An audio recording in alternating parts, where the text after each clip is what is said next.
Hi chat. Hi all the lovely people Quan love Quan cozy.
Hello mother. I am hungry and starving for some cover of Barack Obama. Please feed us now and thank you.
a deck.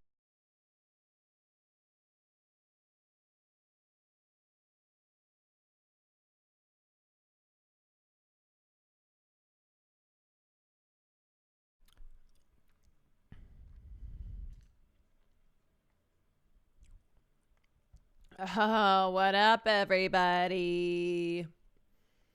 Hold on. Hold your horses. All right. I'm coming in. Coming in hot. Did I plug my monitor into my GPU? Oh my god, I honestly forgot. I forgot, okay?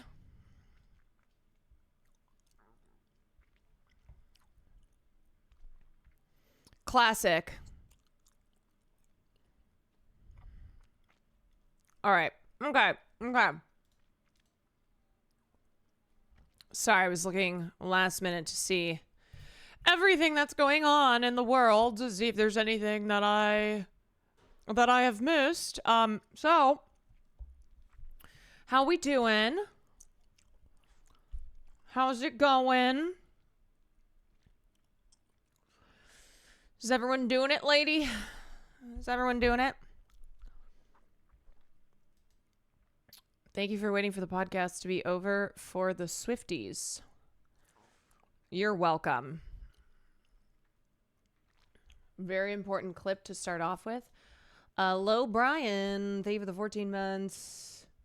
I am hungry and starving for some cover of Barack Obama. He'll charm the pants off your mama. Sacco. Thank you for the 22 months. Okay, what is this? Important okay, well, clip. question one. Are you gay?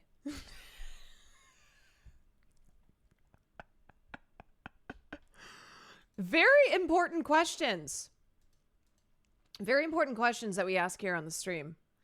Question number one. Are you gay? Hello? Hello? Hello? Oh, everyone in chat is answering the question. Thank you. Thank you for answering the question. Are you gay?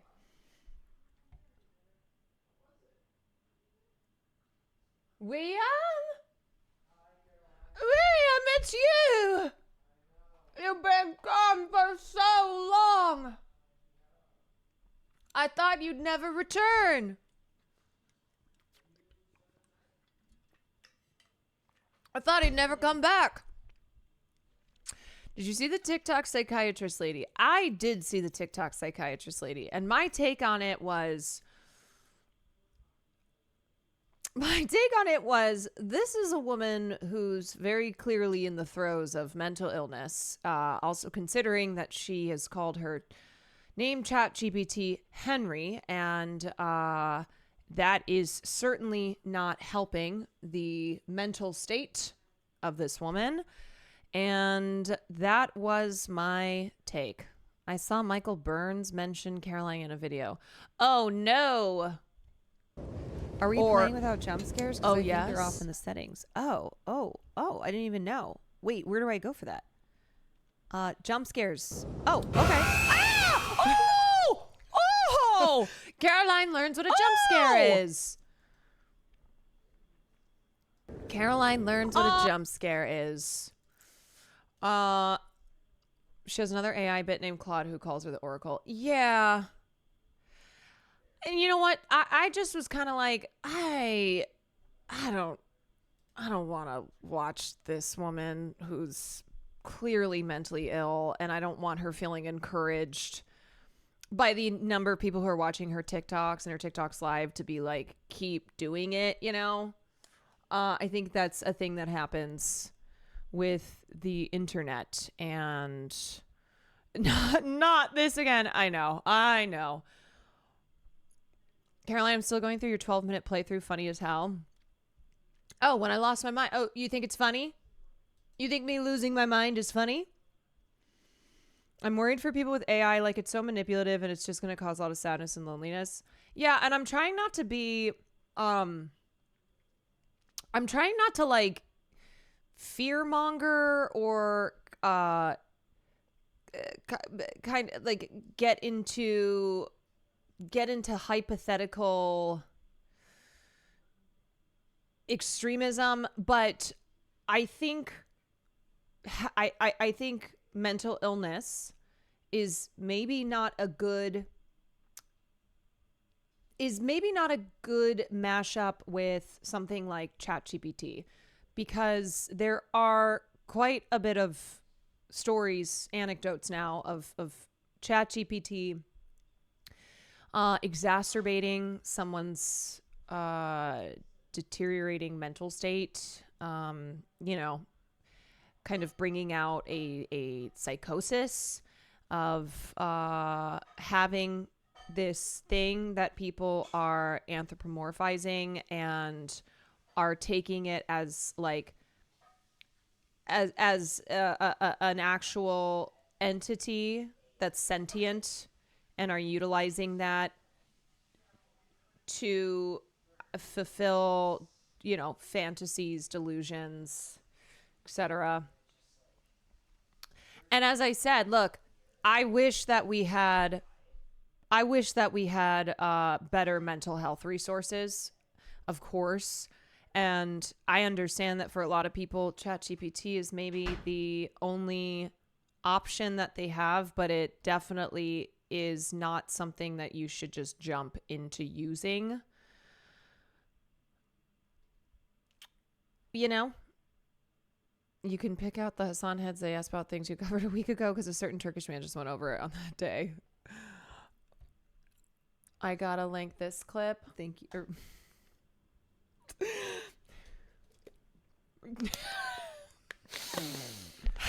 Guys, I'm 2 days off of Celsius. Gotta have more Celsius. I'm 2 days off of Celsius. Everyone say congratulations. And the AI companies are playing into it because they know it gets people hooked. Yeah, while pretending like, oh yeah, no, we're implementing safety guardrails. We're going to make sure that like if you are mentally ill, that ChatGPT is not going to make your mental illness worse. It takes bravery to be sober. Thank you. I know. But that's why this is how I'm holding myself accountable. Well, let me be clear. It's not that I'm never going to drink Celsius again. It's that I am off the Celsius every single stream. Okay. To clarify, it's I can't be drinking a Celsius every single time I start streaming. I switched to yerba mates and my life changed. Wait, is that caffeine? Is it good? Because I think we have them. Hold on.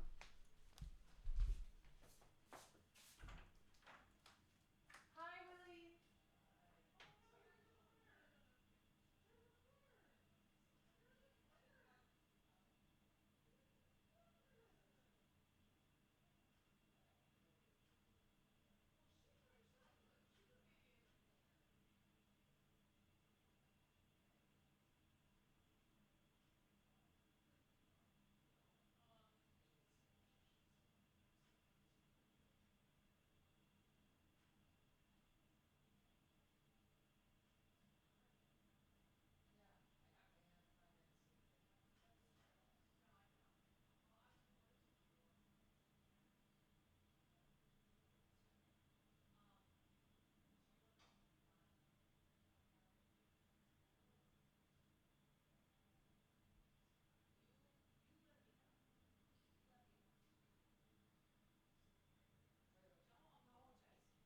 It's all good.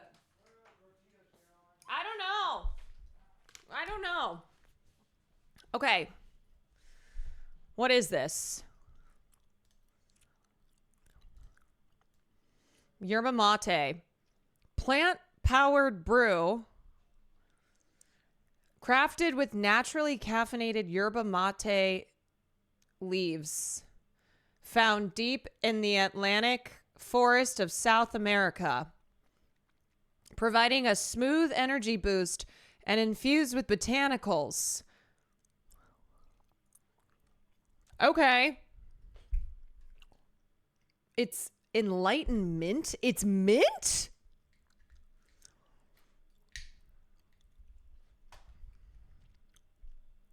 All right, let's try this. I don't know why we have so many of these. It's the best flavor. All right, let's give her a shot. Let me spit my gum out.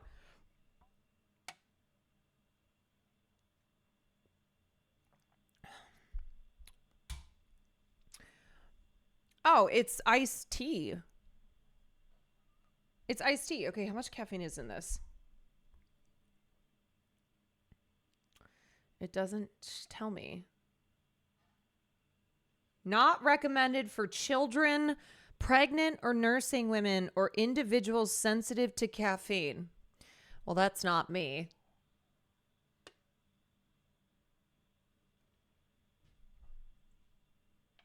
I don't know if it still is or it used to be Ray's favorite source of caffeine. All right, well, if Ray drinks it, then I'm drinking it. Oh, it's 150 milligrams of caffeine. Am I just trading one thing for another? But it says it's natural caffeine. It's naturally caffeinated. Flunky, thank you for the 32 months. Hope you out here in these streets fucking up shit. I will be as soon as I drink this. As soon as I drink this yerb, then I'll be out in the streets fucking shit up. Okay, so I think a Celsius was 200 milligrams. Unironically, it makes your headaches way worse. I don't care because I've told myself it makes my headaches better. I have a headache right now, and I don't know what it is, but I'm going to drink this yerb. I'm going to yerb it up. This is like when I thought I didn't have a drinking problem because I switched from my handle of vodka to a 12-pack of beer every night. Is this the equivalent of me switching from my handle of vodka to a 12-pack of beer? Yeah, I'm going to be in the club with the yerb. Cup of pasta. Thank you for the 15 months. Can you not have like black coffee? Coffee doesn't do anything. I have coffee in the morning because it's just part of my routine. It gets me out of bed. All right, my coffee. What up, C-Money? Hope you out here in these streets fucking up shit. My coffee is just the thing that I have to have every morning. And if I don't have it by the afternoon, I will have a headache. But this is called my second caffeine. This is called what I need in the evenings. Obviously, it's just time for cocaine. Well, okay, actually, this tastes pretty good. I'm kind of digging the yerb. I'm kind of yerbing up. We hope each sip fuels your passions and inspires you to come to life. Do not come. Do not come. Okay, well, I will report back if this fuels my passions and inspires me to come to life. The peach flavor and berry lemonade flavor also have 0 sugar. This is 120 calories, 28 grams of sugar, added sugar, 50. I don't give a fuck. I don't even know why I'm reading that. Okay. The fact that you have to have caffeine so often means you're insanely addicted. Yes, there are only 2 things that I am addicted to in this world.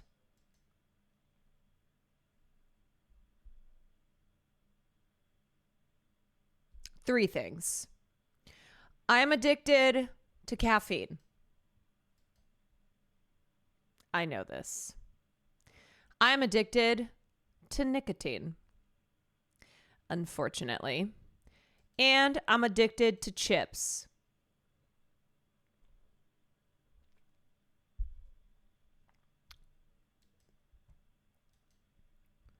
Chips is so real. I like pretty much can't open a bag of chips without finishing the bag of chips. What's my nicotine intake method? Well, I've no longer smoked cigarettes. I've tried not vaping. And so now I use pouches. Tried to go cold turkey. I've tried gum. I've tried patches. I tried everything. Do you smoke weed? Not much anymore. If you saw my 420 stream, then you would know that. I used to smoke weed, and I am a really... I thought every stoner was an unproductive stoner, like a lazy stoner, but apparently not. Apparently people smoke weed and like run marathons, go to the gym, stuff like that. I don't. I would just sit there and eat chips and watch The Simpsons. And one time this is when I knew I like had to stop smoking weed. Because I got a weed pen and I didn't realize how much I was hitting my weed pen. And one day I went in to teach kids when I was a substitute teacher, and without even thinking, I took a big hit from the Benjamin. And I was like, I don't think I'm supposed to do that. No, it was not in front of the kids. It was like I was walking to school. And I didn't even realize because of how often I would just be like, just always hitting the Benjamin. And I was like, oh no. Oh, that's no big deal. I felt like it was, though. I felt like maybe I should not have this weed pen. Pens are slippery slopes. I have one and I've managed to insanely well from how often and easy. It's so easy to hit. I think I'm addicted to, I don't know how to say this without it sounding, I'm addicted to like things in my mouth. Oral fixation. It's an oral fixation. So I bite my nails. I chew my nails. I used to suck my thumb when I was a kid. I sucked my thumb until I was 10 or 11. And the only reason I stopped is because my mom would slather it in really gross shit. And I would still I would lick it off just so I could keep sucking my thumb. And then finally she offered me money. And I guess, capitalism, it comes for all of us. And that was the thing. So I took the money and it cured me of my thumb sucking habit. So any type of pen, like a weed, nicotine, I just like I like those things. I chew gum a lot. I don't really I try not to chew gum too much on stream because I think it can be obnoxious. But yeah, just had to get an orthodontic thing in my mouth to stop sucking my thumb. 11 is way too old. 11 years old. It's too old. I chew on my straws because I chewed on my bottle as a kid. Yeah, I used to chew I used to chew pens and that kind of shit. And that's really bad for your teeth. Have you tried having a cob pipe? No, I don't need other things. This is not something where it's like, hey, you should try a pipe. No, I'm trying to cut back on things that I smoke. But it would look so cool.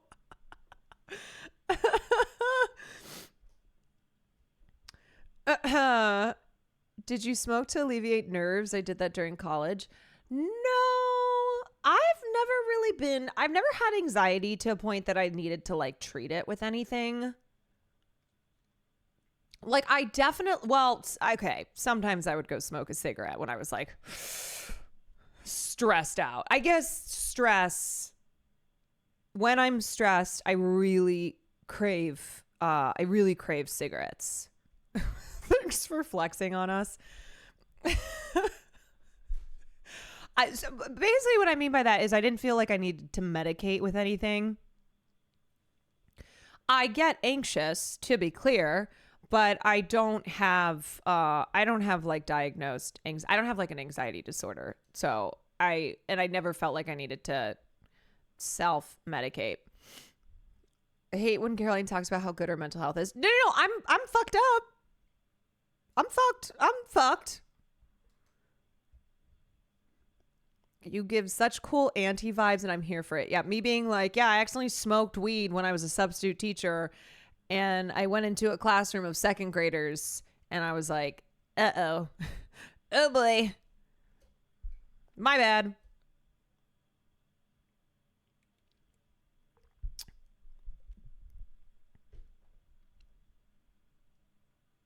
Become one of those annoying guys that always has a toothpick in their mouth, old school style. I've tried toothpicks and I never really got it. Maybe I need to try those again. But anyway, so it's why like even when I'm getting the nicotine hit from a pouch, I still am like, I just want to smoke something. It's like the action of smoking. And it's also like when with weed, I genuinely would prefer a joint, but because I'm so low tolerance, joints just, whoa, like I'll get high instantly. And then I like weed pens. They sell nicotine toothpicks. Wait, this was like the weirdest message I ever got from my manager's assistant. He messaged me and said, someone sent some nicotine mints for you. Do you want them? And I was like just a random person or some company like knows that I'm a nicotine addict and sent mints. I don't know. I also can't imagine. The thing with nicotine is it's not good. I don't like it when it's like that, like a nicotine mint. I don't want a nicotine mint. If I'm doing like a nicotine mint would just make me want to smoke a cigarette or like hit a vape. I'm on day 1, no cigs, trying Zins again, but man, I miss the smoking part of it so much, especially cigarettes. Like it's a whole thing. It's a whole thing. You like go outside, light up your cig. Like it's a time that you take for yourself because of the action of smoking a cigarette requiring, it's the ritual. Yeah. You know, you can't just like sit inside and rip darts unless you're at a smoking bar. But one of the reasons too that I also started smoking, so like I smoked some in college, but after college when I worked in politics, people in my office would always go take smoke breaks. Like they would literally constantly be taking smoke breaks. And so frequently I would find myself alone in the office because everybody was out on the fucking balcony doing a smoke break. So I went, okay, well, I'm going to start taking smoke breaks. And so that was like one reason why I also started smoking cigarettes a lot in my early 20s, because people would like take 15-minute breaks constantly to go smoke a cigarette, and I didn't want to be the only one working in the office. And it was just kind of like part of the vibe of being broke, early 20s, working in politics in Chicago. Everybody drank Miller Lite and smoked cigarettes. So I drank Miller Lite and smoked cigarettes. So many people say this is how they start those fucking smoke breaks. That's hilarious because I thought maybe it was just me where I was like, well, fuck, if everyone gets these, like the boss isn't doing anything about it. The boss is letting people take these constant smoke breaks. So guess I'm going to do it too.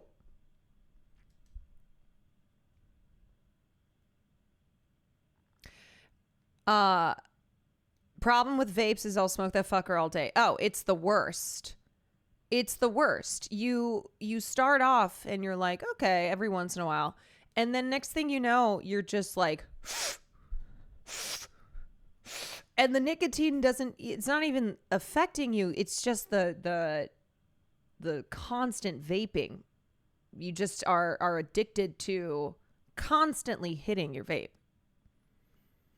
And then the most embarrassing thing is when you lose your vape, when you temporarily misplace it and you become a psycho. You become a fiend.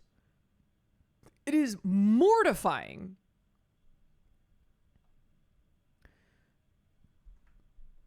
It is mortifying. What was I going to say too? Something else that I was going to say. This just happened. What is it? Tina Kitten? Tina Kitten. Hey. How are you? Do you want to... Hi, team. Do you want to chat? Sure, we can chat. Okay, do you want to pull up the chair? On my face. What is this? Oh, was this last year? That was last year. Apparently, I think Tina was watching me do something. Was watching something. Hello. Okay. Oh! It's like really rolly. Yeah, I actually hate that chair with a burning passion. Yeah, it's a little much. I despise it. Okay. Everybody. Whoa. Let me move. I'm sure this drives you crazy too. This setup that I have here. Yeah, this is Yeah, a crazy choice actually to have insane. this thing. No, I know. Do It's you just so not stupid. want a clamp? I guess where would you put it? I don't know. I don't know where I would put it. But I've been wanting to put it on this side. That would be weird. I know. I've been wanting to fix it because I don't like it. Yeah, you need one that comes down from the ceiling. I know. I've been wanting to I just want to change. Yeah, for Everything. context chat, the desk that she has is glass, and at that end it just goes like this. There's no end to it. So these mics, most people have like a clamp on the end of the desk that's like an arm, but she can't clamp anything. I can't clamp. Yeah, she can't clamp. I can't clamp. I'm becoming the Kramer of stream. Yeah, with all of the etc. stuff as well. All the etc. etc. Guys, we are gonna talk about something that's gonna be not fun. But we wanted to do it live on stream because that's a format that we're familiar with. So Manuel raid. we hate each other, and we're announcing it on stream. The Let me girls are crank. fighting. I can't crank the mic anymore. It's all the I way know, up. sorry. Is your noise gate up? I mean, No, I don't have a noise gate. I think if you just hello. I think just Hello. I just have to project. projecting. Use my theater voice. Projecting your voice. Theater. Projecting your voice. Oh no, they can feel it in the water. Oh no. I can feel it Oh in the no. Yeah, I wanted to say it on stream because I hate the concept of like an episode going live and then I just have to sit there offline and be like, oh, the people are losing it. But I wouldn't say that the podcast is ending, but we're just really, really, really slowing it down, like quite a bit.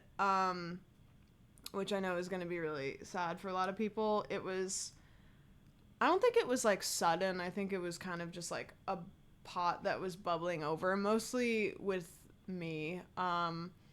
I was just getting like burnt out, kind of. It's not really that like there's not really like a complicated answer, and there's not really like a nuanced answer. It's just, you know, when you have something you're really excited about, or you have a project you really love, and then you do it for a long time and you do really love it, but you're like, this kind of feels like work now, and it just got kind of hard. And then life is kind of wacky for me right now, and I think that compiled onto the top of it, where I think I just showed up and we were gonna start podcasts, and then I started crying.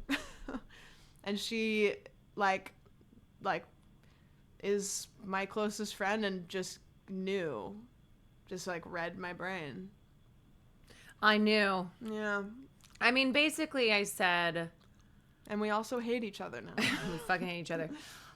I was like, I kind of have a sense that this is not something that your heart is in, and I know you love hanging out, and that's the one thing that you look forward to, is like coming over once a week, guaranteed hangout, chatting before the pod, chatting after the pod. But I don't think that's enough of a motivation to continue doing something if you don't want to do it.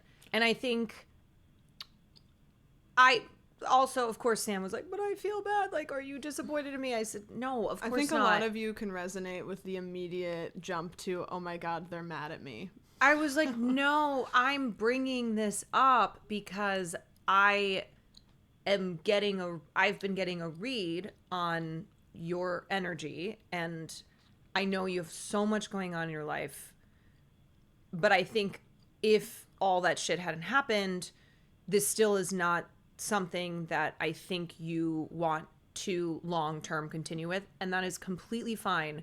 But I think it's important of you being honest with yourself, and like us being honest with like, what do we want to do with the podcast here? And the most important thing is being happy. And like, we won't stop. I told her, I was like, okay, 2 things. I promise you, we're not gonna not hang out and, you know, have our chats and whatnot. That's obviously not going to change. And 2, that I'm not upset if this comes to an end. Like, we'll figure it. I'll figure out what I want to do next, because I love podcasts. I love chatting. You're podcast coded. I'm very podcast coded, so. Another thing too about our personalities is, and my chat knows this, I am a 3,000% out the gate when I'm excited about something person, but unfortunately I really struggle with retaining that energy over a long period of time. And she is a slow and steady, consistent, you know, she doesn't come out at 3,000%, she comes out at 100%, and then will come to the table every time with that. And both of them are good. They're both good. I mean, like, my bursts of creativity are the reason why I have anything that I have. But it just became like, I was like, man, I'm really tired, and I don't love this with a 3,000% energy, but I love coming over here and hanging out with my best friend. And I think too, you kind of learn things that work for you and don't. And I think you ultimately are not a weekly podcast person. And no, that's okay. And like, we gave it enough time. So it's not like too much time went by where you burn out because you've just done it for so long. That happens a lot. But it was enough time at least that you could get a sense of like, if this is something that I want to do. And like, doing, you know, being besties and doing a podcast, it's not going to get better than that as far as like, okay, well, maybe I want to do a podcast, but I want to do it different. I think it's just the like weekly podcast format is not something that ultimately you want to put your time and energy into, because it's not your passion, and that's okay. I have a lot of projects that I really am thinking about doing, and stuff like that. And yeah, I'm a gamer. Like I like. She's a gamer. I'm a gamer. Like I like doing. And me too. She is a gamer. When you plug your, we fucking should have plugged those into your GPU before you started. I know, I forgot. God damn it. Yeah, I don't know. And I just, like, you guys have supported us so much that I didn't want it to be this weird little, like, you guys were like, oh, what happened? Like, it's really, like, pretty unexciting. Like, I just got tired and I didn't want to do something. That's so boring though that It we have is to boring. we have to give a You know what I mean? spicier. I know, we should leave them in more speculation. Wait, never mind. Have them dig deep. Oh yeah, that light does that. Oh, cool. Yeah, it's everything's broken. Yeah, you know. we would like to manufacture drama. Unfortunately, we still are going to do a lot of content together. I just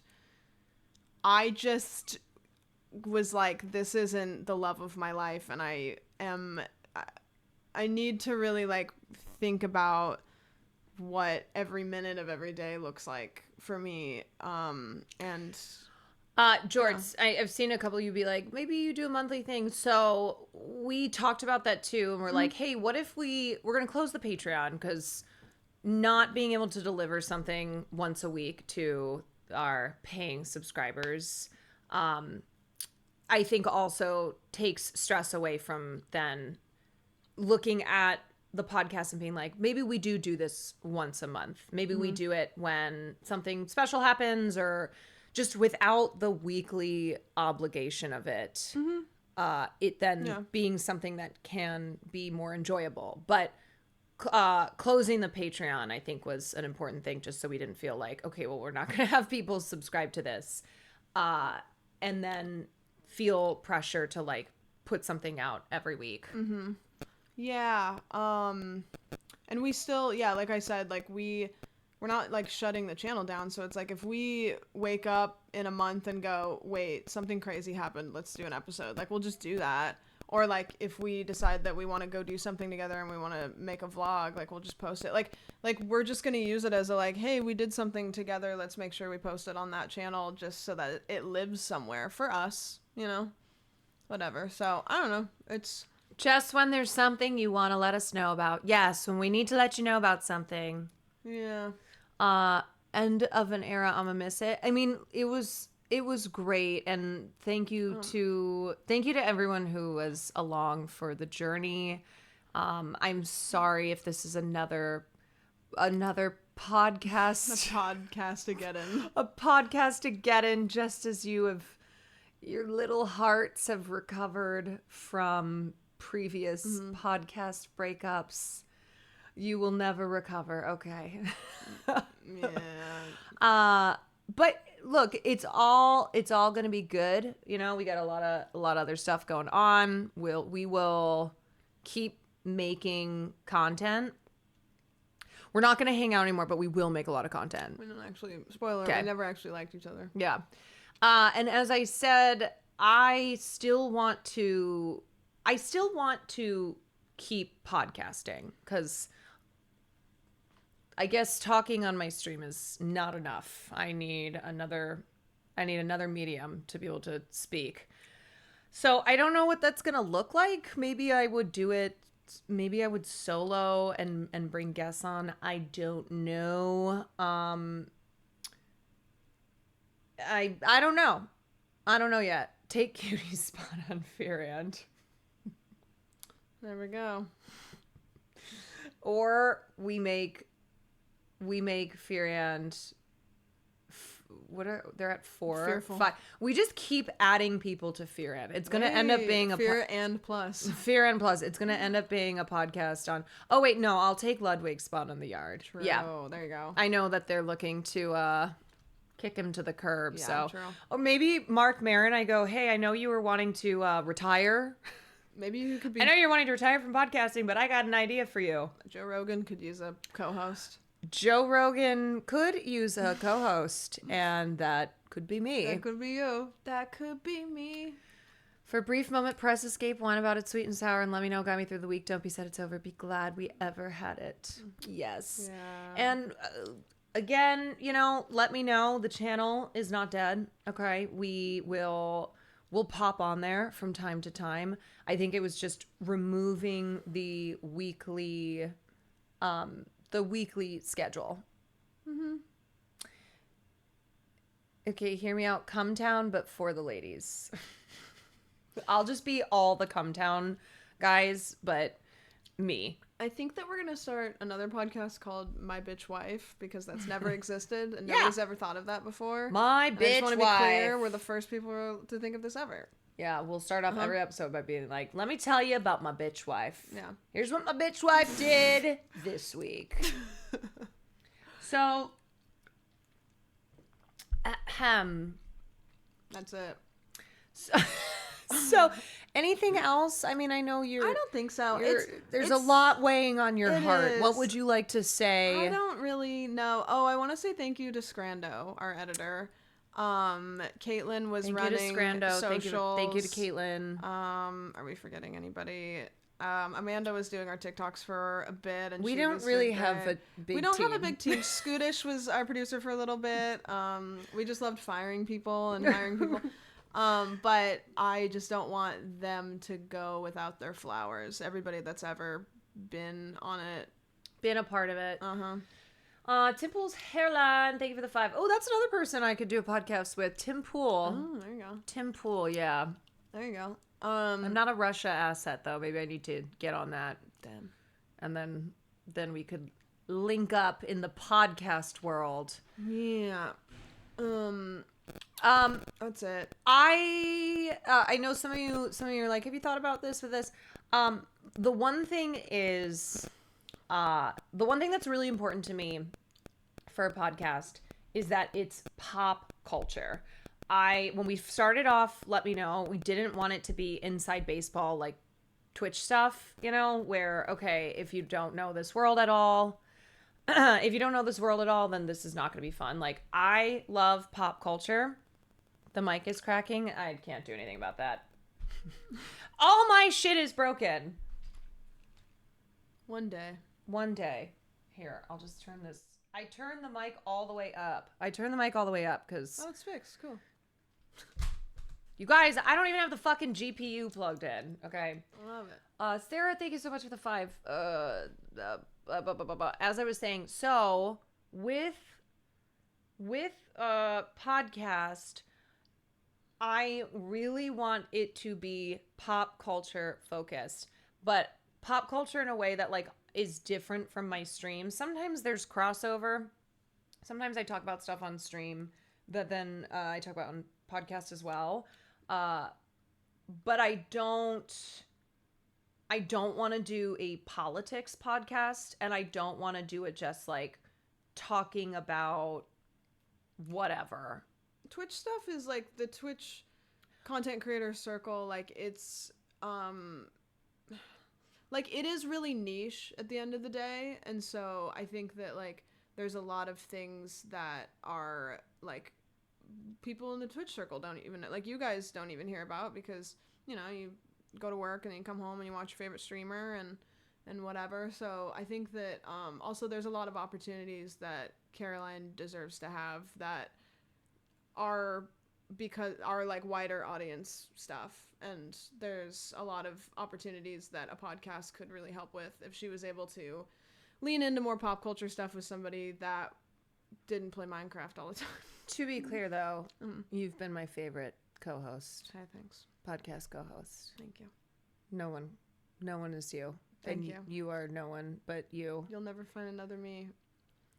Because I'm me. Because you're you, and I'll never find another you. I more so mean that as a, like, some of the names y'all have suggested, no, because I don't want to do, I just am, like, very specifically focused in the kind of... There's a lot of really podcast. Fantastic content creator Lot of great podcasts, ones. and you guys know them, and we know them, and I think that sometimes it's fun to talk about stuff that isn't stream stuff. I don't know. And that was kind of our goal, is like, we were just like, there's a bunch of people that do it really good. So let's do something else. And I think too, this isn't going to be happening right now, because I'm not going to just jump into another podcast. It's just for future reference. I am going to continue. I'm going to continue podcasting in one way or another. Podcast with Taylor Swift. She's just getting into it. Oh, sure. Let me text her. Hey, girl. Loved She's tweeting at Tim Pool right now. Travis's GQ cover. No, you didn't. Neither of us liked it, and we talked about it this episode. So. Wanna pod? Great. There will be. Let's see what Oh, she by the says. way, I don't know if we clarified that. We did shoot an episode today, so Oh, we did. that's Yeah. why I'm here. Sam's here. We shot the I episode. showed up. I started crying. We said, "Hey, what the heck are we doing here? Like, what's going on?" And then we said, "All right, let's do one last freaking One last hurrah. Mhm. So the truth is Caroline's big timing her now that she's doing red carpets and met Bob Odenkirk. It's true. I met Bob Odenkirk and then I was like, Sam, I don't even know you. I love this. This is The flashing light. Yeah. Yeah, that's why I have that one there. Because this stupid ass light just goes in and out. yeah. Goes in and out. Are we gonna cry in the last episode? I don't think so. No, because it's not like this big emotional thing. No, I think if we were like, we're never gonna see each other ever again, it would be one thing. But it's like we still are gonna do a lot of stuff together. It's just like this specific project that we tried. We went, all right, like maybe not, and then we just do other things, you know. So it's just not really like, it's not like a breakup. I just want to sit in a chair and eat some chips. Okay. How can I do that? Don't you have chips? Yeah, but I mean, it just for the rest of my life. Yeah, me too. I just want to sit there. Me too. As someone who's been listening to comedy podcasts for like almost 15 years, I love that you were trying to connect the showbiz industry to Twitch. I wish more of LA comedy was connected to streaming. Yeah, I mean, I think We were talking about that today, actually, how like it is kind of cool to see people that are in like more traditional media or whatever start to get a whiff of Twitch and what it can be. I would never say this to your face because it's too nice, but I think if there is somebody who is like meant to go out and kind of bridge the, you know, red carpet, like talking to like A-list celebrities person, like I really am proud of Caroline for like the stuff that she does, and every time I see her do that kind of stuff with like Caroline but also, you know, Twitch, it is exciting to me because it does benefit everybody in the space. So don't look at me. Sorry, I didn't hear Don't. what you said. Can you say it again? No, don't look at me. Don't. Can you say it again? No. Uh, Mods don't clip that. Cut it out of the VOD. I'm going to have to go back and look at that because yeah, can I turn up closer to the mic? Nope. I'm going to turn that mic up. Sorry. I'm busy that day. Sorry, I think my mic broke. Nope. Sorry. When that happened. Ugh. Yeah, so, and you know what? Thanks for the fun, Era. Enjoy your Mondays being friends and unstressed. Yeah, we got stuff planned. Yeah. We got stuff planned. We'll be doing, we'll actually probably do more streams together. You know, Will already was like, hey, come stay the night here. Of course. Come- He's like, just come come live here forever. He did. He was like, just come live with us. And I'm like, okay, I think I'll be okay. Yeah. He did almost convince me because I have to build my PC tonight. And he was like, just bring it over here. Come build it over here.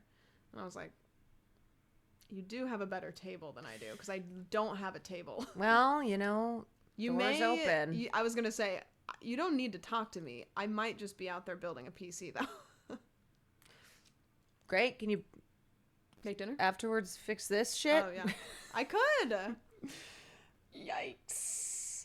I mean, this PC is pretty good, though. It's a good that was what's so funny is I know that did somebody like get that, or like did you like what was the, because I know you don't know what's in it, let's be real. Did somebody get that? Like did some, like who was the person that was like, okay, we're gonna get you this and this and this and this and this? Oh, Will. Okay. Yeah. I don't think if you held a gun to Because my what head, I'm I couldn't saying build is a I PC. know that this is probably a better PC than 90% of people in chat have. However, the fact it's plugged in, This the was, CPU is so funny. This is Starforge when Will was in OTK? I'll look after When stream. he was I'll in look and see what you OTK? have. It's a good one. Yeah. good. Sam Cam in the corner. So at least Sam we got building that. PC. Yeah. At least No, we got that. I've said this on my stream, and I understand so many people wanted me to stream it, but as a woman on the internet, without a pink colored screwdriver to put it together, I simply don't think the chat would be something that I could not crash out on. Be like, okay, What if I built your PC? I'm blindfolded and I tell you how to put my PC together? Yes. Or I'm blindfolded. I would just have some dude come into chat and be like, all right, sweetie, so that is a wire, and what you're going to do is you're going to plug that into this little thing. Don't worry about what it's called. It doesn't matter. Like, just, I got you. You could. I've been building PCs since I was 11. Everything pretty much fits in one place. Let me do it. Just please. Let me do it. Thank God. Thank you. Thank you so much. I'll do it. Thank you so much. If it just all goes, then I can do it. Okay, so what do you want to, are you going to go get it? Are you guys hungry? I probably, actually, if I were to go home and come back, you guys would be too hungry.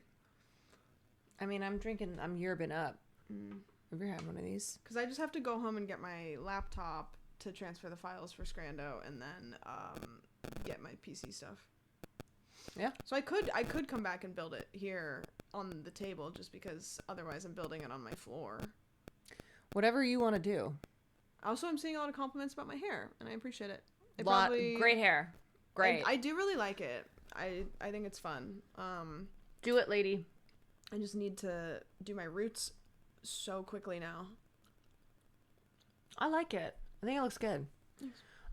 Okay, well, you'll just walk out and you'll see me where you want. Okay. I'm not gonna bug you. Do you have any last words? Do you have any last words?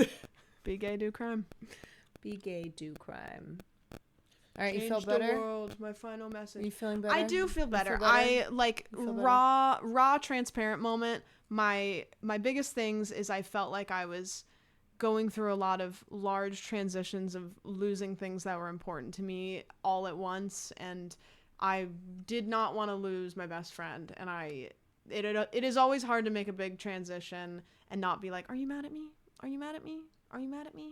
And so that was my biggest thing. That was my biggest thing, is I was like, I don't care what projects I'm doing, but I just wanted to make sure that. Sorry, you're gonna have to say that again. They got hit with Shut ads. up! They got hit with ads. No, you just want free compliments. You just want free compliments. With ads. She's like, can you put a little bit extra gusto in that? Put more razzle dazzle.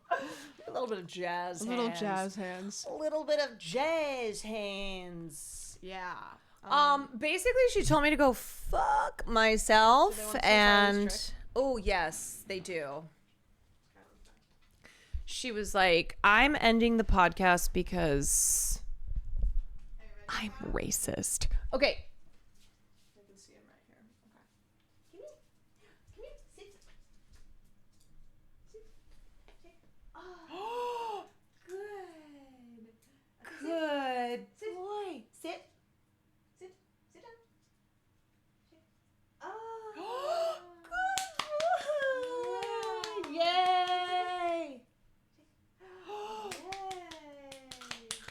Okay, that's fine. That's fine. Ready? Sit.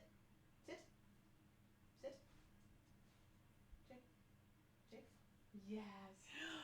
Good boy. He You're goes so like this. Good. I know. He's like, he's my paw. Our boy's a genius. Our boy's a genius. I'm so proud of you. Look at what you learned. Look what you learned. I can't wait to teach him to use my PC and stream. Wait, true. Yep. Next up, y'all, Farley's going to be twitch.tv/Farley. He's going to stream. Oh, shit. Oh, shit. There's 3 dogs in here. I'll be back or I won't be. Okay. Hey, let me know. Let me know. I'll let you know. Let me know. All right. Okay. People. Chloe, thank you for the 11 months. Sarah, let me turn my microphone back down. Sarah, thank you again for the 5. Tim Pools Hairlight, thank you again for the 5. Summer Ends, thank you for the 9 months. Bio Drummer, thank you for the 5 months. Okay, I think I got everybody. So far, where are you going? Where's that little booty going? Where's that little tiny tootie? Huh? What'd you? Oh, you're. The SD cards. That's where the magic Oh, and resides. I killed a spider with it, so that's. Ew! My bad. See ya. Grody. Yeah. So everyone, if you missed it, if you're like, I'm just getting here, what's going on? What's happening? Let me know is no longer. We're not going to be letting you know. We're not going to be letting you know. We will no longer be doing a weekly podcast. I did just get here. I'm confused. Well, this is for you. This is for you. This is for anybody who just got here. We are no longer going to be doing a weekly podcast, but it's all good. It has nothing to do with anything other than it just being an obligation that was not something that we wanted to have as an obligation anymore. You were my Maya cutie rebound. I'm so sorry. I am so sorry. But ultimately, the most important thing is there's two people doing the podcast. Both people need to love it, be excited to do the podcast. And it has nothing to do with like being friends. It has nothing to do with like any personal stuff. It's just simply, it's simply things that you want to do as part of your career, as part of your, what you spend your time doing. This speech sounds like when parents divorce. We still love you. Okay. We still love you. And never forget that. Never forget that this has nothing to do with you. This is not your fault. It's not your fault. It's not your fault. It's not your fault. I know. It's not your fault. No. There's truly, I think Sam was concerned. She's like, I don't want anybody thinking that, I don't want people like doing the thing where they're kind of trying to look deeper than what it is and then come up with all these crazy ideas. I was like, no, they're not going to do that because there's nothing dramatic about it. And it's sad, it's sad to have the end of an era. And I very much so loved the podcast, and I thought for as long as it ran, I was proud of it. We were a small team, and that was the other thing too. It's like we never even had we didn't have a producer. We didn't have a producer. And so I think we were kind of looking at it. I said, look, if we do things to try and take it to the next level, is this something that you're going to be excited again about doing it or not? And so it was just like asking, kind of, honestly evaluating things. I feel like as I've gotten older, I've gotten more comfortable with things ending. Yeah, sometimes things end and that's it, there's nothing more to it. And I think the thing with podcasting is it's one of those mediums that I think it's been around for a minute now. There's so many podcasts. I think everybody, for the most part, listens to at least one podcast, right? It's very much a part of the content that we consume. And I think when you're a streamer, there's kind of this natural tendency to like want to try. The issue is all the men with SM7Bs. There are quite a few men who I'm like, maybe you should stop doing your podcast. You ever thought about it? Something to consider that maybe you should not do your podcast. But podcasting is a thing, I think, when you're in the streaming space, when you talk all the time, live streaming, you talk, you chat, and you improvise.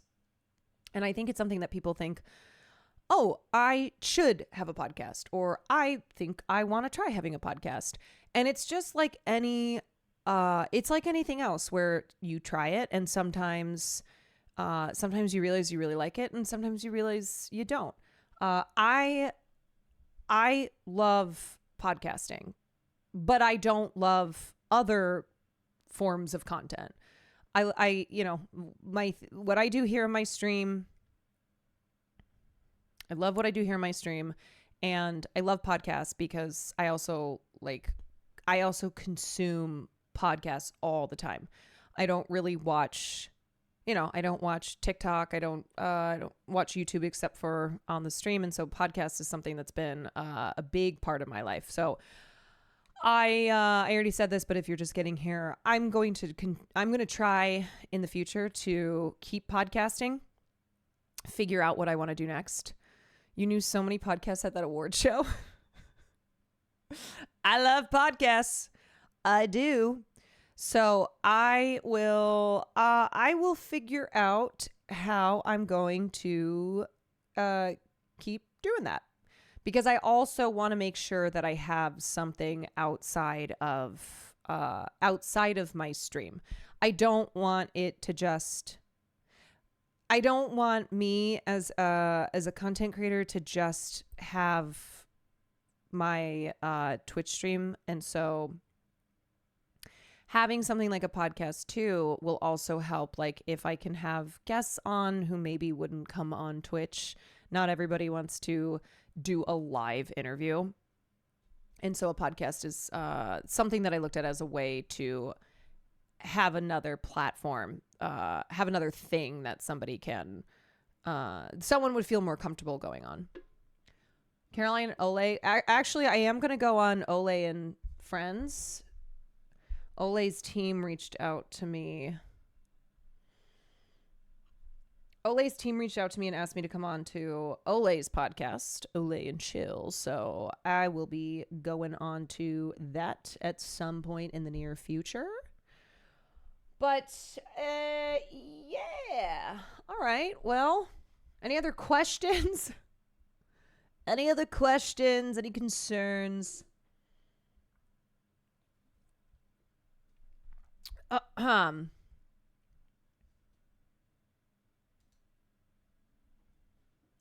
The Miz, thank you for the 36 months. Ole the brand. No, Ole the lawyer and content creator.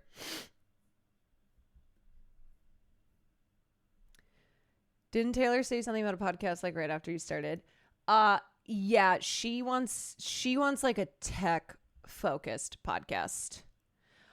Also the other thing I want to like say,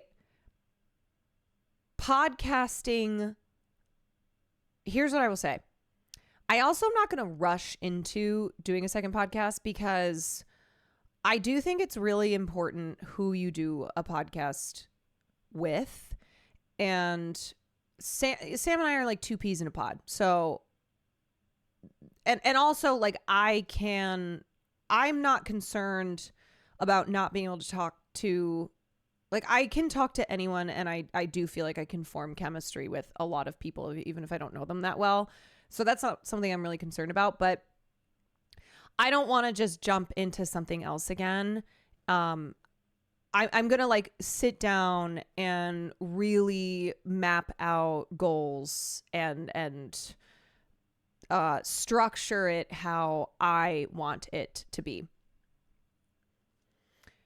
And I might, honestly, it might be something where like I go outside. If I were to have another host, I might go outside of the streamer space, because I ultimately wanted my podcast to live outside of Twitch.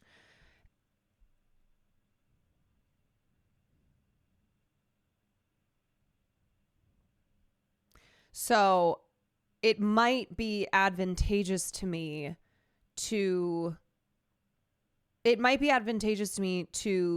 co-host a podcast with somebody who we have a lot of shared interests, we can get along, but is not in the streaming space.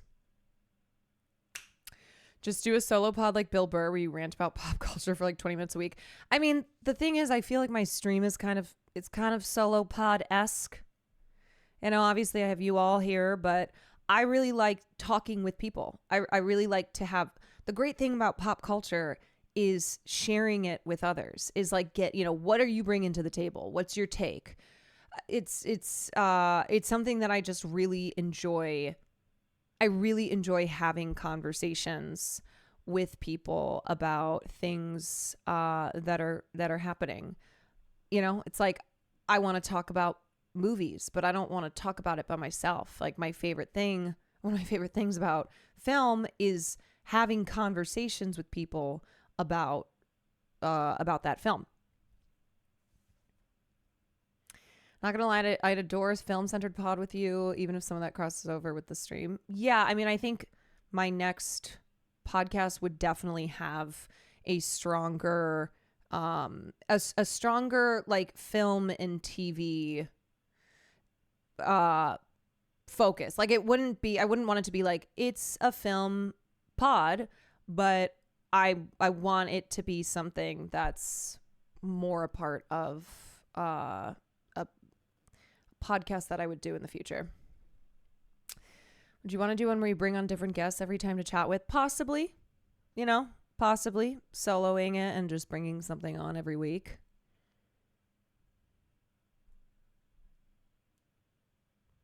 I hear 90% of podcasts don't get past 3 eps, and 90% of those don't get past episode 21. So you guys hit a huge milestone, creating as much as you did for as long as it lasted. Yeah, I mean, we made it almost September, October.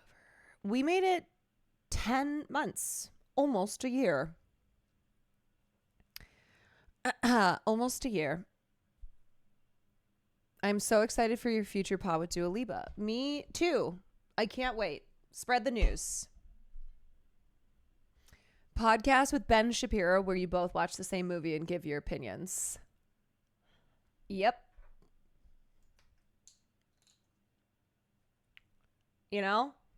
I think we would have a lot in common.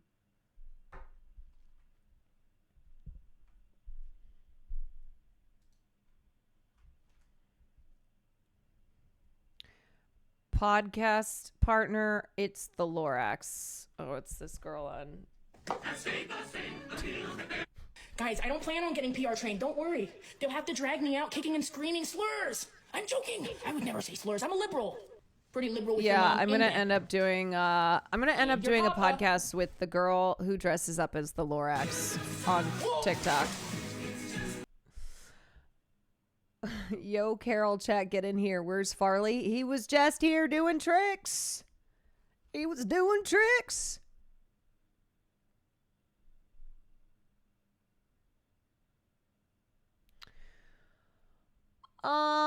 Do a podcast with me. I got opinions and shit to say. Or you can go start streaming. Go. You know what? You don't even need a podcast. You can just hit go live. You can hit go live and share that shit that you got to say. Have you heard of the guy Will Neff? He's on a podcast called Fear Ann already, but I'm sure you'd enjoy another space for film chats. I will tell you that Will Neff has probably 2% interest in doing another podcast. I'm not saying that he wouldn't. But if you think that I haven't already broached the subject, no way.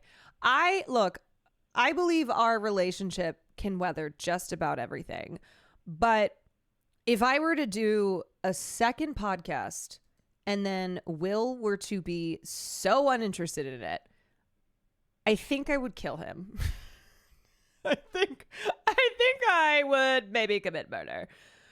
Very respectfully don't. Yeah. Unless he were like Nope. Even then, no, I know him well enough. I know him well enough that he might act excited and then that will fizzle out. Okay, let me watch this clip. About this routine. Oh no, this is my kill you. I cannot watch this. I really cannot. I can't watch. No. No. Look at Tina. Why did you guys make Tina watch this? Are you I can't. No, I cannot. No, it's not even one of those. It's not even one of those like, don't make me sing. Don't make me sing. She's watching the whole fucking show. I thought this was going to be a brief clip. Why is this longer than 5 seconds? No.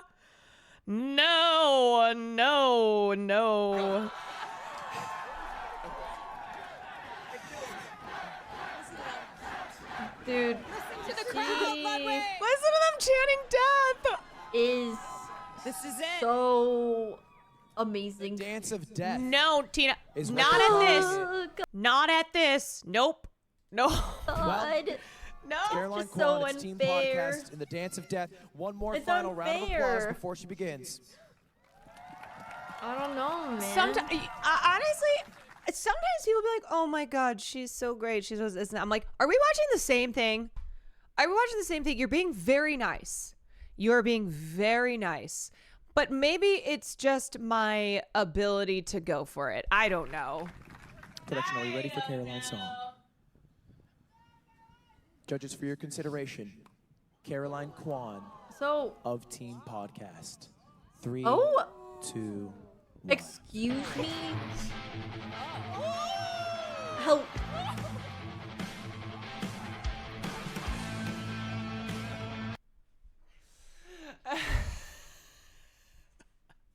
She's like, "Hello." Oh my God. Oh my God. I listened to Cutie say this on Wine About It, where she was like, it's not fair is like men doing things versus women doing things, where men doing things, they'll be like, "Oh, haha, that's so funny. That's so." Vanilla Mace also watched it. Jesus Christ. Are they like checking out the competition? I am not doing gymnastics again. First of all, I was fucking exhausted. I did not realize that I would be dead like 10 seconds into the routine. I love how you cringe after the fact. Yeah, because, okay, at least one thing I got going for me is like, I'll do it, right? I'll commit.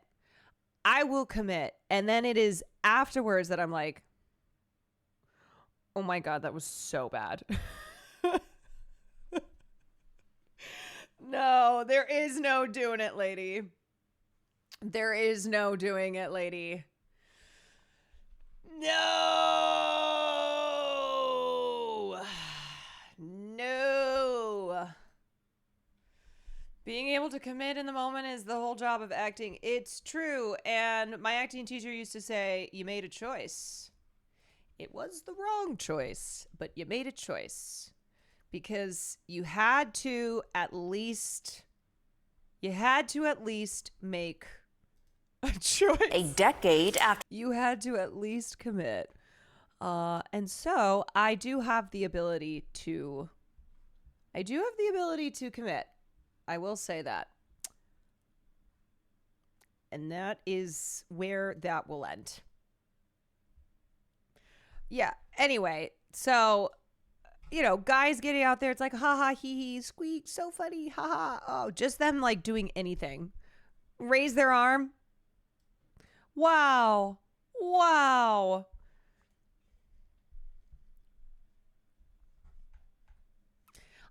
You know what? I think Sketch has to do gymnastics this year. It's got to happen. Okay, let's talk about The thing that I've noticed Mark Maron. that I've been wanting to talk about Mark Maron the last couple days, especially now that he is retiring from the podcast world, but now I'm on the market. So Mark, perhaps I could entice you Perhaps I could entice you to return to podcasting before you've even officially retired. TB Wise, thank you for the 2 months.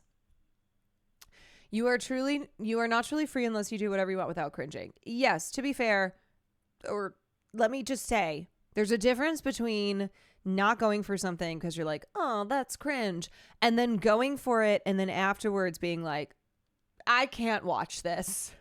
But also, I cannot watch any of my performances. When I was acting, I was unable to watch myself. It's like, it is this thing where if I watch myself, it will make me get in my head about stuff. So it was tough because we were supposed to watch our acting performances. Like, we were supposed to watch in acting class. They would tape it and then put it on a USB, and you're supposed to watch it so that you can improve. And I just simply could not. I never watched. I would watch for a couple seconds and be like, nope, can't do it. I can't. Many famous actors. Yes, I mean, it's a pretty common thing. It's a pretty common thing that people can't watch themselves perform, or else they'll get in their heads. They'll, it can have negative consequences. But I honestly feel that way about a lot of things. I really don't like watching anything of myself. Do you know who doesn't have that problem? Will. It has always been shocking to me. He has no problem, and in fact enjoys like everything he watches of himself. Like, I will frequently hear him listening to Fear and laughing at his own jokes. And I do wish I had some of that. I always knew he was a sick fuck. I do wish I had some of that because I don't like how much I hate watching myself in anything. I don't like when I'll still watch it on stream, but when somebody reacts to something that I said, and then if it's something silly, I don't really care as much. When I'm doing commentary, whatever, I'm like, nope, I don't want to hear myself at all. I say what I say, and I never hear myself saying it.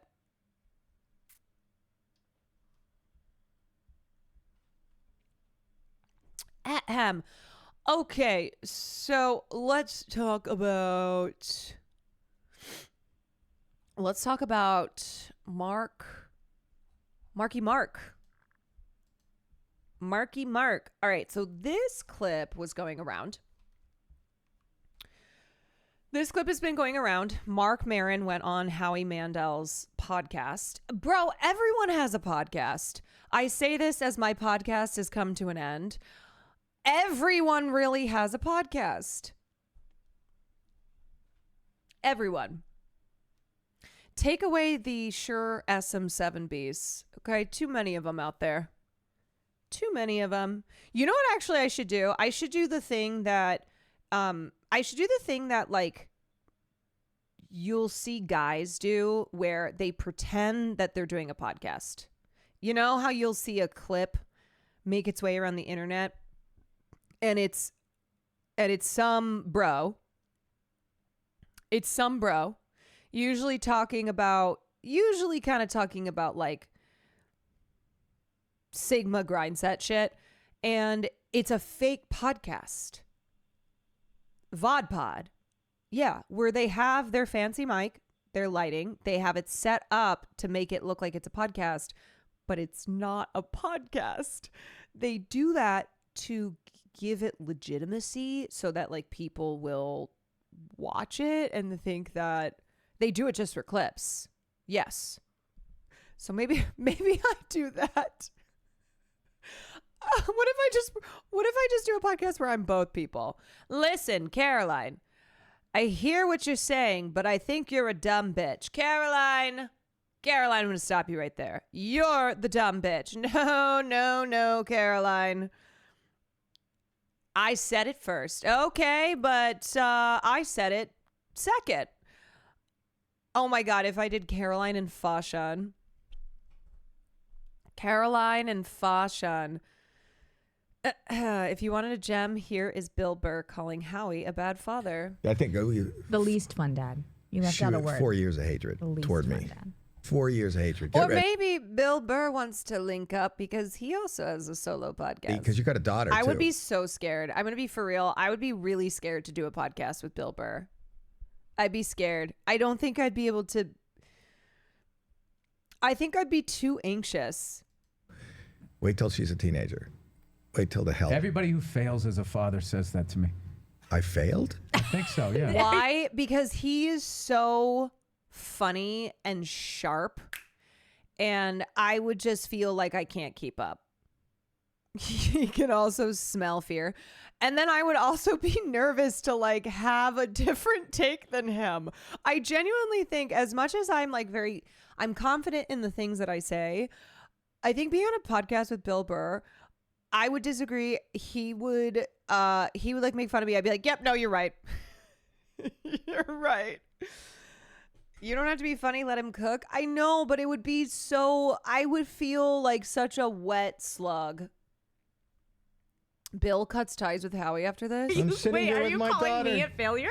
No, just this whole, I'm just not feeling like good vibes between the two of you. We're doing a fucking podcast together. It feels like a business decision. No, everybody, like, I can put up with him. He has a certain amount of reach, and I add a certain softness. That is so fucking funny. It feels like a business decision. To his demons. We had a rough time. We had a really serious rough time for years and years and years. We came back. I don't know that, and I wasn't a good father. I wasn't good then, and I apologize. This wasn't supposed to be a session. Bill has this innate ability to just cut through bullshit. He just is so good. Have you seen Glow? Yeah, Mark Maron's in it. And Allison Brie. He is so good. And then Betty, what's her name? Bill is amazing at just getting right in there. And he's got such a bullshit meter, and he also has no patience. He has no time for it. But I got to be honest with you. That's all the kid wants. I feel like if you could just get that, be like, you know what, you're right. I should have done that. Then you can be like, cool. Because I look at it like whatever happened to you, you made it less. But I went to therapy. But I'm saying like I just look at my parents and like, whatever happened to me is nothing compared to what happened to them. So everybody's trying to advance the ball to eventually getting to some place where, it's nice. That's what the movie It Ends With Us is about. It Ends With Us? Yeah, you know that movie with Blake Lively and her favorite director? Justin Baldoni. You have to break the cycle. You have to break the cycle. That's done. I call that movie It Ends With Me. You didn't see it. Also, I'm sorry, that's wild, but that is a movie about domestic violence. I don't watch movies like that. You don't watch movies like that. Also, no, of course Bill Burr didn't watch a fucking Colleen Hoover adaptation.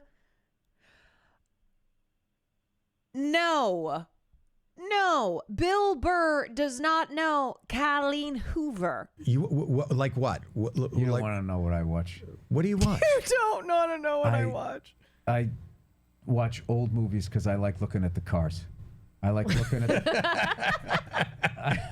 You're coming off a little special needs.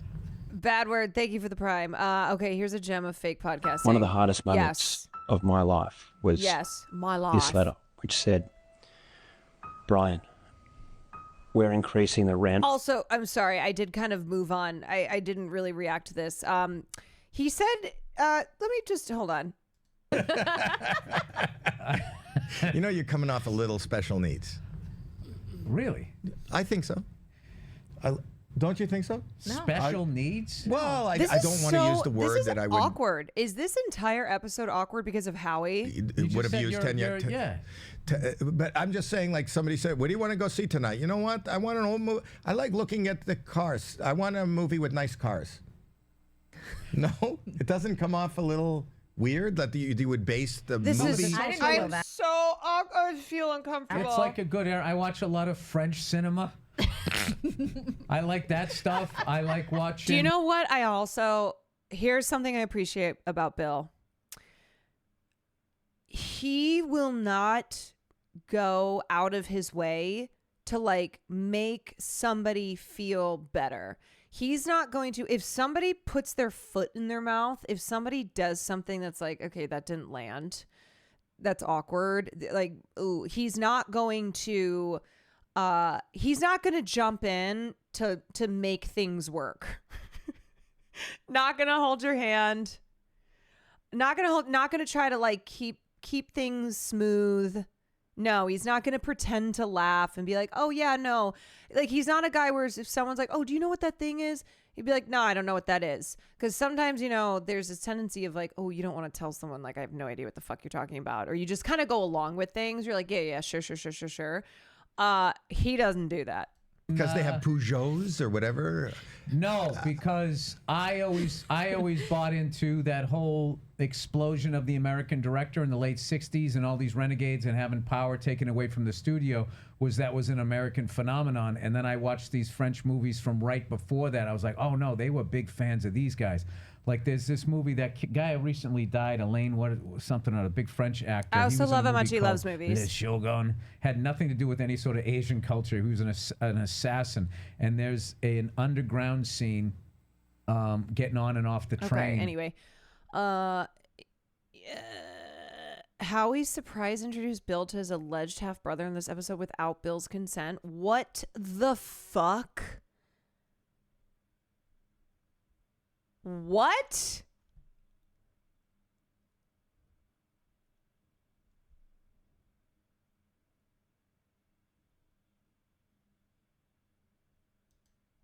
You bring in the surprise that I did an episode. T-shirts. This is man-made. This is man-made. Maybe by one man. Oh, all right. Who's this guy? This is Seth. He's our camera guy. And look who's here. Oh, hey, what's up? Sit down. You're an asshole.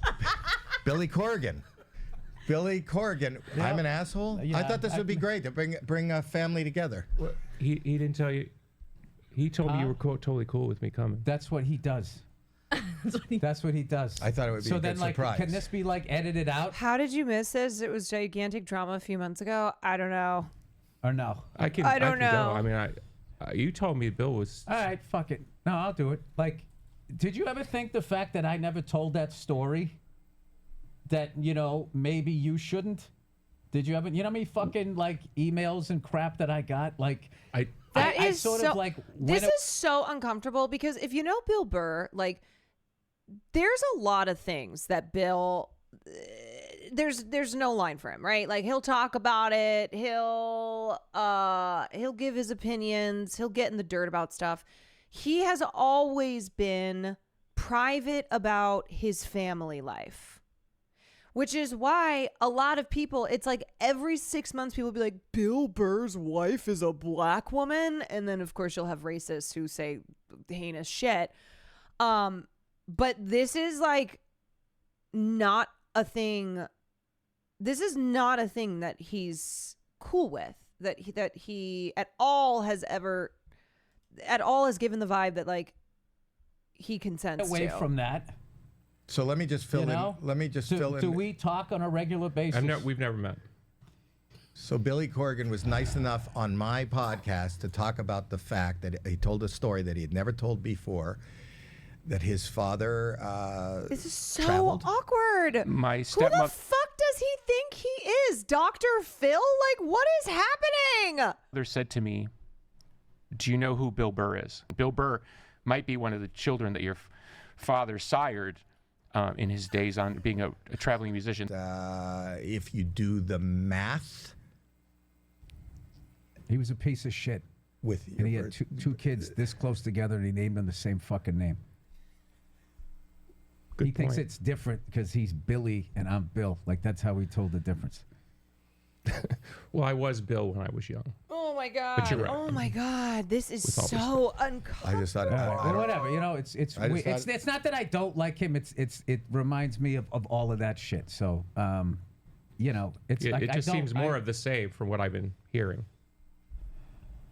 All right, whatever. I mean, I like your music. Appreciate that. Okay, great. Would you? Oh, you know what'd be cool if you let your brother play drums. Well, the fact that he said he can't sing, I think that sort of disproves that we're related. Oh my god, this just Because I'm not funny. Sucks. Right? You know what I mean? So it goes both ways. Listen, you've done well for yourself. I'm happy for you. I'm dead. You know, I'm but dying I just inside. would prefer if you just kind of didn't Fuck go off. around. No, not Wait, I'm uncomfortable because this is actually real. It's not a bit. It's not a bit. Mark Maron talked a bit with Sam Cedar. I have all that pulled. The initial point of this was to talk about Mark Maron, and then somehow I ended up here. But oh my god, I can't believe that I have not seen this, because I was gonna play the clip of Mark Maron on Howie Mandel's podcast. Dude, I think I texted you when I heard you were in Glengarry Glen Ross. That's going to be on Broadway. I am psyched for this. Yeah. I mean, how are you prepping for this thing, man? Well, when I get out of the fetal position, I've just been running the lines, been working with an acting coach, and I mean, it's not like you've never acted. I mean, you've been in Breaking Bad. I know, at the but very like least I'm in here, there man. with some heavy hitters. So, but the good thing is like, you know, I think, you know, they're going to be carrying it. So I feel like I've joined I'm a Division II player that's on that just got on to Alabama. It's Kieran Culkin, Bob Odenkirk, Michael McKeon. So I mean, those guys, they're gonna crush it. So all I got to do is just game manage. I'm gonna be a game manager. You're the Ed Harris role, right? Yes, I am. I play the bald guy. Bob Odenkirk mention. That you get that role, man. Isn't that strange, Bill? No, it's good. Well, they can't have a not bald guy play it, because then That's the true. liberals will get upset. Why didn't you have a bald guy play the bald guy? That's right. Baldists. They're all baldists Bald, on Broadway. well, yeah. That's what I've always loved that about. Like, it's like, well, that's what acting is playing what you aren't. Other than that, you're Right. just memorizing lines, right? I don't know. So you're going to be on a podcast, and Ed Harris is going to come out and act like your brother or something like that? Is that I something? love Ed Harris, and like one of my favorite State of Grace. Yes. Which was based on that book. I've probably told this story before, but one time when I was playing softball, Ed Harris showed up to play, and I think he had literally just gotten out of the hospital. And he was so intense. I was on his team, and we were doing really badly, and he was scary. He was really intense, and I was like, I don't want to make Ed Harris mad. I don't want to make him mad. Everybody get your shit together. Yeah, like I swear, Ed Harris, you know, at his age, and just gotten out of the hospital, at least it seemed like it, and he was screaming at us. The Westies, Sure. if you ever read that. I read that when I was living in New York. It was about the Irish gang in Hell's Kitchen, which is now called Clinton, for whatever reason. And what was cool about the book is it had all the places where they hung out and all like their hideouts and everything. I'm gonna skip ahead a little bit. It's one of the fastest. It says the most beautiful 100-year-old. You and Shane Gillis? Yeah, Shane Gillis. Went up that he looked like Shane Gillis to you minutes ago when I asked if Ed Harris is going to go on a pod. Really pissed? Did what he did. Yeah. Because he is a Hollywood whore. And he doesn't care what he... Oh, is that what that was? That's what that was. Minutes ago when I asked if Ed Harris is going to go on a podcast and ask if you acted like your brother. is that what that was? That's Yeah, what that yeah, was. yeah. Well, was that, people want to know, were you really pissed? Huh? Listen, I don't like talk about... Your stuff? Yeah, I don't. And so, like, Howie did what he did. Yeah. Because he is a Hollywood whore. And he doesn't care what happens. He's a that whore. He just didn't... Okay. You All know, right. he could have said something, and he just, you know, Just threw it out brings there. up all that weirdness. You Yeah, know, no, the point was for him to not say something because he wanted to have, he wanted a viral moment. He thought to himself, I'm going to surprise Bill Burr and bring on Billy Corgan. And I'm going to, you know, this is going to be a huge moment. Because he's an asshole. Billy's fine. I mean, that's the first time I ever met him, but it was like fine or whatever. He's a But like, diehard I did sports not fan, by the way. appreciate what Howie did. No, not at all. All right. So not then, at all. But he's like Howie, so he's like sort of hard to hate. You know what I mean? How do you like hate a germaphobe? He's like not threatening. He just walks with his arms in so he doesn't rub against curtains that he owns. That's the weirdest thing about him. He's a strange man. he came on this show, and he just bounced off the walls, literally, when he came in here. Right? Yeah, that was early on. Didn't he take him? That was over 10 years ago. How do you hate him? He's a germaphobe. He just can't do anything. So when do you go to New York? Just now? Is this happening now? Rehearsals start in February, so then I head out there and. Oh my Dana God, Mamet play, dude, on Broadway. That's pretty friggin' cool. Yeah, it is. Catch the Rich Eisen show every single day. that's fucking funny, man. Damn, yeah. So, Holy shit. I completely missed out on this when it happened 6 months ago. But yikes. And I'm being reminded that it is a true statement that not everybody should have a podcast. Too many men have podcasts. I'm going to say it. Too many men have podcasts. Okay, then we were looking at this. This is the fake podcast that I was talking about. On your apartment. We know that you will not be able to afford to live here anymore, so please accept this as your eviction notice. You have 28 days to vacate the property. It's the fake looking up that kills me, like pretending to look at a person who's not there. And then I had to sign the letter and slide it under Brian's door. And that's the thing, a lot of people forget about the impact of the rental crisis on landlords. There really are victims on both sides. You're right.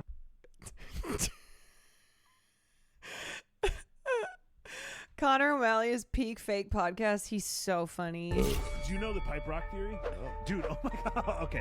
So apparently what it is there's all these different rocks all around the world that are actually hollow. Entire mountains are not real. Inside of them, there's ancient Vedic technology. And what it's doing is it's stealing energy. Is this a bit? I honestly don't know if it's a bit. It's a good bit because there are so many fake podcasts like this on TikTok where they do it just to get clips. I mean, it seems like it's a bit. It's fucking funny. This one is obviously energy out of people, and it's taking it somewhere. Nobody knows where. No. And I saw this in real life. For real? Yeah. What the fuck is this shit? Inside of the rocks, there's pipes making all these sounds. I'm feeling like so tired by this rock. And dude, what is the opposite of a rock? Pipes, and it's like, why are they putting them together? This is unnatural. Who is taking the energy? What is this? Went online, I did some research. I said, who is doing this? And I found this pipe rock expert, this person that works in the government. They won't tell me their name. They won't say anything. But they're like, I want to meet up with you. Meet me at a Target. I'm down here at the Target. I'm documenting and finding them in real life. He's going to come and teach me everything that I need to. Hey, man, what's up? What are you doing here? What? What are you doing here? pedo assassins. Catching pervert in toy section at Target, part 1. Hey, we just want to have a conversation. Trying to meet somebody here? We just want to have a conversation. I don't want to have to go to the cops. I just want about you meeting up with the underage person. I was not doing that. I was not. What are you here to do then? What were you here to do? Shopping for Prime. You want us to go to the cops? 'Cause we can. I'll do that. I was talking to you, but it's because I was looking for a pipe rock expert. Because there are these pipe rocks all around the city that have technology inside of it that are taking energy from people. And I was talking, and if you look at the chat log, I guess, of course I was talking to you 16 years, but I did not say that. I didn't say that. Can we have a discussion? That's all we want to do. Yeah. So you guys had your fun. You can have the cops come here, right? You had your fun. We're gonna go to your job. We're gonna tell you. This is actually really Get in the fucking car. I'll get in the car. This is so funny.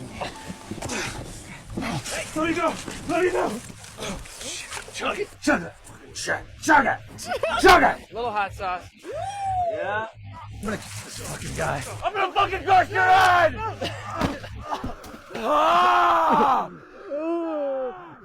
You fucking piece of shit, fucking kid! He was right, huh? Look at this shit. There's technology in there. What are the chips and pipes doing in the fucking rock? Dude, what did I tell you, man? I told you I was not lying. This shit is real. They're putting all these rocks around the playgrounds so that they can take the children's energy and then broadcast it to a different. It's like streaming. It's Netflix for. He was right. This is a workaround where they're not technically legally touching any children. So they're not breaking any laws here. We have to trace where it's going. Yep. North Hollywood. What? They're in Also, North Hollywood. I'm They're in a fucking house. dead at the disclaimer. Participating in this activity could result in you or others getting hurt. Listen to me. Listen to me. We need to stop this shit. Bro, this reminds me of those fucking videos that we watched that one night. Like the one that starts off as you think it's a commercial for like a sinus medication, and then suddenly you're like, what the hell is happening? This is it. This is where the energy is going. Yeah. They're sucking up all the purity vibes from the playgrounds and broadcasting it here. What are they doing with it there? I don't know. Yo, holy shit. That's fucking Tom Cruise, man. Yeah, you gotta get in. You gotta What? go in there. How we get in? How we getting in? Look, they're letting caterers in. We'll get you in as a caterer. You can use my old catering outfit. Here, and take this. What is it's it? a button cam. All right. We're gonna see everything that you're seeing. Here for the catering? Yeah, unedited footage yeah. of a bear. What's the password? Buttfucker. Okay, wave him down. Basically, it's past apps and drinks. Okay, you know what you're doing. Keep this on. If it comes off, you will be tased. I know you're going to tell me to talk to him out there. Skipping Eyes Wide Shut, Timu.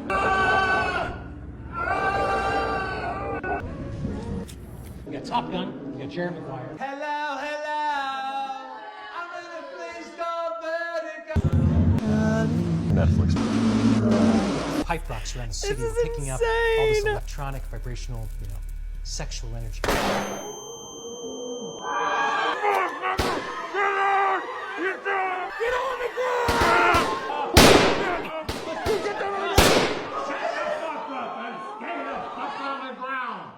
This is the North Pole Defense Team. I'm Santa. This will make you feel high. We are getting news tonight that Santa and the North Pole Defense Force successfully took out a massive pedophile syndicate, all part of an operation that resulted in multiple high-profile arrests as well as the death of Protestant singer Bono. Operation Pipe Rock was a joint effort with the Church of Scientology under the command of Lieutenant Colonel Tom Cruise. I'm not a pedophile. The stunning operation was all caught on video thanks to a daring podcaster and one-time suspected pedophile named Kevin Podcast, who sustained an injury during the raid. President Trump awarded him with the inaugural Presidential Podcasting Medal of Informativeness. Nobody's ever done it like him. He's a warrior in every way, and we appreciate you being here. I'm not a at all. At the press conference, Mr. Podcast announced that once his cousin gets Audacity to work on his computer, he is going to be making an album of non-pedophilia covers of R. Kelly songs. I believe I can fly.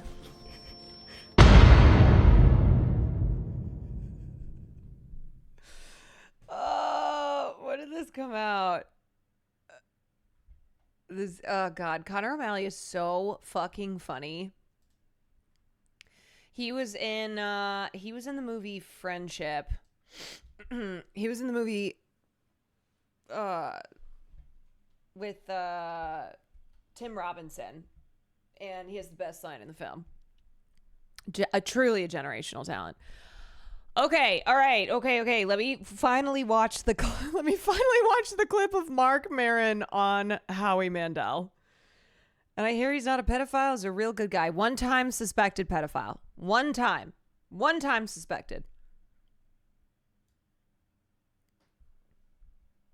I've been seeing like Jeselnik having an issue with people like Tony Hinchcliffe, who he's saying uses profanity or just shock value comedy. What's your thoughts on that? Well, at this point, it's lazy and sloppy and hackneyed. You know, to be in a fucking club where, you know, I'm walking down the hall at the comedy club, at the Comedy Store, and, you know, in one room, someone's doing their bit about trans people. And he came ready to shoot. And I get down the hall, and there's someone on stage going, well, I guess I got to do my bit about trans people. Like, no, you don't. You don't. It's hack now. I mean, you know, you guys got... Howie Mandel's like, you don't? Huh. I'm learning new the things. freedom you wanted. You can now say whatever you want. They're defeated. Their rights have been denied. The policies that you guys encouraged with your stupid material are now policy. And now, like, you know, half the people under the umbrella of anti-woke, we've lost a tremendous amount of democratic-leaning ideas and movements. So whether they knew it or not. And that's why you got people now going on Twitter being like, you know what? I miss woke. I do. I miss woke. And in between, like, I don't know if you all have seen this, but one of the most obnoxious, commonly replicated tweets that I see, especially in the last couple days, is conservative accounts posting videos of sorority recruitment and being like, oh, this will kill the libs. Ha ha, retweet to piss off a Democrat. And it's like, okay, so do we like women dancing or we don't like women dancing? Because every other day it's something different with y'all. In the same way with Sydney Sweeney, where at first she was a whore, right? Sydney Sweeney, you know, in lingerie, Sydney Sweeney with her boobs out, like, oh, this is what wokeism has done. You have all these whores just prancing around online. But now then she's the savior of American freedom. She is the antidote to wokeness. Like they just, I know I'm talking about a crowd of people who have no consistent anything, but it's just so funny to me to see, yeah, purple-haired lesbians hate this. Do you know how many women in my sorority are now gay? There are lesbians in sororities. Shocking news. Breaking news, lesbians are in sororities. It's like,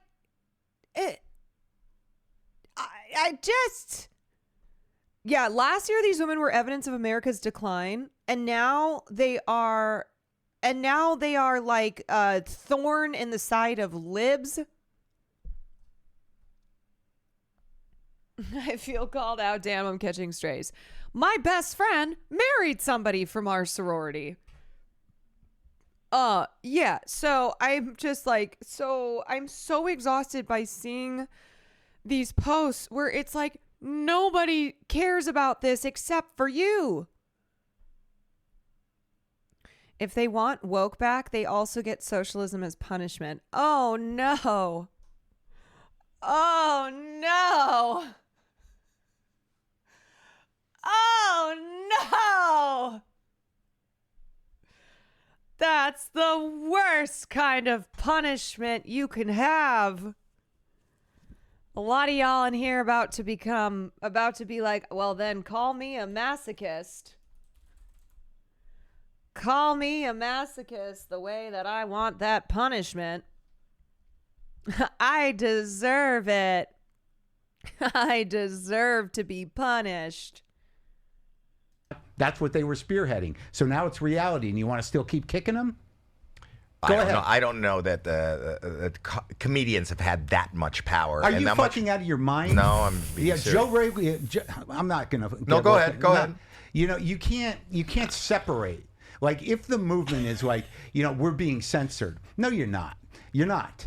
There's no. I'm being silenced, I say on my Netflix special. They are trying to silence me. I'm being silenced, I say, on the multitude of platforms that I have available for me. Constitutional censorship issue with your free speech. You say things, and in a democratic shit show of an environment, you know, like Twitter or whatever, there's cultural pushback. And I'm not saying that it was pretty bad in terms of, you know, people getting canceled and stuff, and I agree that was an issue, but that's a specific issue. To frame it as some sort of free speech problem was a misdirect. It wasn't. It wasn't a free speech problem. It was that people were getting cultural pushback. That is not a constitutional issue. No one was being put in jail for saying anything. That's a free speech issue. But my problem is also show me comedians who have been really canceled. anybody who faced consequences for, let's be clear, not doing things like telling offensive jokes, being a bigot on stage. So people like Louis C.K., he's back and big as ever. His return, he was Grammy nominated. His return album, he was Grammy nominated and sold out. He got standing ovations. And then it got to a point that people were like shitting on Louis C.K.'s accusers and blaming them for the fact that he had to take any time off whatsoever. I have to say too, it's sad that it's a breath of fresh air to hear a comedian genuinely speak on this annoying perception that there's no freedom in comedy anymore, and that if you go on stage and say a joke that's like transphobic, that's just punching down, that's lazy, that the problem is not you. The problem is not your comedy has not evolved. Your comedy is just lazy. It's everybody else.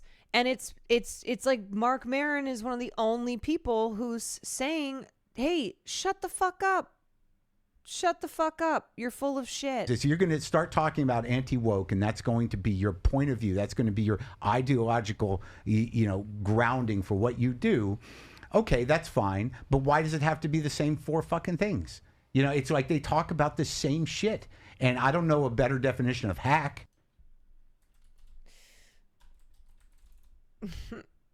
I don't know a better definition of hack. Some of you mentioning Aziz Ansari, he's literally on tour, and he also has a movie coming out. And there were a lot of people who shit on the woman who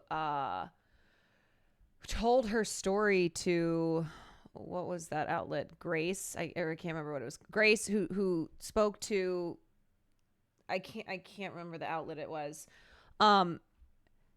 Anyway, we watched Ole's whole video. Aziz's career is fine. Like, he has a comedy special. He's on tour. He has a major film coming out that Keanu Reeves is in. So genuinely, this idea that like comedians have been canceled left and right by wokeism is ridiculous. Okay, before I watch Mark Maron on Majority Report, I wanted to watch this clip. This is from his special. Keep getting greater with this sociopathic huckster clown king and his buddies, the autistic billionaire techno-fascist. And somehow or another, he managed to find an actual Jewish Nazi for deputy chief of staff. Guy's really got an eye for talent. And his supporters, just this army of shills and stooges and grifters, collaborators, unfuckable hate nerds. And especially because it feels like so much of the shift has gone to the right, just across the board, not just in comedy, but just the overall shift to the right, the backlash to progressivism, the backlash to the gigantic enemy that is wokeism. So having Mark Maron be one of the few comedians who has not drifted to the right, along with so many of his peers, both in podcasting, in comedy, everyone's just a fucking reactionary these days. And it's frankly, it's just, this is a rarity. white nationalists, crypto dorks, whack job Christian fascists. Yeah, and then there's just about like 50 million people who decided, I just like the guy. And actually hate them more than the rest of them, to be honest with you.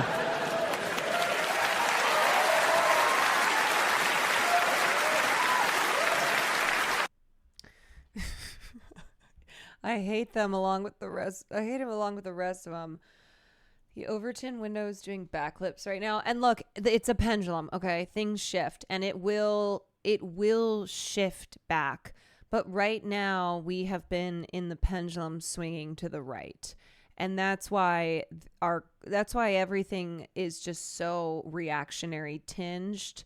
Why, the term wokeism is thrown around as often as it is, and the backlash to said wokeism is apparent in just across culture. We played a clip of Okay, so this is Mark Maron talking more about anti-woke comedy on Uncle Sam Cedar's podcast. You talking about if Theo Von had an opportunity to interview Hitler. That was very funny. Thank you. And we have a clip, I don't think we'll play it right now, of you on the Howie Mandel show, talking, which has been traveled a little bit, about talking about the sort of anti-woke contingency of comedy. Yeah. And I want to get into that, but it's what I find fascinating, and it was really, I feel like Howie Mandel was not prepared for that that conversation. Well, he's like a classic late boomer who, they lock into just the surface ideas, which is shallow, and they don't have any conversation deeper than that. And it's not uncommon. He's not living in the world of discourse or even politics. He's a rich guy that's sort of like, I just want to stay busy. And then, they all get this kind of like, well, people should be able to say whatever. It's like that. It's not even about that anymore. Was it ever, though? I mean, it's not like you're going to get taken off. This is not like Lenny Bruce getting arrested. It's just about audiences saying, hey, man, I don't like what you're doing.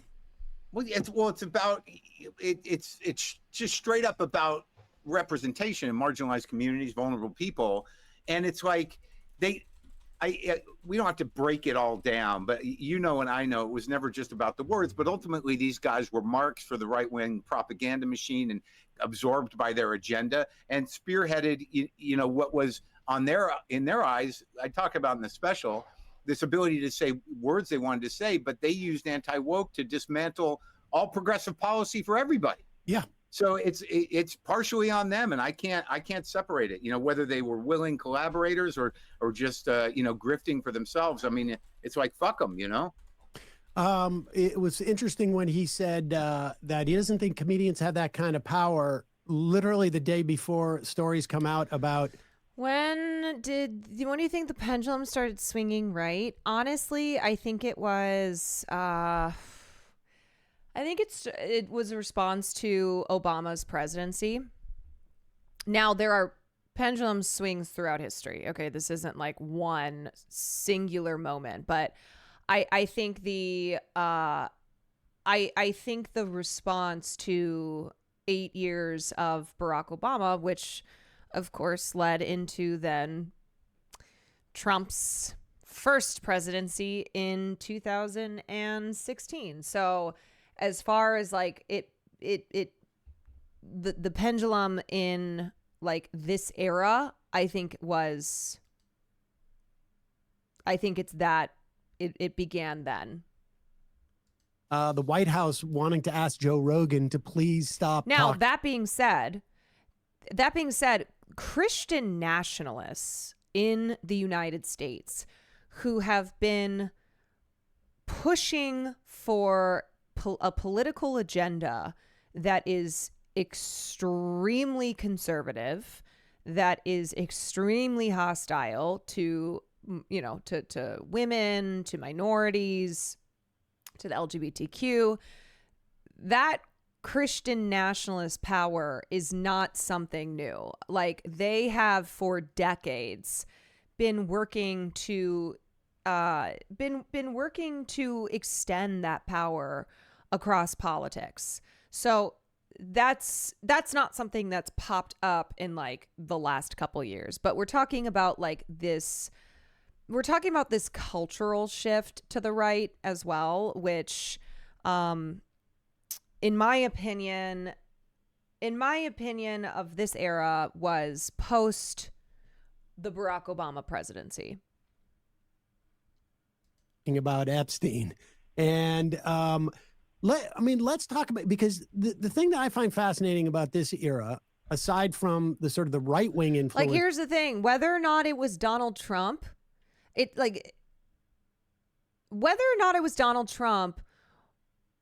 post Barack Obama, we would have gotten somebody who was speaking to people feeling disillusioned with the system, with the establishment. So it's not that Donald Trump is some singular anomaly. We could have had Jeb. We could have had Jeb Bush. It's not like Donald Trump is a symptom. I always say he is not an anomaly, and he is not the cause of all of this. He's a symptom of where politically and culturally this country was and has continued to head. I think COVID really radicalized younger men and women too, who were just becoming adults and in their formative years. We're on the trajectory, but I think COVID fast-tracked the right-wing swing. We're all inside, not socializing, plenty of content online to watch that was very right-wing. And oh yeah, COVID absolutely was a huge moment. I think it, as we say, it broke a lot of people's brains. And I think there's a lot of people who otherwise are maybe liberal in their political beliefs, who started to reach a conclusion that COVID was overblown, that they were exaggerating the seriousness, that they lied to us about stuff. Like, I know a lot of people who are not right wing, who are not the like conspiracy theorist, QAnon MAGA type people, but who have very right wing anti-science views on COVID. Yeah, COVID denialism kind of being a gateway drug for people. With these comedians is when we were on Air America, when we first joined in 2004, there was a complete, not total, but a pretty complete lack of comedians being Zendoria, political. thank you for the prime. Like, literally all of the people who were political in comedy probably worked at Air America, as a writer. Crimmins was there at that time, and it's completely different now. I mean, it changed over the course of, I don't know if it was from social media or the nature of the world, but I just remember in 2004, 2005, and the other thing too is, like, in the COVID and post-COVID era was an explosion of like reactionary podcasters, and like you had more people in cultural spaces who started making shit for the internet because everyone was at home and there was a high demand for content.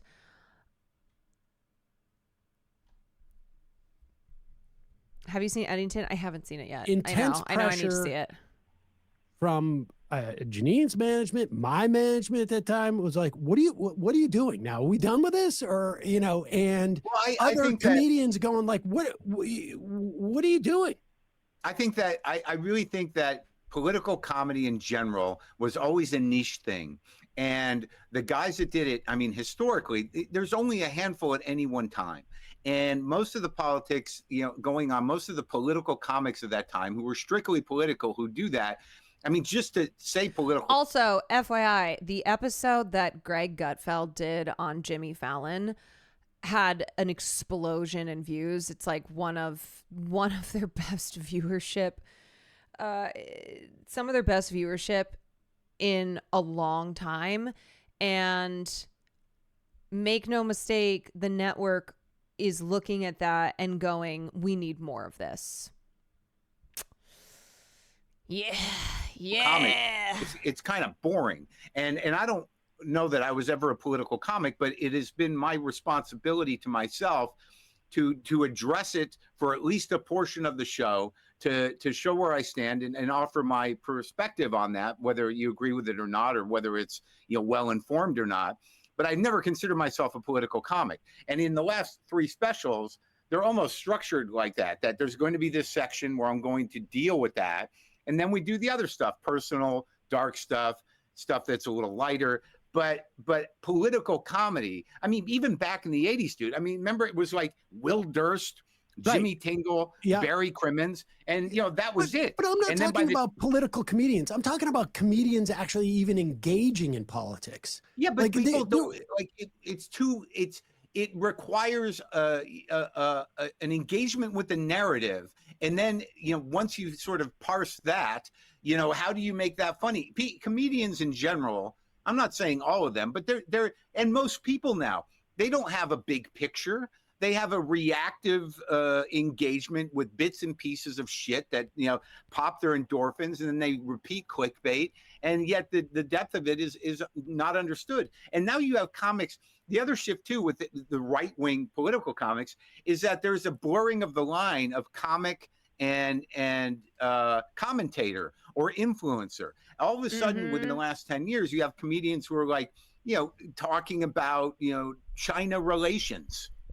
And it's like, okay, I guess that's part of the job. I don't know. I think also important to keep in mind that a lot of people in comedy, in media, in these spaces who claim to be apolitical, that they're politically neutral, that like their content is politically ambivalent, are not. Like they tend to be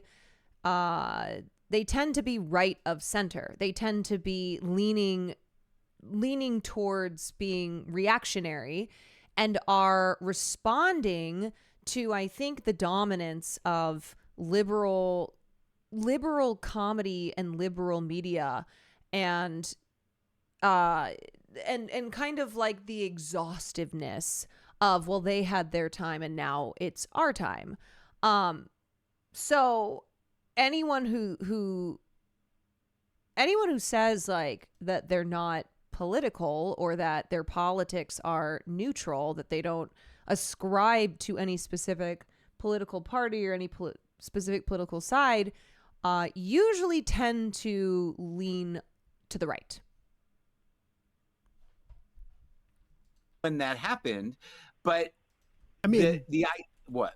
I mean, Air America was certainly so we part did of it. Another thing, it's our fault. Okay.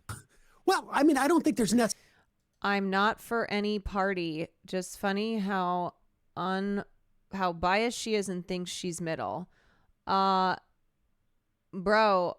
I've never pretended to be middle. That's you joining the party late here and just saying whatever the hell you want to say. I'm talking about comedians and podcasters who say they're in the middle, or say they are politically neutral and are not.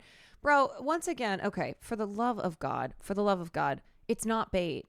This is not hook, line, and sinker. Bait has to be good. Okay, I need you to understand that. Just like comedy has to be funny, comedians need to be funny, Bait has to be good. You can't just say something dumb and then be like, "Oh, bait." Like, I would like you to improve upon this. If this is how you're going to, if this as a person, you're going to be this kind of person, you need to get better at it. All right. You got to work on this because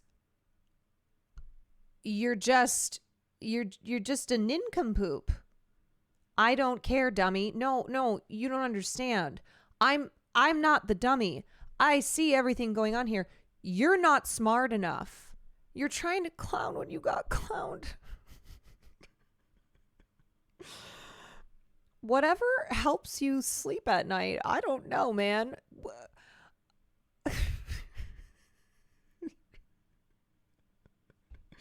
All right, now you're making me laugh. One goon is killing me.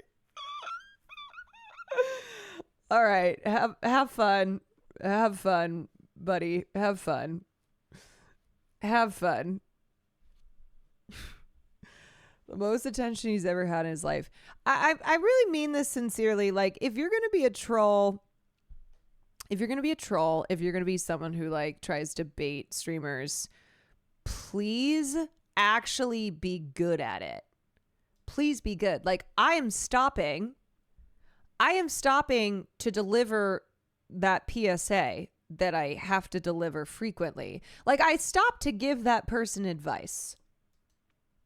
They never send their best. I know. Whoever is in charge here, can you please send better trolls? Like, please at least be funny. They don't make them like they used to. I know. It's lazy.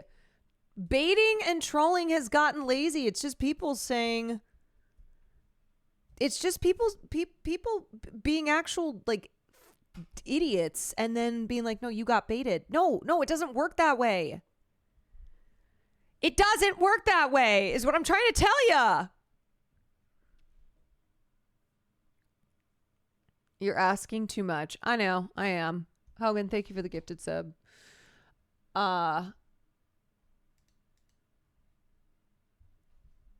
Necessarily something wrong with it. Obviously, that's what I do. I don't know that I'm a comedian. I feel like I'm more of like a political commentator who's mildly amusing. You're very funny. But I think, what interests me more is that we started in a time where showbiz people, including comedians, were almost actively disinterested. And over the course of that time, it's very different. Yeah, but it was always a divisive thing. I mean, the idea was that, you know, if you're going to be an entertainer, you know, why alienate this group of people? I mean, it was also, always... I think somebody had asked a question about like, what is a reactionary? So,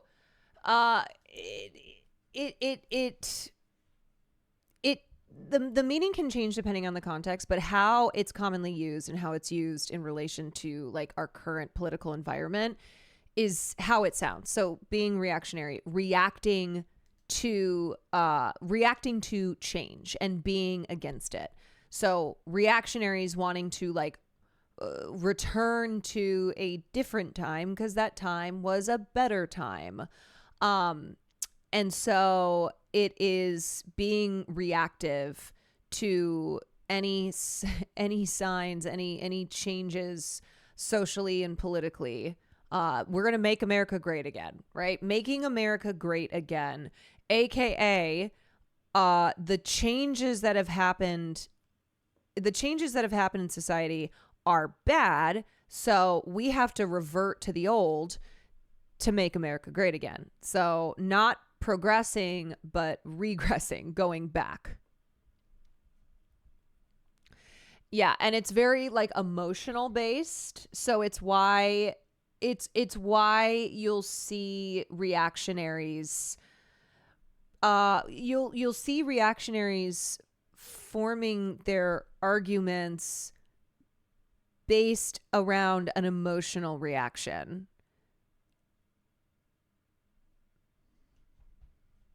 Yeah, go back to the old times without any of the good parts. Like,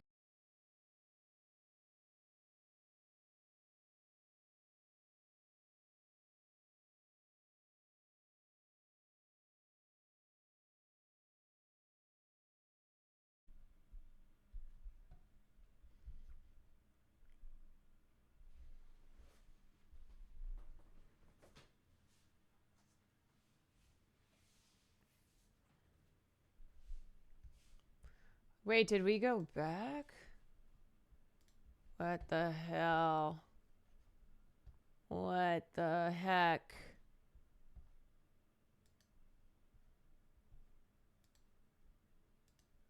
What? Okay, I think Wills is back.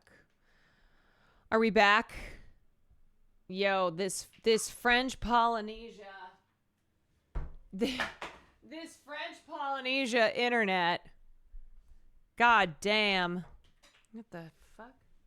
This French Polynesia internet. Woke is back, y'all. Woke is so back.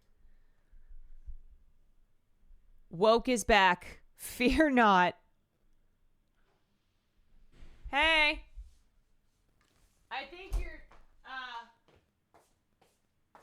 back, 'cause I'm back. Yeah. You okay? Yeah. Oh.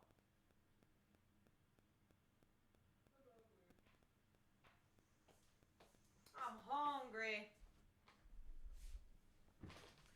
I'm hungry, Bubby. Very cool. God is punishing you for ending the pod. Awesome. Love that. Love the French Polynesia internet taking a fucking dump. My internet, okay, so there's a good example of reactionary. What my internet just did. It reacted because it didn't like what was going on.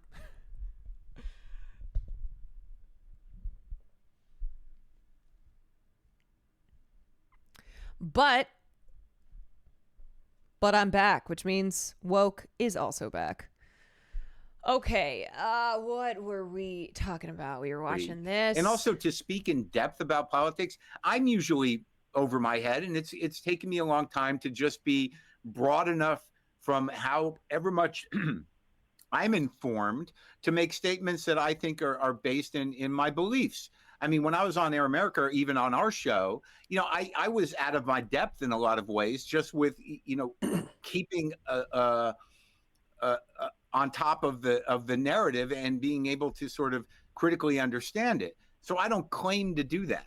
But I think a lot of people now, because of the advent of never-ending bullshit information, they claim that they can do that.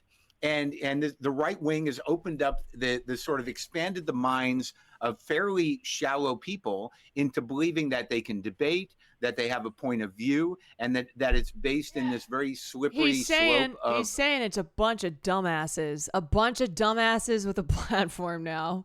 Of evolving bullshit that gets them worked up. So in terms of the left,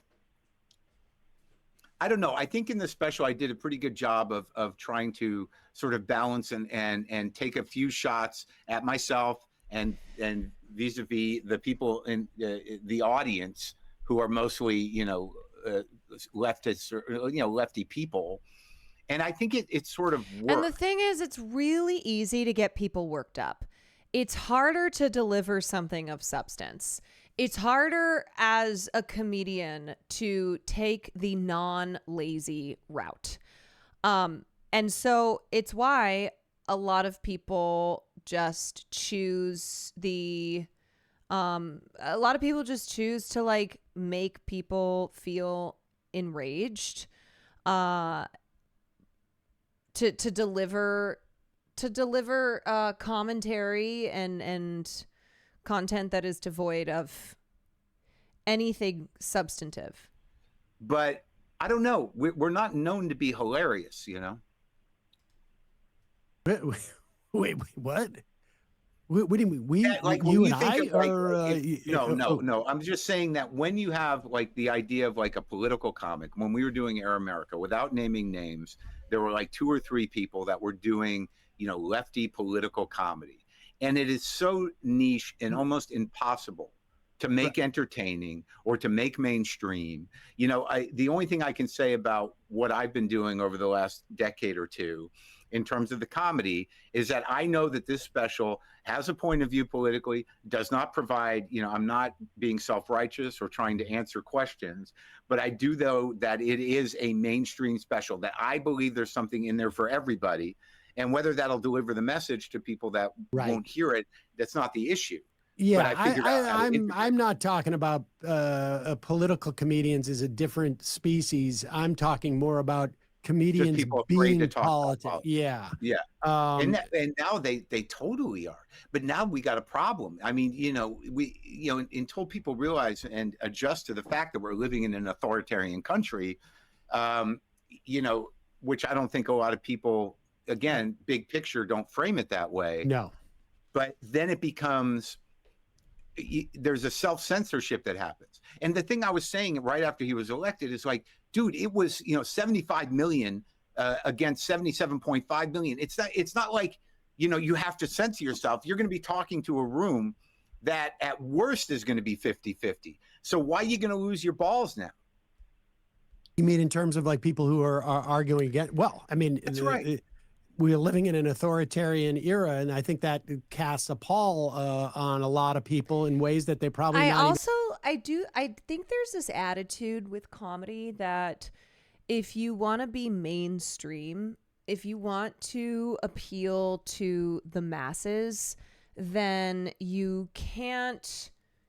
Then you can't be perceived as politically a leftist. Like there's just this a lot of comedy is a lot of comedians they're responding to what they think is where people are at culturally, like where the masses are at. This goes for any mainstream position where people who are trying to have the broadest appeal don't want to like trap themselves in this box of being explicitly woke. Like Bill Burr he's one of the best right now who is really speaking to the moment and speaking to our current politics. But Bill was also already mainstream. He was already a big name. And, I think he comes across as like really honest and authentic. But I don't think he like labels himself. Obviously, a lot of what Bill Burr says are things that people who ascribe to leftist politics relate to. But I think Bill's an example of how you can maintain mainstream success and not be fucking right wing. But I think I think he stays away from being put in a box, and he's like, I'm just telling it like I see it. Necessarily conscious about. I mean, well, they're conscious of fear. Yeah, that's what I mean. Yeah, the self-censoring. They shut up. It is self-censoring, and it's hard to get over. But if you're playing in like, well, I have an audience now, fine. But if I'm at the Comedy Store. And again, I'm not, running around doing clubs. I am sometimes, but now after a certain point, most people know who you are and what you do. But I think in a general way, especially in Los Angeles, to kind of keep working those muscles of pushing the envelope a little bit politically, you'll sort of see it in the opening of the special. It's very clear that when I do the ironic take on how great America is now, most people know it is not. Right. Most rational people, and I'm talking about the other 150 million people that didn't vote. They know that it's scary and bad, and they're afraid to sort of, I think, acknowledge it to themselves. So when you release a little bit through laughter, I can hear that they're like, yeah, it's fucked up. Now, and I will continue to say that the people that think this is exactly how America should be going they're bad people. Do you have anything else to offer in this community? Anything? Because if this is all you got, it seems like you have some weird fucking gum fetish. I'm not even chewing gum. I'm not even chewing gum. I don't like this. No, I didn't say anything. Oh, did I go on stream and be like, hey, I would love if you're in this community and would ask me to spit my gum at the camera? Because I don't remember saying those words.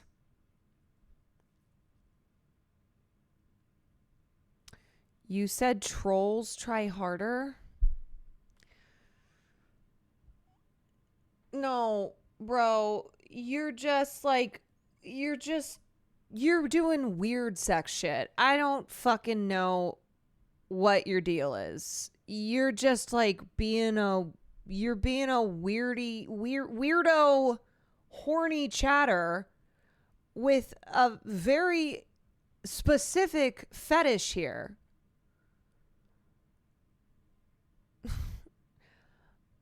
Please, gooning is not trying harder. No. Okay. All right. I am so tired. What is going on? I have a headache. And people are not being normal. My internet crashed. I have a headache. People are being extra fucking weird. Extra weird. That yerba mate isn't hitting good. I mean, it was delicious. It's delicious. Caroline doesn't even time people out anymore. It's been bans for the last 3. Some days you just are too exhausted. There's nothing.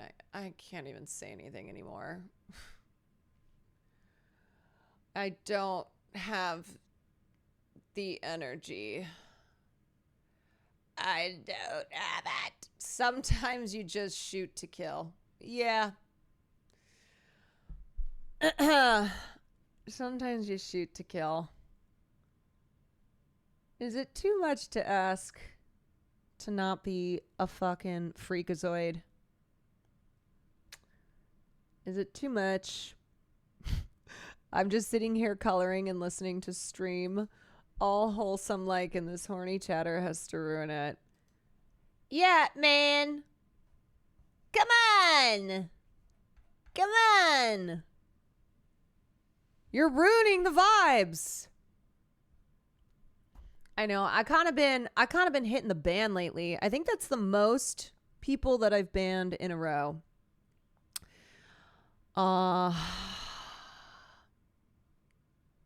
I know. I just want to hang out on my cozy stream dog. Like, bro, it's nighttime. It's nighttime. People are just chilling. We're just hanging out.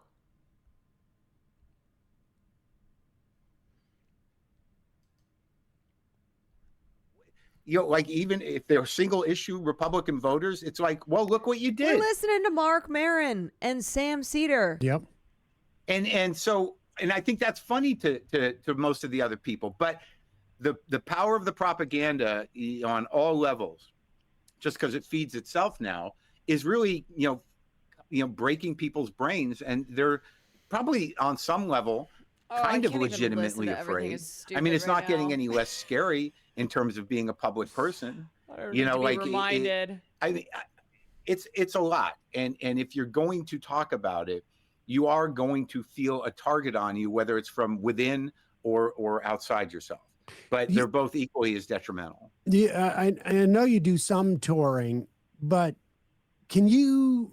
I imagine on some level now your audience is sort of self-selected, so it's a little bit tougher for you to sense, like, has there been a marked change in people's perspective on that question of whatever it is, authoritarianism, or what they're sensitive to, or have you noticed that over the years? Well, I think what happened for me and what kind of led me to the decision I made to, instead of be general about, my political insights or what's happening culturally, in a way where, Mark, spit out your gum at the camera. Jokes are detached, that over, and just is sort of me saying them in a provocative way. Over the course of touring after this Trump election, I realized that, I would be going to some red states, but I would be selling, 800 to 1,100 tickets. And the people that came were like me. They were scared. They're isolated, a lot of them. They're surrounded, by people that you no longer know what your neighbor thinks or what's dangerous for you to say, just in a community level. Some of them, are just on their phones in despair with whoever they're living with. And here's the thing. Here's how I feel about like comedy and politics. Not everyone can be fucking funny and insightful. Not everyone has the ability to evolve as a comedian so that your comedy doesn't get stale, so that you are not coming across as like you've aged out. It's not something that everyone can do. That's how it goes. It's the same way I feel about like all these motherfuckers going, oh, now everyone can make movies because of AI. No, they can't. No, they can't. It is hard. It takes real skill and the like desire. And the desire to, and the willingness, I'm not just talking about like making films, more of comedians, but like the willingness to understand that comedy is fluid, that what worked 20 years ago isn't going to necessarily work today. And that's not always a bad thing.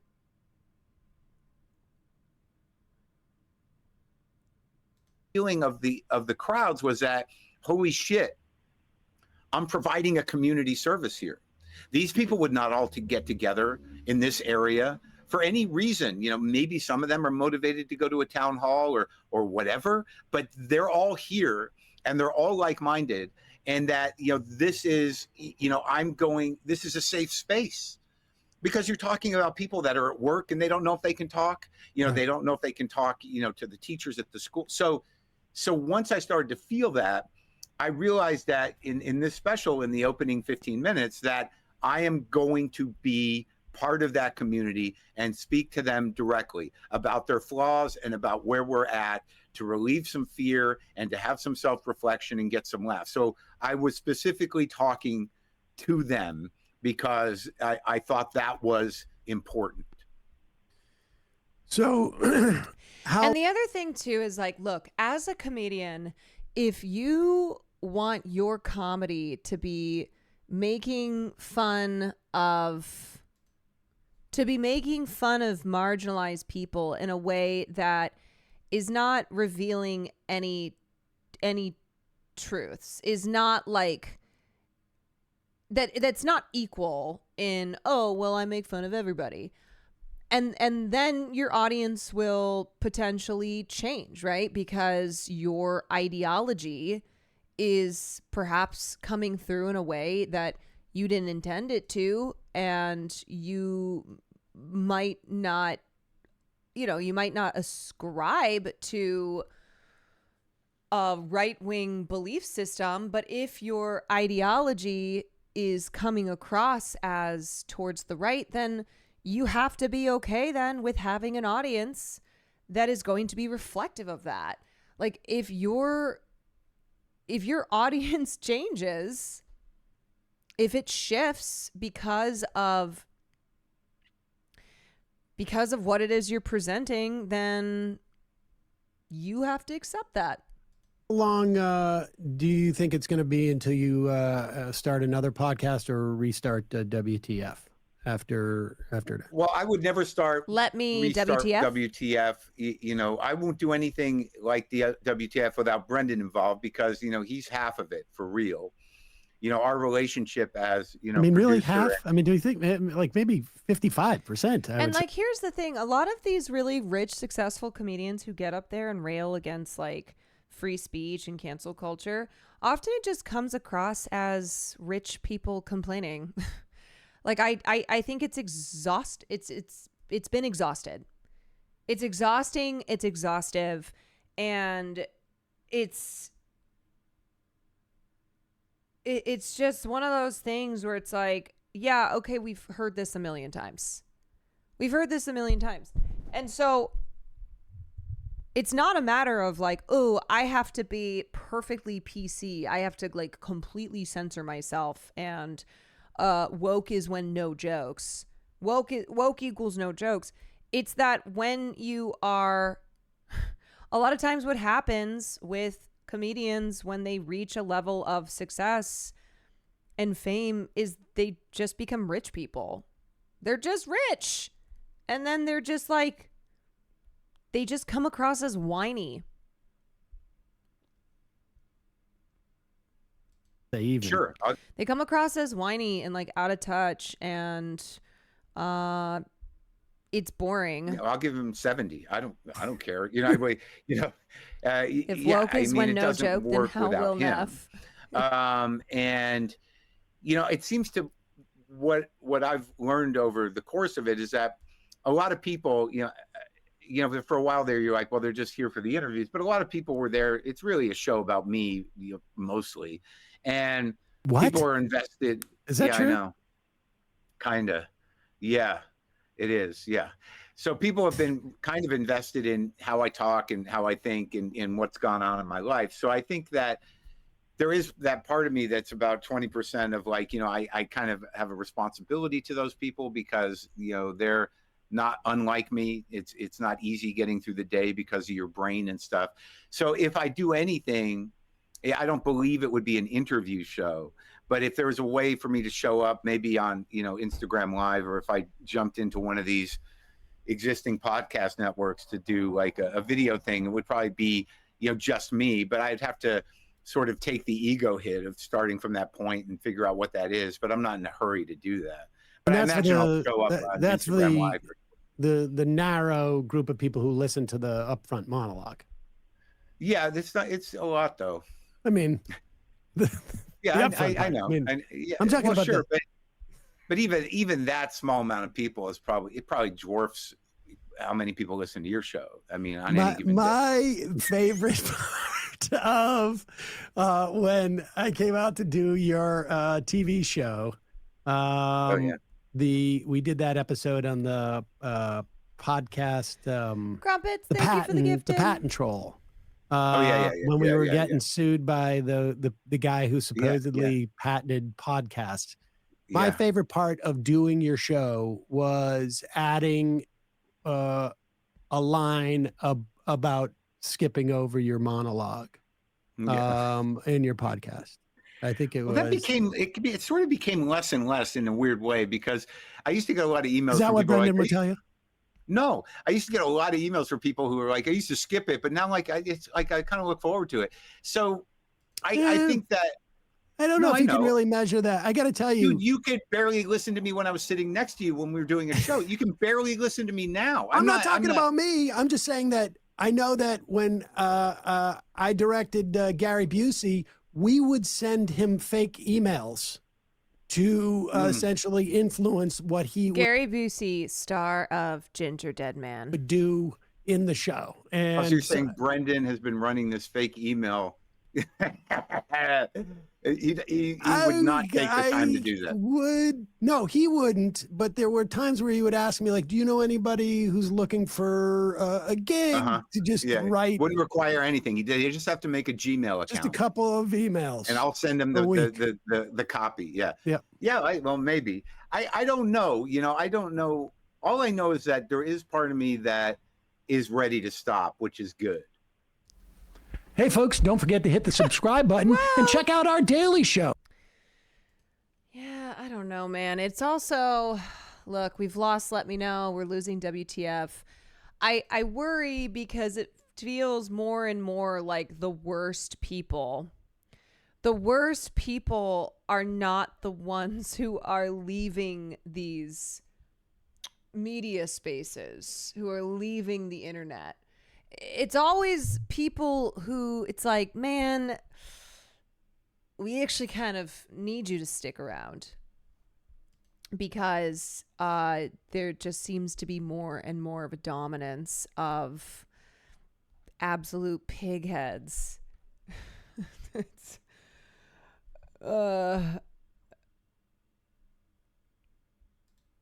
I don't know. Yes, you did, Caroline. What are you talking about? What are you saying? I don't understand these chats. The dumbest popesible population. I mean, this is pathetic. I don't know. Yes, you did, Caroline Clamau. Are you drunk? You look drunk. Are you drunk?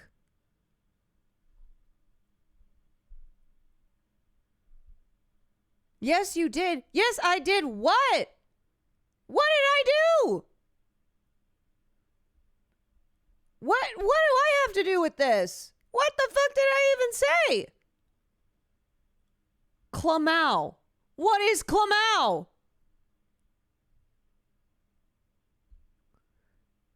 Kikiing, laughing my ass off?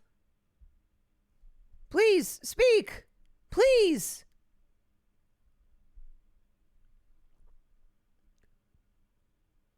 This is another community member. 33-month subscriber. 33-month subscriber. What's going on? 33-month subscriber. Bayleaf.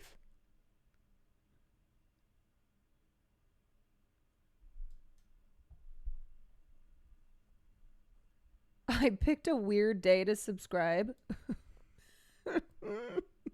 Welcome. Welcome, 1 month subscriber. I feel like I'm taking crazy pills.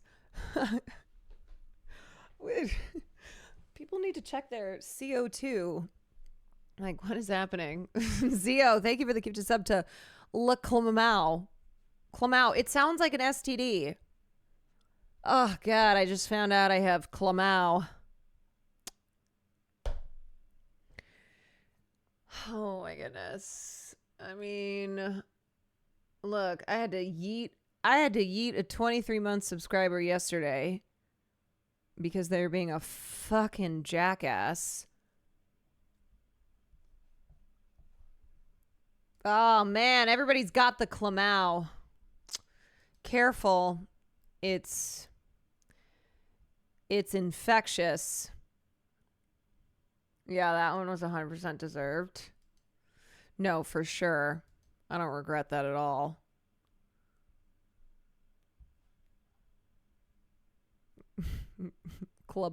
Clamau.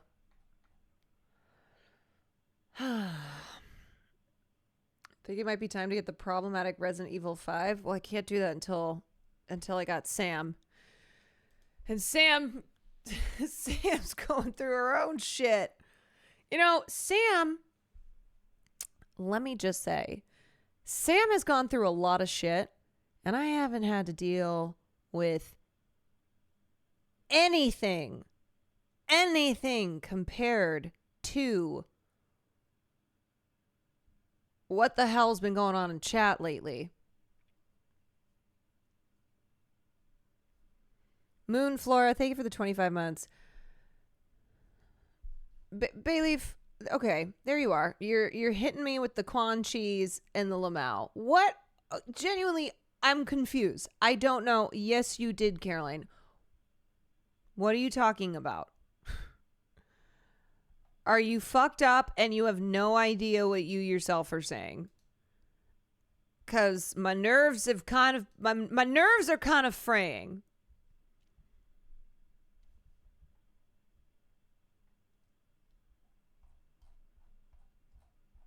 Yeah, remember how we talked about not drinking and chatting?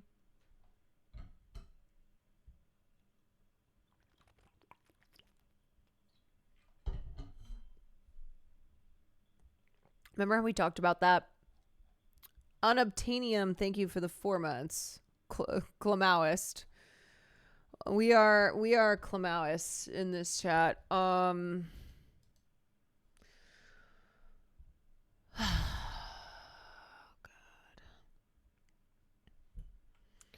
to see something super cute to lighten the vibe? Oh, it's like the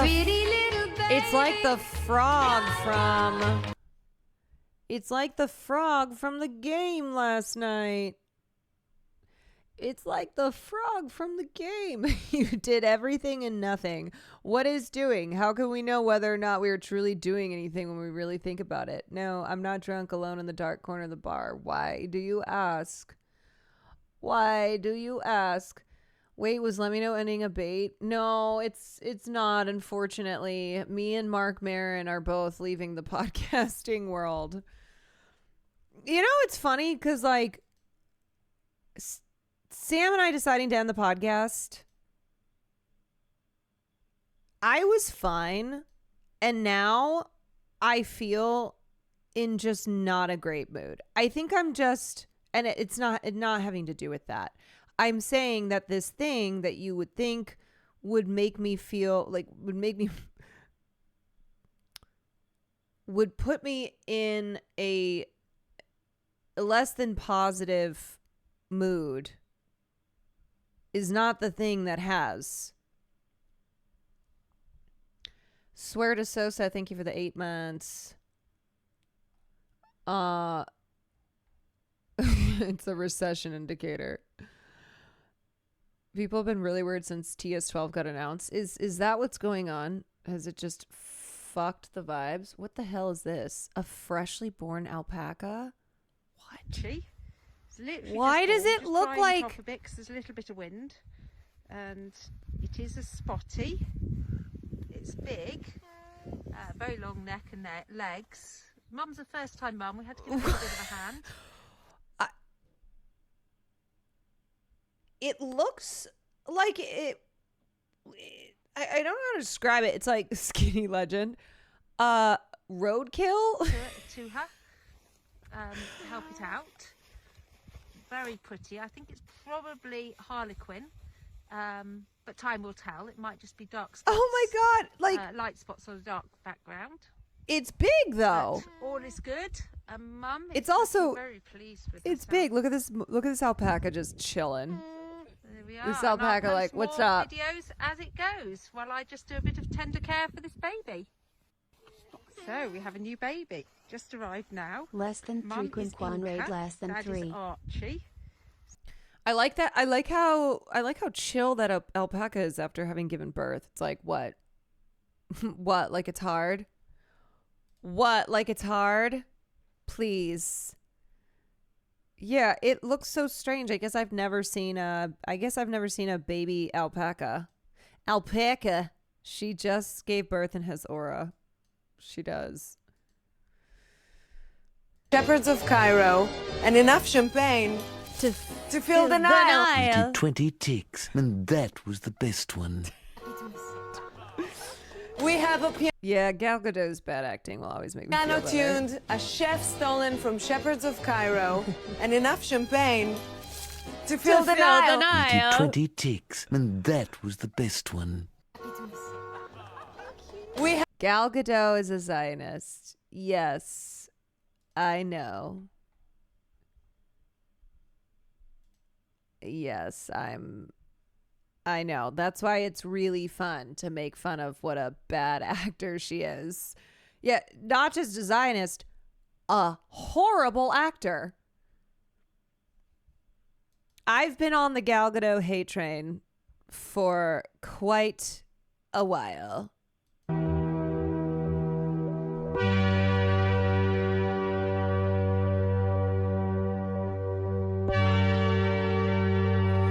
no, you're gonna make me like one of those crazy white ladies who suddenly has 6 chimps, who has like I just have like a heavy spray tan, fried hair, and a bunch of chimps, and I'm like, they're like my babies. You're gonna make me like the chimp crazy lady.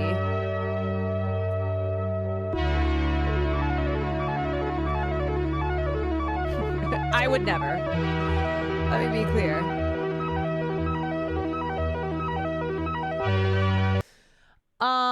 Okay, sorry, can't get past it. Let me know it's ending. There's no post anywhere. So we actually filmed the episode today. Okay, let me explain it again. So Sam showed up to my house and I was just I was reading her energy. But it's something I've been thinking about. We needed to have a conversation for a while now. And I just like asked her, I was like, is this something that you want to keep doing? And if not, that's okay. I want you to be happy, and I want you to like put your time and energy into things that you want to keep doing. So we had a long conversation about it and decided that, we are not going to continue doing the podcast. We did an episode, but she didn't want it to be a thing where it was like people found out. We don't like to like bait anything, you know? We don't want to bait anything. Didn't want it to be like drama on the internet. And so she was like, can we talk about it on stream before the episode comes out? So there are some people who I think maybe don't watch the streams who will watch the podcast and find out there. But I think a lot of viewers are between both of our communities. And so she's like, I would just rather tell people, but then the episode is coming out Friday and it will be the final episode. It really is just a matter of we love hanging out. We love hanging out. We love spending time with each other, but podcasting, the actual podcast of it became more of a chore and an obligation. And podcasting, I think, ultimately is something that I love to do, but I don't think Sam loves to do. And we gave it the old college try. And it's okay. It'd be like, I don't know, if I was doing something and then realized like, actually, you know what, this is not something that I enjoyed doing. It has nothing to do. In fact, the thing that made her keep doing it was that she wanted to keep spending time with me because I'm so awesome. No, because it was like a once a week, at least we get to see each other and hang out and talk for, we would always talk a long time before then we would record. And I just kind of started to get a sense that maybe it wasn't something that she actually really liked to do. And it was one of those, I was like, there are things that we can like set goals for. Maybe we try to bring in a producer to help book guests, lighten the load, or, changes that we could make. But also I don't know if making those changes, if trying to take the pod to the next level is even something that you would want to do. So instead of continuing to do it and try to add in things that would expand the podcast, is this even still something that is worth continuing for the time? And because you don't, and ultimately, like, you don't want that to, not that I think it did, like, I think Sam is great. I think every episode was fun and she's so funny, and it's one of those where like I think she's really good at it, but I don't think it's something that she necessarily likes doing. She also had a lot of big life changes. So that was another thing where I said, if none of that stuff had happened, do you think you would feel differently? Because I don't think you would. And she's like, I don't think so either. But I think it certainly, with all of the personal things she's gone through, I think she's kind of, evaluating her life and her career and what she really wants to focus on, and who she wants to be. Well, I don't know if she's funny. Yeah, you know what? Actually, she's so dull. She's never made me laugh one time. Never made me laugh one time. So cool, you guys can have that kind of convo together. Oh, for sure. Look, my number one thing is I love to talk. I love communication. And I also, like, I said things that I knew she was feeling, where I was like, you're worried that I'll be upset, and I'm not. I'm not upset. Like, I need you to know that it's okay, and I don't want you to keep doing something because you're worried about us no longer spending time together, or that, like, I'm gonna be mad. The thing that matters to me is you being happy doing the things that you're doing, because this is a career that, like, it requires a lot of work. You're not gonna love every single moment, but a podcast has there's no end. It goes as long as you want it to go. It's not the same thing as, like, okay, I have this YouTube video and I have to put in 50 hours at least of editing, and, like, at least though that, like, there's an end to it. So it's similar with streaming, where, like, if you don't like streaming, if you do not like the content that you're doing on stream, you are going to burn out on it. You simply just, like, cannot keep going with there being no end in sight if you're doing something if you're doing something and you don't love it. And there's no excitement anymore, and there's no, like, oh, well, these are goals that I have. This is something that I have planned for the future.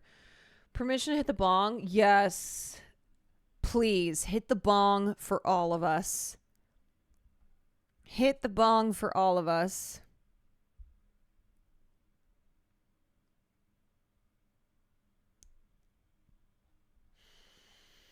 Can I send you a really cute clip of Nandre talking about y'all? Why do I feel like this is troll?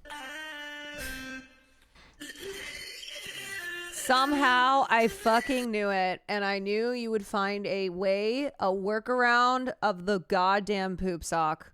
I knew it. Let me just state for the record, I knew it. How did I know? Because it's crumpets and because it's Nandre. Because when it comes to trolling, actually, trolls, Nandre is who you should learn from. Nandre is who you should learn from, where he'll be like, hey, I sent you something, like, can you please take a look at it and get back to me? And it'll be a picture of a hot dog. It'll be a picture of that goddamn glizzy.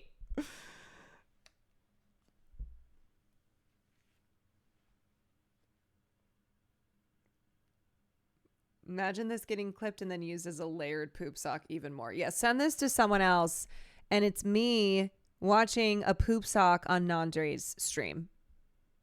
Like, this should be the new poop sock meta, where it's just streamers watching another streamer get poop socked, and it, like, just keeps going. Poop sockception.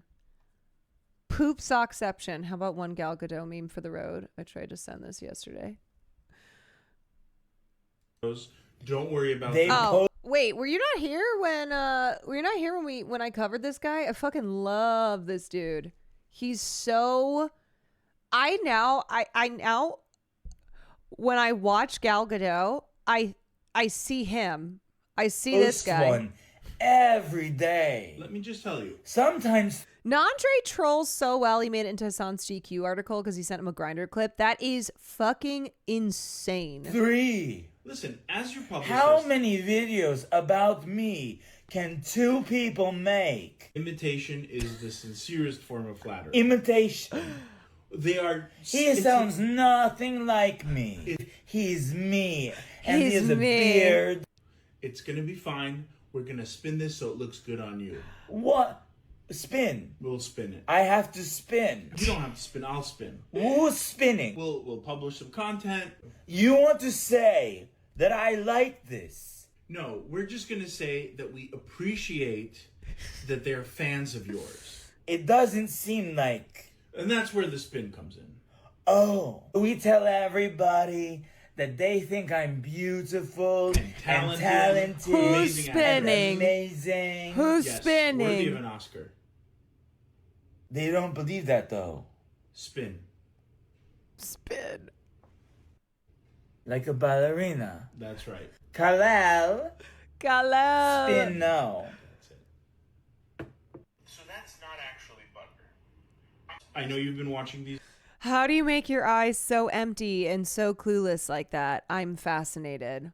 It takes a real talent to impersonate someone better than they can play themselves. Better than like he does Gal Gadot better than Gal Gadot does Gal Gadot. Better than Gal Gadot does Gal Gadot. Oh my God. I am drop the link. I think it was House of Phobia who posted that one.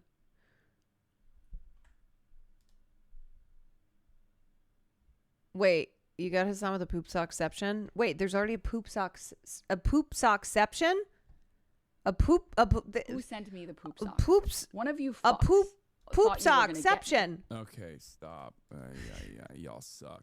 Y'all suck. Brief note on this. All right, add that to the poop sock what section. Is this Denims video? Did you see Gal Gadot as a Tom Brady kisser?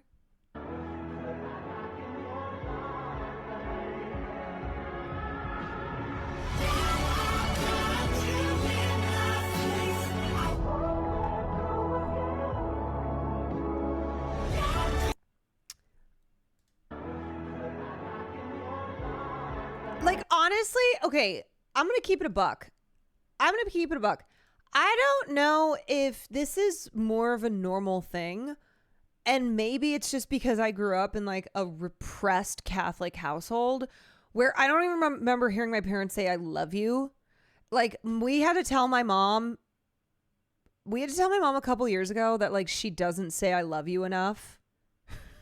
Like, it's only as my mom's gotten older that she's been more, that she like hugs more, that she's more emotional, that she says, I love you. Even still, we'll be on the phone, I'll be like, I love you. She'll be like, oh, I love you too. Like, I don't know if it's just because like in my household, physical touch wasn't necessarily a big thing. It's pretty normal if you're from Southern Europe. Yeah, I have that Midwest Catholic upbringing. It's not to say my household wasn't loving. I just see this kind of stuff and I'm like, what?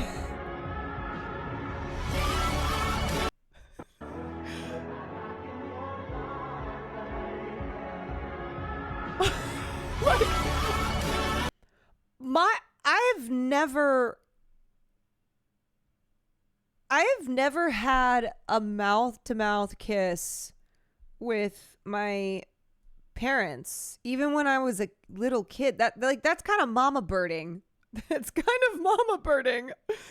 Okay, she held it for too long. Like, that is a really long open mouth kiss. Being Asian, I get weirded out when my parents say I love you. You're like, what's happened? What's wrong? Chuggies, thank you for the 5 months.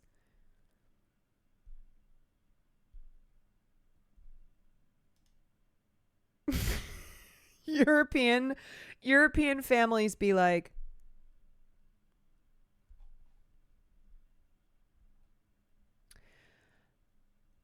yeah, mouth to mouth, but open mouth. Like, it's not just mouth to mouth. It's open mouth for an extended period of time.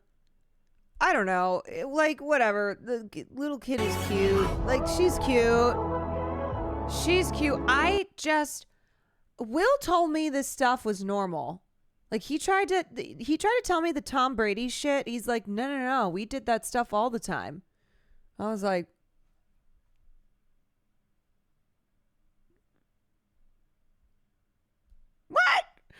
Yeah, she's pretty young too.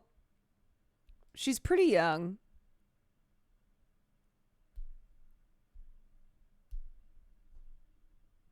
Definitely kissed my mom and dad on the mouth when I was a kid. Yeah, look, I think like being a little kid, kissing your parents.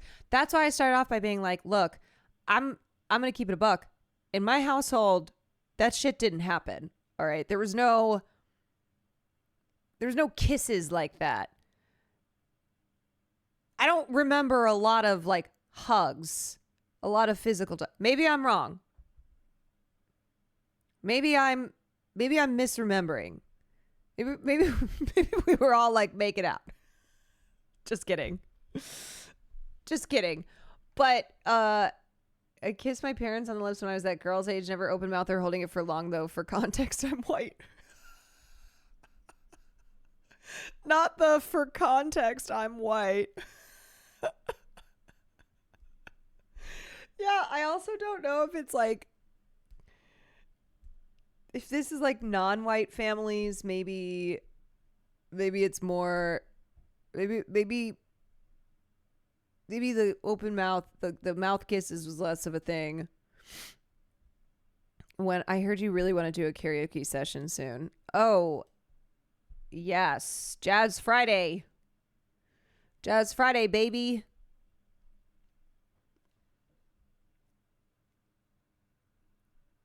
French kissing your parents is white culture. Yeah, and people say white people have no culture. Hello.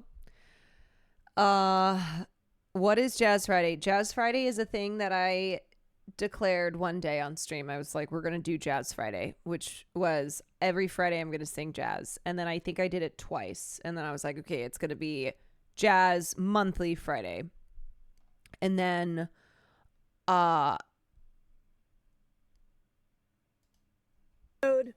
it wasn't that either. Are you free this Friday? I don't know. I don't know if I'm free this Friday. But we can find another Friday. Yeah, Jazz Friday will be returning after I finish Baldur's Gate 3. I have my dad join me. Yeah, you. Kenwood I sold. Yeah, right. Yeah. And that's yeah. Listen. Oh, wait, that's the same guy who does the think about shooting a loved one in the face every night? All right, at least that was like a little bit. This girl was just. At least that was a peck? But I can't believe that's the same guy who's like, think about shooting a loved one in the face. He's like, think about shooting your loved one in the face and then kiss them on the mouth. Because you could be shooting them. They could be getting shot in the face. Your loved one could be getting shot in the face. So make sure you smooch them. Because you never know when they could be shot in the face. He's also very strict about masculine value. There's a part of me that's like, okay, you know what? If a guy who is all about like the Sigma grind set, preaching to the manosphere, talking about being a man, masculine shit, but then is like kissing his dad. Okay. Yeah, it doesn't make sense. Like, that's the kind of guy who I feel would see like a man wearing nail polish and be like, gay. Oh, Joe Rogan of the left has finally arrived. Thank God. We've been waiting for you. There's a million articles that have been written about who is the Joe Rogan on the left. And here he is. Just let me know. Oh, too soon. The name of my podcast that is no longer. Just let me know.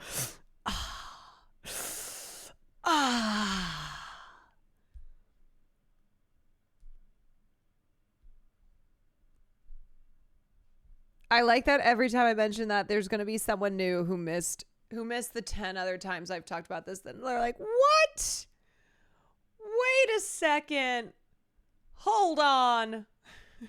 Yeah. Yeah. Yeah. I can't go through the whole spiel again. I can't. That's why, at least the thing with a podcast is I only say it one time and then it's there. And then it's there forever. Just gonna need a pinned clip. Oh, I know.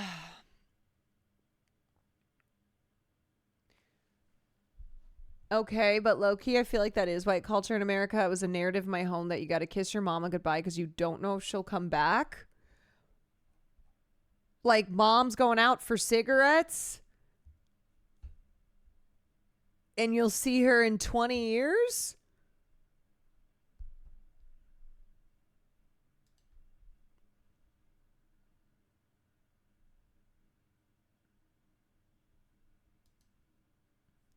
Mom went out to get milk and never came back. I guess you got to make that kiss count. That's true. You hold that smooch. You hold that smooch. Because it might be the last time you smooch. Because they might get shot in the face. Because your mom could be shot in the face. Do you ever think about that? Because you should be thinking about it. You should be thinking about how your mom, you need to be thinking about your mom being shot in the face. So you kiss her and you kiss her good. Because it could be the last time because she could get shot in the face.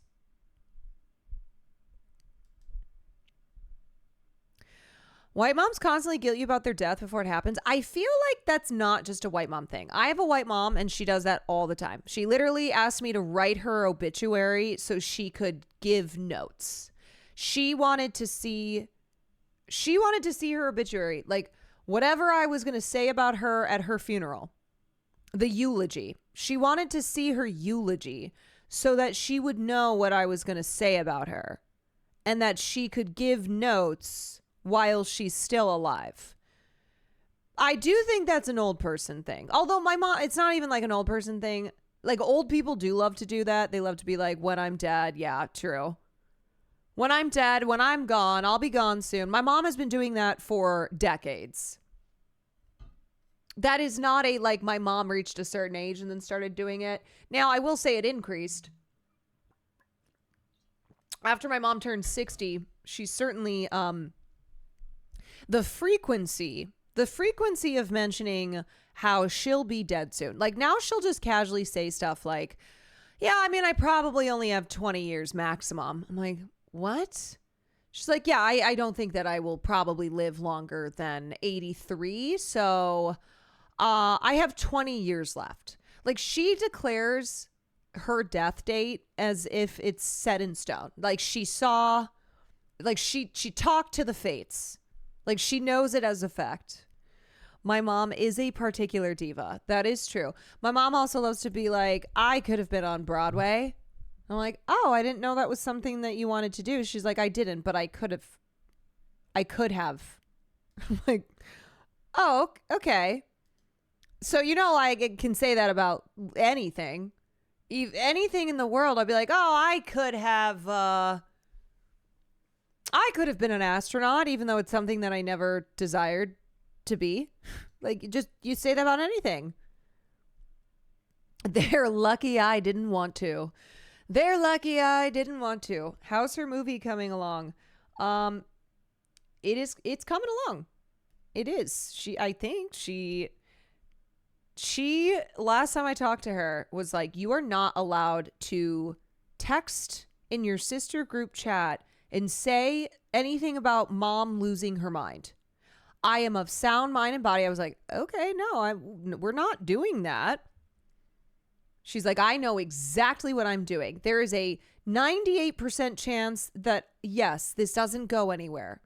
I went, but there's still a 2% chance that it does.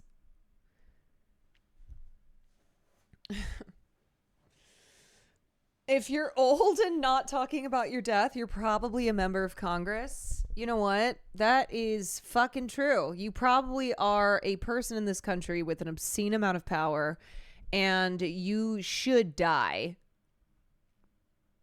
But you won't. And you certainly won't die after you are out of office. There's something about not wanting to let go of power that seems to give people extra years. My daughter is leaving for college in a week. If she doesn't want to talk, I say, oh, this is the last time you'll live with me, etc. Megan, I gotta be for real. I think if I were in your situation, I'd do the same shit. Like, I do think that when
my mom is as she says, she is the original emo. Okay. She's the original emo. And she is a diva who really was meant to be on the stage, even though that's not ever something that she was interested in. But she could have done Broadway if she wanted to. She could have done Broadway. She could have more Oscars she could have more Tonys than Audra McDonald if she wanted to. Okay, wait, let me watch this. Just trying to film an owl, but didn't know he could understand her. Look at its little butt.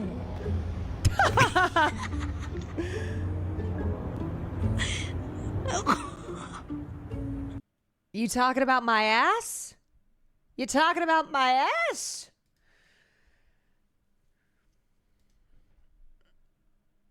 Thanks, guys. It's just been her and I. I've never lived alone. Yeah, that's a big change. That's a big change. But You know, it's going to be exciting for your daughter. The next chapter of her life, going off to college. I remember going off to college. It was like the first time that I remember my dad crying because he was proud of me. And he left me a really sweet voicemail that I've still kept. But yeah, I mean, it was so funny too, because I was like, you don't have to go, you can stay. And he was like, bye. Because a lot of other people's parents stayed, like they moved him in and then would go to dinner, you know, just hang out for maybe the night or a couple days. My dad just like dropped me off, moved me in, and that was it. But yeah, it was cute.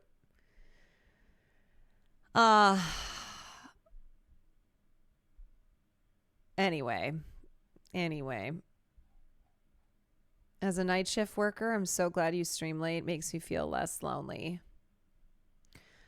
Look, we're all just trying to be like Justin Bieber, the great Justin Bieber sang, "One less lonely girl." We all just want to be one less lonely girl. No, I did not see that story. The story of the person that found out their parents hid all of their acceptance letters to really good schools because they didn't want him to move out for college.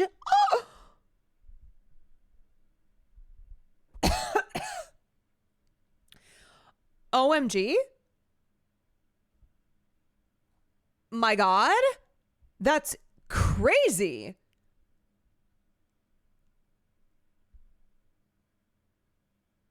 That is fucked up. Are you sure that's real? Because I saw that happen in a show. Sometimes things happen in real life that also happen in a television show.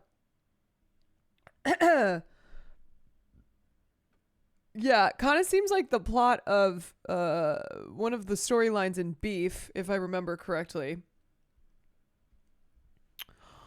Holy shit. Parents decide to confess to 24-year-old son that they've hid his acceptance letters from Yale and West Point. Oh my God. These parents literally took away their 17-year-old son's chance at a better life when they hid his athletic scholarship letters. He had an athletic scholarship. In a strange power move, they decided to share them with him 7 years later when the guy was 24. The story sparked an online debate about why some parents take away opportunities from their kids and how family relationships might be affected after something like that. Oh my God. Oh my God. Okay, so this was the tweet. Some of the recruiting letters my husband's parents withheld from him until he was 24 because, quote, "we didn't want to have to travel far to home meets and you aren't that smart anyway." Oh, these parents are fucking evil. Oh my God, they're fucking assholes. Because they didn't want to have to travel far and he's not that smart anyway? What do you mean he was accepted? How can you say he's not that smart when he got accepted and he got an athletic scholarship? I was there when they handed him these open letters. He was national champion in high school. He could have gone anywhere. Who does that to their kid? He passed advanced physics later on, by the way. He's incredibly intelligent. I am constantly re-forgiving them. Oh my God. For those that don't know, these usually go to the high school. The athletic director didn't give them to my husband. He gave them to his parents. My athletic director gave mine directly to me, so I was understandably flabbergasted. These were withheld from him, and more than just his parents were in on it. Oh my God, that is so vile. I don't know if I would have forgiven my parents. I think I would have been like, oh, you guys are actually evil?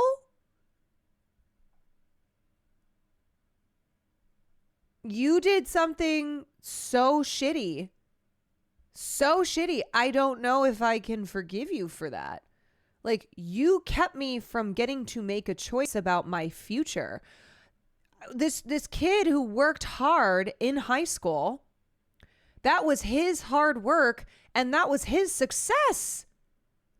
And then why would you confess then? The only reason they confessed, not the only, I don't know why they confessed, but you don't confess to something like that unless you think there's no world that your child cuts off a relationship with you. I really don't think that's, I don't see these people as having confessed, thinking at all that their child would cut them out. Oh my God. I'm so sorry your husband has parents like that. I had a stack of letters too. My father turned down an offer from my top school while I was on a visit there, planning to sign on the dotted line. He met with the coach while I was hanging out with the athletes. My mother didn't tell me either until much later. I thought I'd done something wrong. There were other chances that he ruined too. I got piles of letters. Holy shit. That was just the most unbelievable. This is like when Uncle Vernon was trying to keep the letters from Harry Potter telling him that he got accepted into Hogwarts. Okay, I'm sorry to be a millennial. He eventually ran out the clock and I ended up at my state university with no scholarships and loads of student loans because he refused to give me any info for the aid paperwork, so the school gave me zero aid.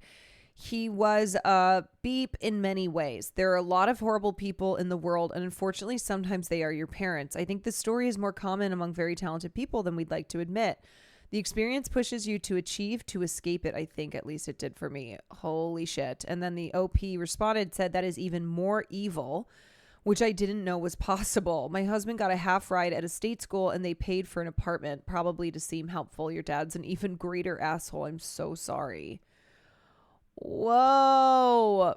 Also, your in-laws are horrible people. Why are they still in your lives? Because my husband is very forgiving. I do not put any effort into relationship with them. I don't like them. He calls them once a month. Oh my God. That's staggering. Yeah, I am still mad 25 years later. It's bad enough they did it in the first place, but why in the hell? Oh, wait. No, they're fucking evil. They're so evil. But why in the hell would they save them and present them at age 24? That just shows their contempt for their son. Answer: to gloat. There was much gloating and performative gentleness. Gloating? Gloating? Ha! Also, the fact that they did that after graduation. Oh my God, this is so fucked. This is so fucked.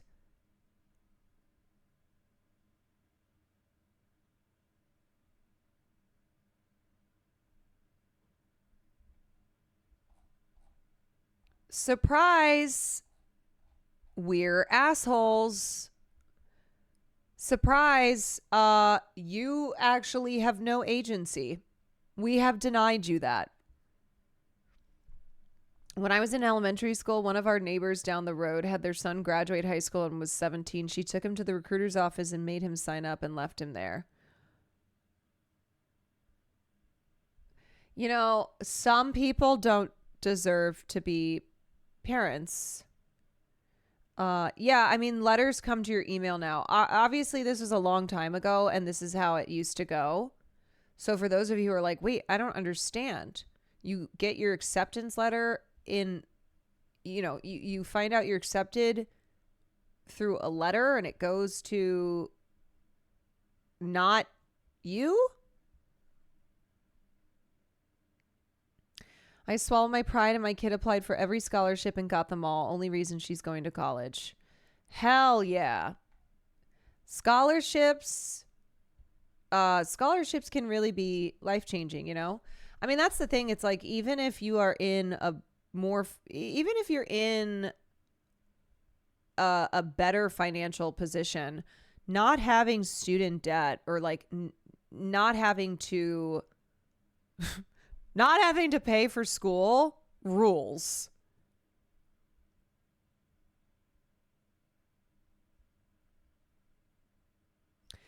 Every parent should dream about having a child smarter and more successful than themselves. Pathetic. I'd never talk about them again. I'd never talk about them again. I'd tell my children that they died young.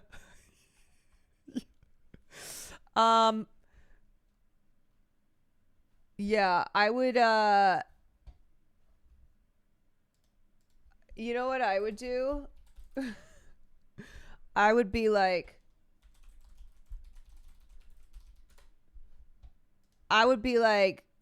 these are your grandparents.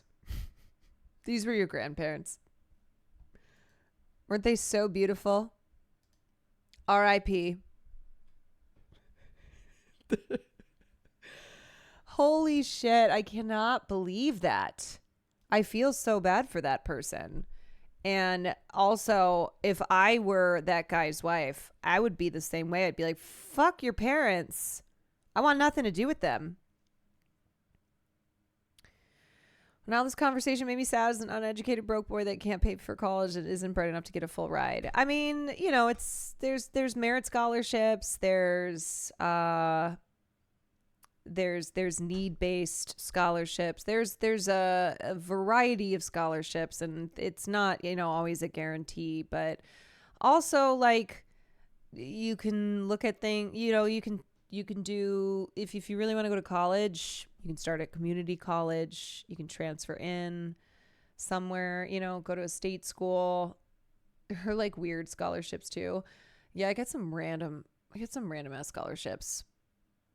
But yeah, I mean, ultimately not having to, not even to pay or to pay less to go to school is really an asset.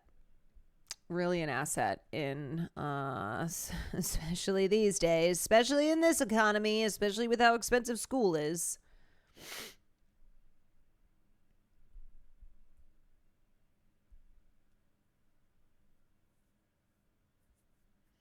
But yeah. I mean, what I considered going to University of Miami, which is really funny because Hassan went there for a year. I'm like, would we have been there at the same time? I got a full ride to University of Miami, and that was the only time my mom really stepped in, because we went down to Miami and we spent less than 24 hours there. We went to like South Beach, and she was like, you're not going to Miami. And it wasn't something where I wanted to go. She just kind of looked at me, looked at the vibe of University of Miami, you know, the vibe of South Beach, and went, you're not going here. I went, yeah, that's fine.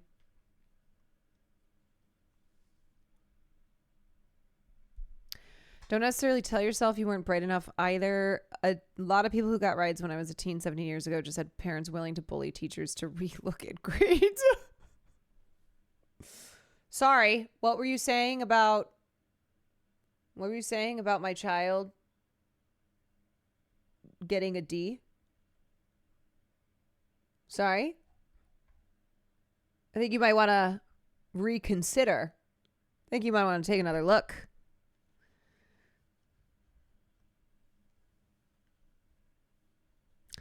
I began at a community college and graduated from an Ivy League. My Ivy League classmates were unadjusted idiots. College is what you make it.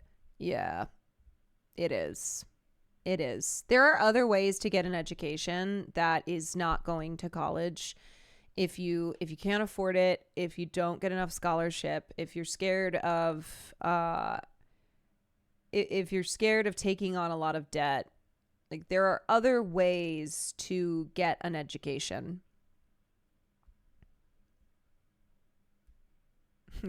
You know, Teach, you still have a chance to turn that D into an A.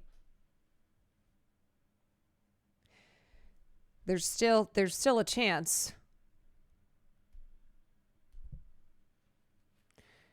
Yeah, my college situation was a mess. That was not a fun time. And I don't know. I didn't like initially where I went to school. Thought about transferring, and then realized I can make the most of this here, and I would rather not graduate with debt by going somewhere else. Like, I really wanted to go to NYU or USC, but they were so fucking expensive. So I went to SLU. I went to SLU because I had a big scholarship. and I studied, what did I study? I studied theater, international. I studied theater, French, and international studies. Whatever the hell that was. I went abroad. But my freshman year, I think I had built college up so much, and I think my process was a mess because I initially wanted to get a BFA. I wanted to get a Bachelor of Fine Arts. And then I changed my mind and I wanted to get a BA. And then there were the financial limitations. So I felt like I started off with a lot of options, a lot more choices. And then at the end, I felt like, oh my God, I don't know where to go. And I don't feel like I have that many.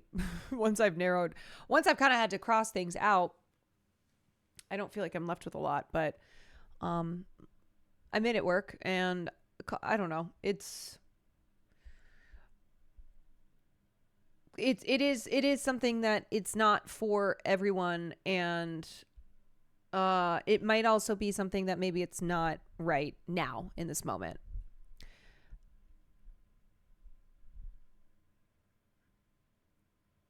Got into USC, decided not worth the cost. I'm glad I went to state school. I'm debt free. Yeah, and then I also almost went to law school. During COVID, I had nothing going on. I lost everything that I had, and I had no prospects. And so I guess I'm going to law school. I'm 27 years old. I've no money and no prospects. I'm already a burden to my parents, and I'm frightened. So don't you judge me, Lizzie. Don't you dare judge me. And I was like, am I about to take on fucking what, $250,000 debt or however much it would have been? And Will was very kind and generous and was like, if you want to do law school, I'll help you out. And then I went, no. I don't think I will. I don't think I will. Have you watched the best movie of 2025 yet? War of the Worlds? Bro. You think that we didn't cover this extensively? I have not watched it yet. It's you! It's you! It's you! Yeah. So they have it all. I've watched so many clips of this movie, though. I feel like I have watched it. I feel like I know everything about it. It's you! Twitch won getting you instead of law school. That's right. If I had gone to law school, I wouldn't be here, or I would be here and I would have a lot of debt. I would be like, hey, if you have Amazon Prime, don't forget you get 1 free Prime sub a month to use on your favorite streamer who decided to go to law school like an idiot and has nothing to show for it except a shit ton of debt. After watching the Depp and Heard trial, I got a master's in law. I've just definitively decided I'm not going to law, so you made a good choice. Hello, sir. We need you to look at these Getty stock images and tell us if they are a national security threat. Well, the red boxes don't seem to think so. Good thing I have access to all of the cameras on Earth at all times. What would we do without you? Big government is crazy. Hey, can you also look at these Getty images of storms? Hey, I violate the personal War of the Worlds in a nutshell. Privacy of people, not weather. Dad! Oh, hey, what's up, you fucking moron? Dad, why are you spying on my fridge camera? Because I'm a piece of shit! Is that what you want to hear? Sir, aliens are invading. Did you hear me? Is that all you're gonna do? Anyways, I'm gonna show you the aliens. They are right here. Let me just show you real quick. Whoa, it's super shaky. Oh no. Hello, I am the president. We are doing War of the Worlds. I gotta be honest, I feel like this is probably better than the movie itself. What? Also, I think it's awesome that we, the US government, spies on people's Amazon cards. I also think that is a good thing. Dad! Holy shit, what? I am basically a cyber terrorist. You? You want to join me? Let's kick some alien butt. Sir, it turns out the aliens are hungry for data. They love yummy, delicious data. Yum. It tastes... That makes total sense. If only the government hadn't collected all of my Amazon cart shopping data, none of this would have happened. Hello, it's me, your favorite Amazon Prime son-in-law, sponsored by Amazon Prime. Buy some Amazon Prime stuff and you will save the day. Done. But first, let's harass a homeless guy. Hey, good job. We need more people like you spying on people's Amazon carts. Actually, no. I'm gonna do my own thing. Doesn't really sound like there's any money in that. This time, I'll be the one watching Big Brother. You're 2 years from retirement. You sure that's a great idea? I love Jeff Bezos. Yeah, me too. I'm Bezos's number one fan. You know, the thing is that AI could never make that. Just wouldn't hit the same. War of the Worlds. There's something about human beings constructing absolute trash where you go, someone looked at that and went, you know what? It's in the movie. I think we shall. There is something that is very funny to me about a movie that is so bad, like War of the Worlds, and knowing the amount of people who were involved on the project. And you just have to wonder, like, how many people working on War of the Worlds are like, yeah, this is a steaming pile of garbage. Yeah, you know what? This is going to be terrible. It's you! Ice Cube, what letter comes after T in the alphabet? It's you! It's you! Yeah. It's you!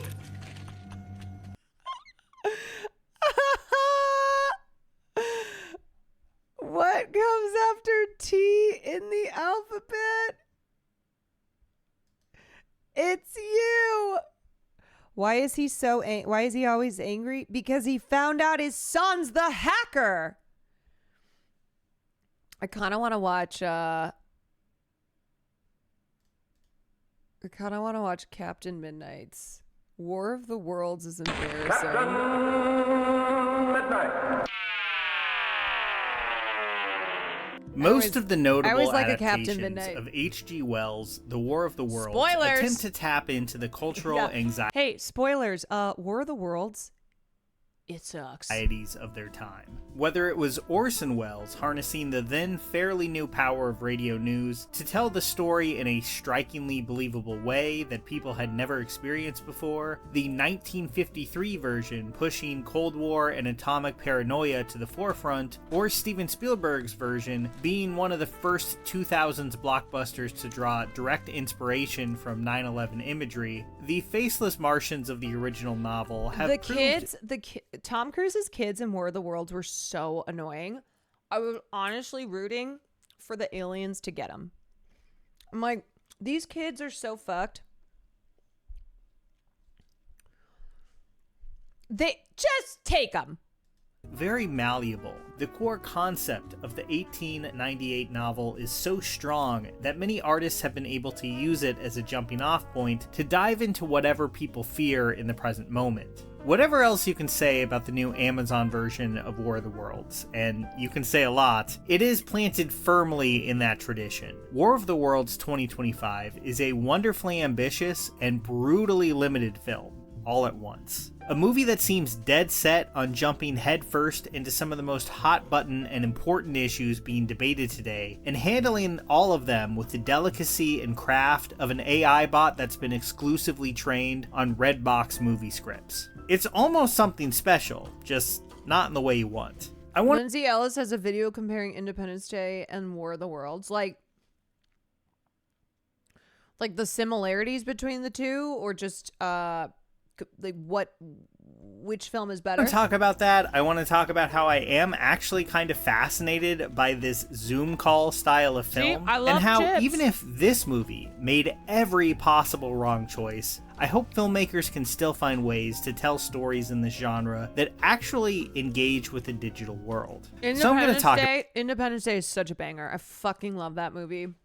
Y'all know I love Bill Pullman's speech about that today. How hilariously bad this movie is, yes, but also how I actually think there is something interesting under the mountain of bad and bizarre choices. Coming to DVD, Tom Cruise. Oh, interesting. War of the Worlds.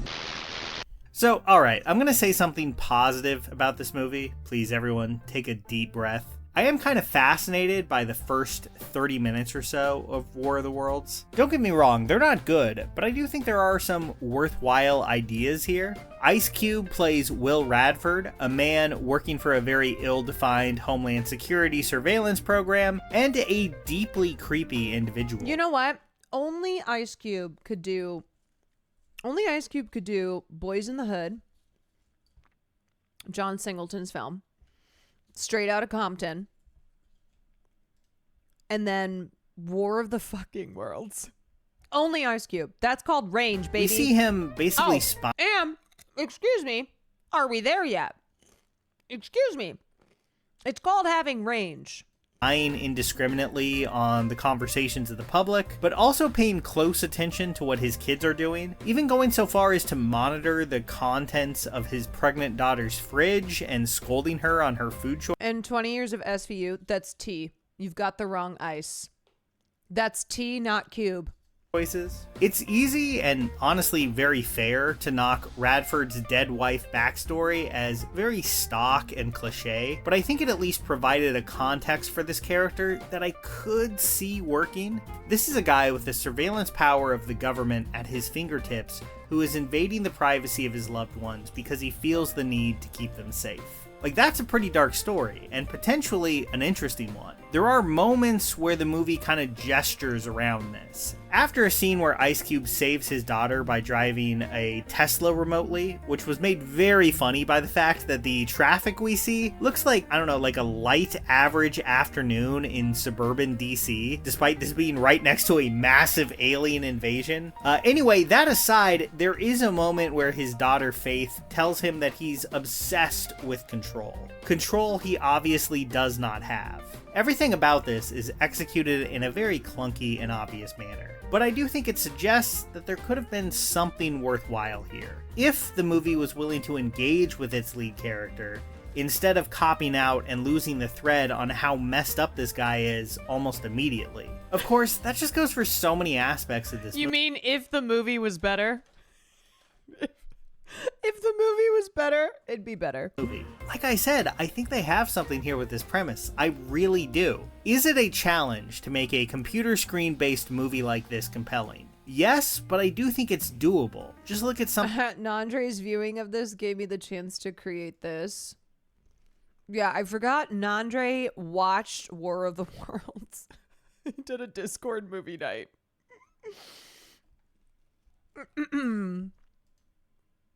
Like Searching. Ice Cube's character. Yeah, if this was an entirely different movie, it could have been power. Just seeing any semblance of control he has over the situation crumble before his eyes as he watches these alien horrors play out on his screens is not a bad pitch to me. But it was always gonna be tough. This movie's take on the internet is so simplified and goofy that it feels like a parody, and on top of that, its understanding of geopolitics makes a Tom Clancy game look like an Adam Curtis documentary. But even putting that aside, which is a lot to put aside, when the whole movie takes place online, an area that most of the audience spends a lot of time on, and none of it feels remotely believable, that is a tough hurdle to get over. This definitely does not take place on any version of the internet that I recognize. So unlike Orson Welles' pitch-perfect version of 30s radio news in his Mercury Theater broadcast, its main gimmick works against it here because never for a moment does it allow the audience to buy into its world.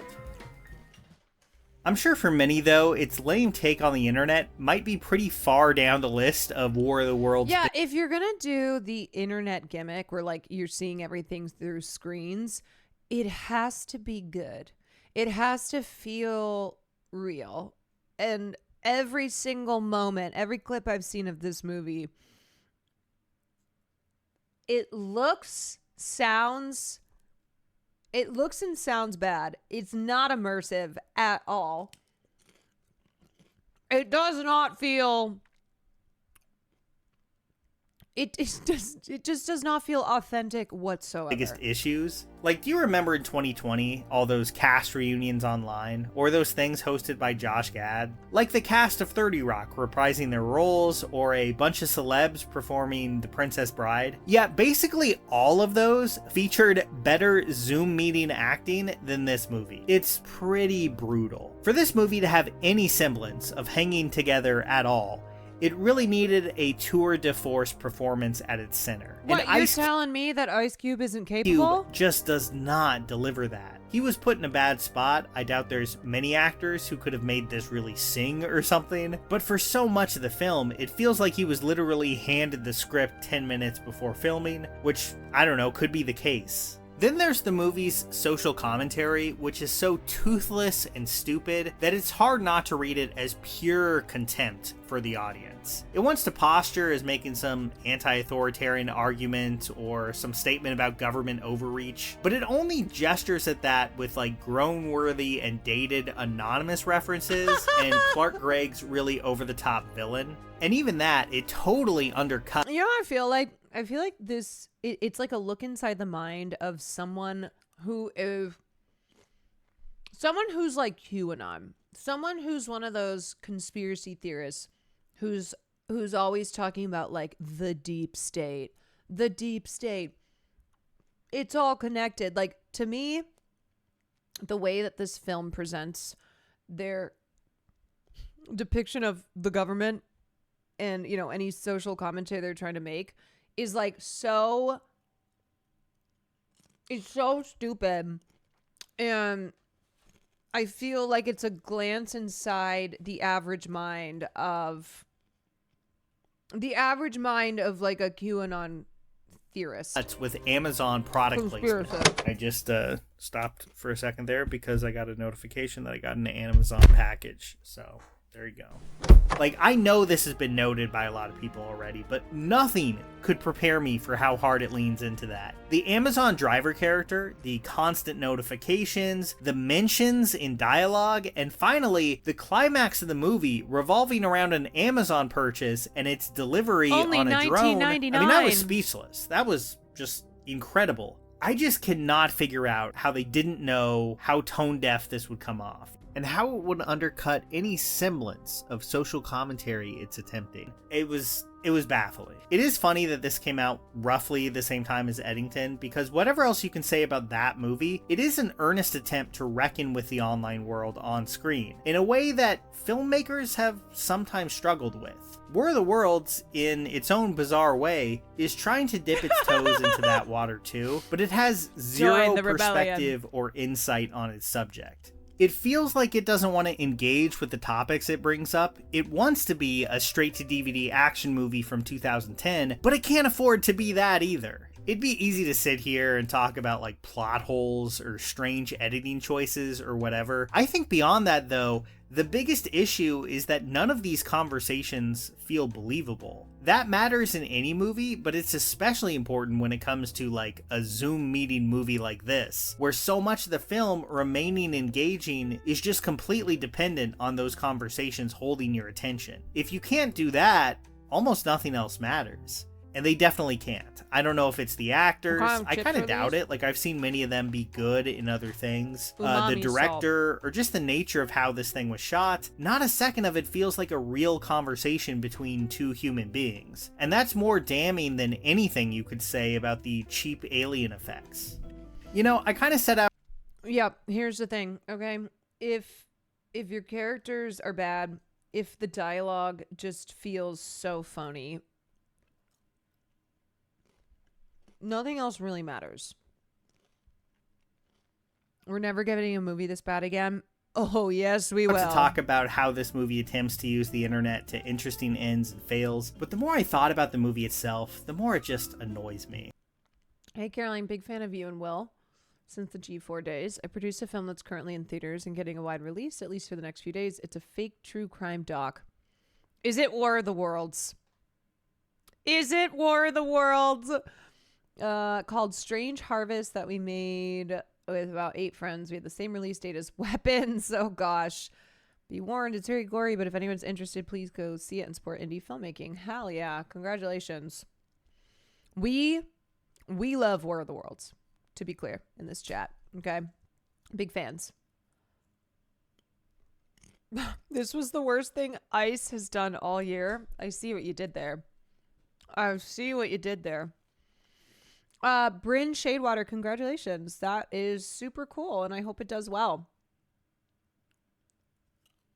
The thing is, War of the Worlds 2025 just fails on so many basic filmmaking levels that it becomes very hard to get into the text of the film itself. I may think the core concept remains interesting, and I want great filmmakers to try to figure out how to make that world cinematic instead of just making period pieces. I find all that stuff really fascinating, but War of the Worlds stands out as a prime example of how all of that can go wrong. It's the worst movie I've seen this year, and probably will make it hard to try interesting experiments like this again. I know people enjoy it as a so bad it's good artifact, but for me, man, these 90 minutes really felt like 3 hours. So those were my thoughts on War of the Worlds. Here's the thing too. It's not as if this gimmick is... It's not as if like this filmmaker did this for the first time. This has been done before, and it's been done really well, and it's been done on like very low budget. Rob Savage, who he did like the Boogeyman, Dash Cam. I'm trying to think what other bigger films he's done. Anyway, he did a film, a COVID film, came out in 2020, called Host. And it is a group of friends who accidentally invite in a demonic presence during an online seance. And it's really good. It's really, really well done. And it's such a low budget. Yeah, $100,000 budget. So you can do it. You can do it. What was, like, let me find budget of War of the Worlds budget.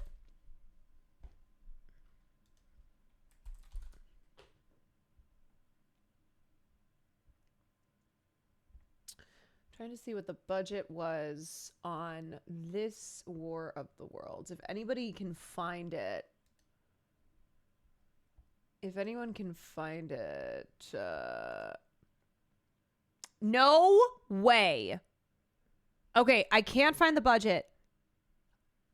How much do you think Ice Cube got paid? Well, don't look.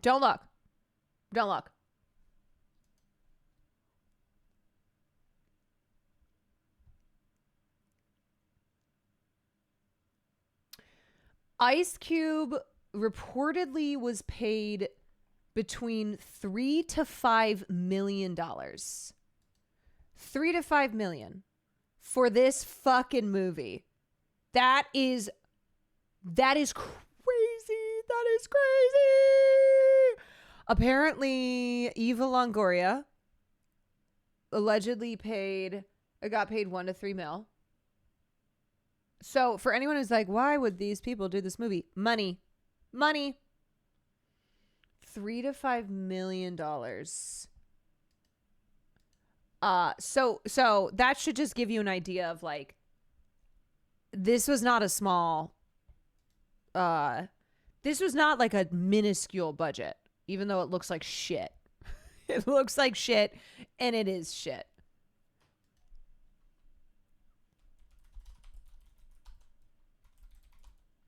How much did David Cornsweet get paid for Superman? He made $750,000.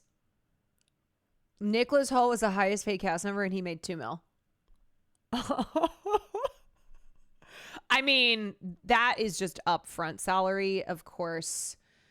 They will have like box office bonuses, you know, a percentage of the box office, stuff like that. But isn't that crazy? Sunny, thank you for the 11 months.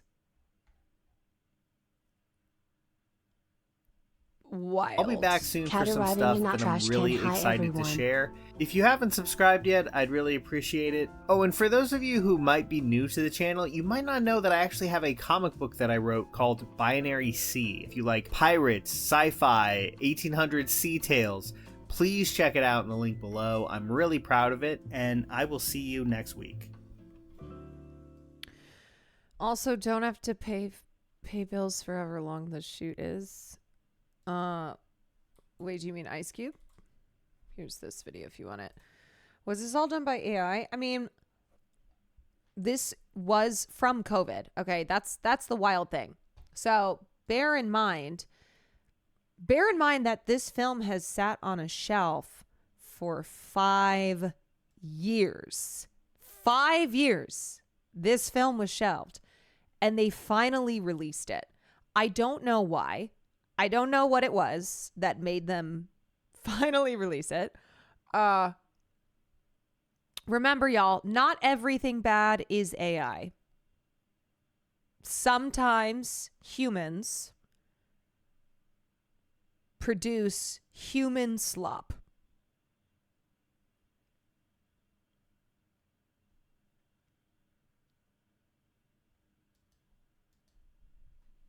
And sometimes it can be quite beautiful. I love gay porn. I think it is really hot to watch two dudes touch each other because I love men, and the only thing better than one man is two men. We have to do something, and we have to do it now. I love gay porn. I think I love men. Porn. I think it is really hot to watch two dudes touch each other because I love men, and the only thing better than one man is two men. We have to do something. Who made this? Why is Ethel Cain talking about gay porn? This is from the movie. This is an Ethel Cain clip that is stitched into a clip from the film Unfriended. I love gay porn. I love gay porn. No, it's from the movie. You're right. I don't remember this being in the movie, but I believe you. I believe you when you say this is in the movie.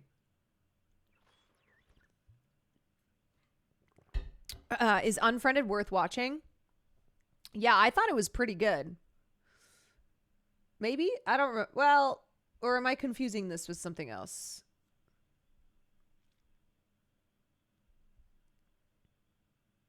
Wait, am I confusing? What's the other one? Dark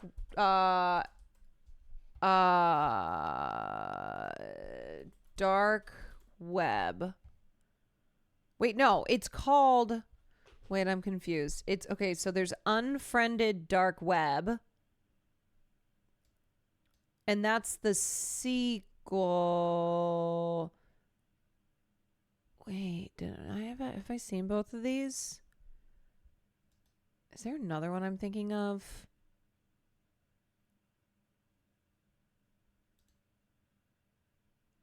No, that got canceled.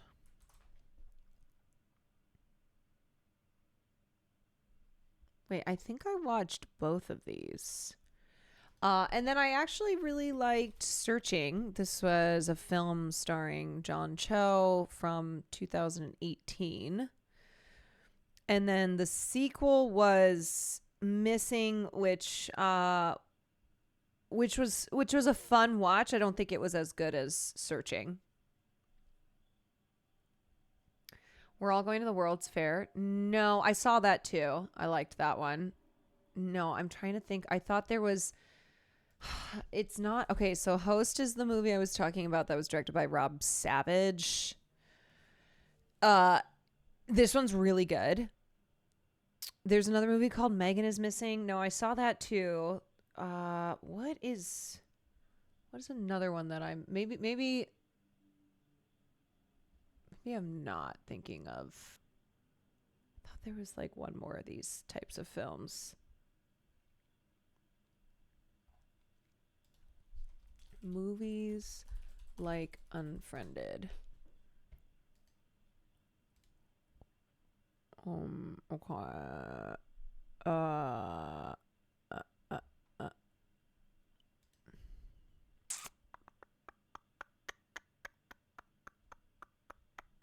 Spree? No, not Spree, but I auditioned for this movie. I can't remember which role I auditioned for. I think it was Kendra, who then Lala Kent ended up playing that role. I think it was this. Yeah, I auditioned for it and had a callback for it and everything. I could have been in a movie with Joe Keery. Jimmy V, thank you for the 7 months. Sometimes I'll see stuff like this and I'm like, oh my God, I forgot that I auditioned for that. Did Lala's ex produce it? Let's see. That guy's such a piece of shit. Oh my God. Oh my God. He was a dude who used to come in to, I don't see his name. Randall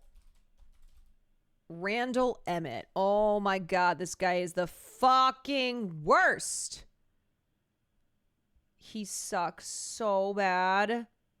He was one of those grimy dudes who was like always, so he was in like the underground gambling scene and he always owed people money. And also he I think he has allegations against him. Very sweaty vibes, like such a creep, such a pest. It looks like a mugshot. Yeah, he just looks like that. He looks like that. Yeah, he was such a creep to me. It's giving criminal vibes. The hour-long cyberbully TV movie starring Maisie Williams. Yeah, haven't seen whatever that is.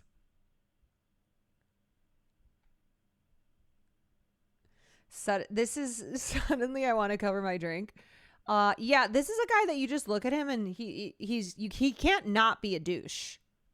Right? A guy who looks like this can't not be a major douche lord. But yeah, he was with Lala Kent and they had a really bad breakup. She accused him of repeated cheating and alleged abusive behavior. Yeah, that guy's a real piece of shit.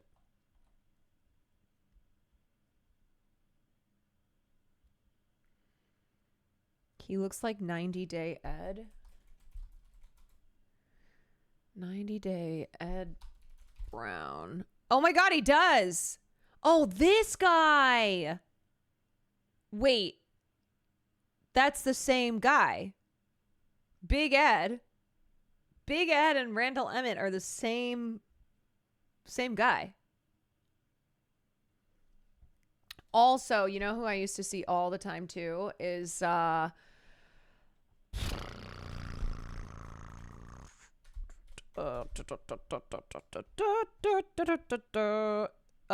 Pete Davidson, who is having a baby. Pete Davidson's gonna be a daddy. And he's having a baby with Elsie Hewitt, who used to date Selena Gomez's fiance. What's his name? You know who I'm talking about. Benny. Yes, Benny Blanco. So Benny Blanco, who's engaged to Selena Gomez, used to date Elsie Hewitt, who's now having a baby with Pete Davidson. Yeah, Elsie, oh God, I remember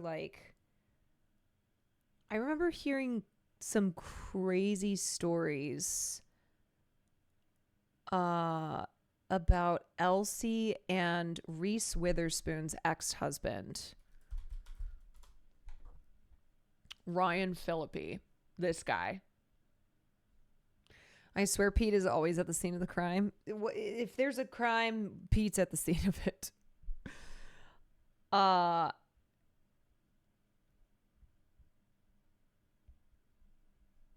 Yeah, it's all connected. She's a mover and a shaker.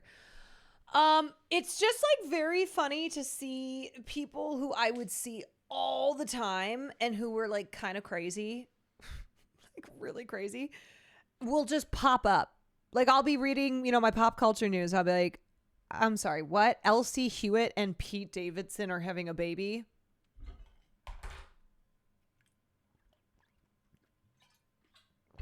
Yeah, there's a lot of people in like in the celeb world, in the influencer celeb world, and they're pretty batshit, is what I will say. A lot of batshit, a lot of batshit peeps. All these beautiful women with ugly men. OMFG, my straight sisters, please do better for yourselves. Please do better for yourselves. I have never understood the attraction for Pete either. I don't get it. I remember the stream when Cutie and Sam were both like, "Oh my god, I think he's so hot." And I went, I don't get it. Not my cup of tea. Man, I deep dived into the super gossip rumors on celeb. It's a huge rabbit hole of probably never verified claims. Here's what I'll say about blind items. Blind items and rumors and gossip about celebrities. Okay, yes, a lot of times it's unfounded. You know, anybody can say anything. But I will say, I think a large percentage of it is true. Or at least there's truth to it. At least there's truth to it. Because celebrities do a lot of fuck-ass shit. They're wrong. Well, blind items specifically do not name who they're talking about. They just give context clues. And people can usually guess who the blind item is referencing. Did you see the thing where an underage influencer drugged other influencers a while ago? She had her dad defending her and saying alcoholism made her do it. I didn't, but gee willikers. Sheesh. Oh my God.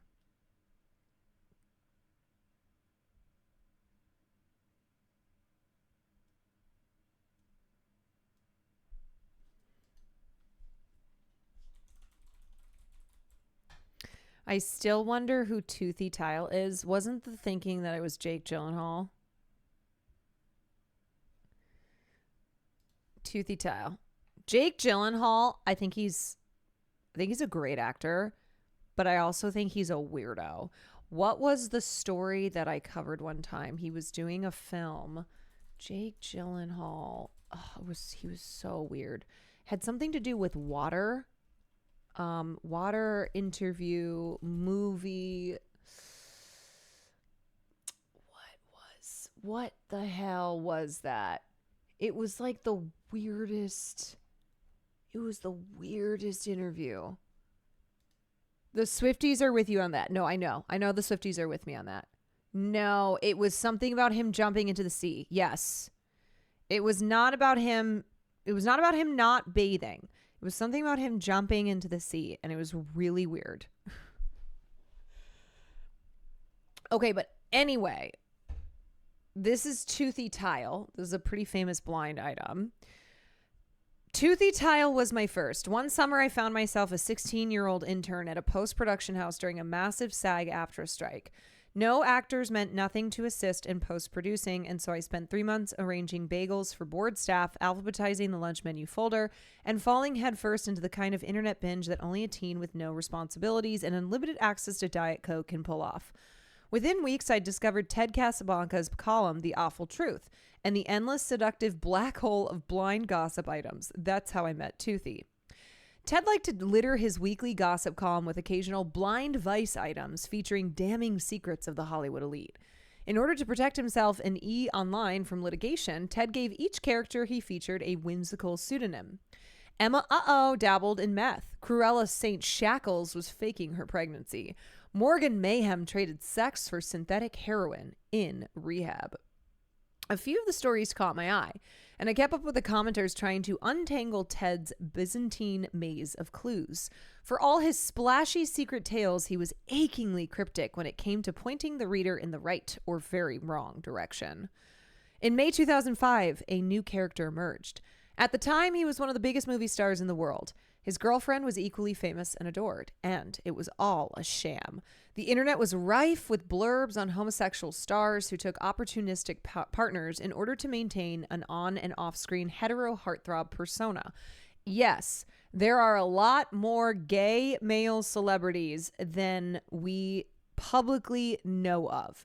Because even in 2025, even with the progress that's been made, there are still these perceptions that leading men in Hollywood worry if their sexuality is known, then it will damage their ability to play leading roles, to be seen as heartthrobs.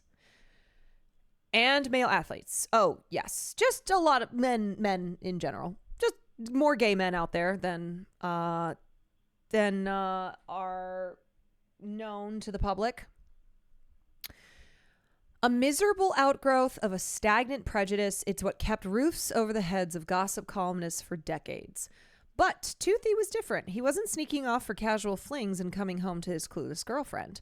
According to Ted, his relationship was open to all but the media. Somehow he and his secret partner had managed to craft a ruse, allowing them to be out in real life, but maintain consistent evidence of heterosexual relationships with women, who were as active as any in keeping up this pretense for their own financial or career gains. At one point, Ted revealed there was even a baby in the picture.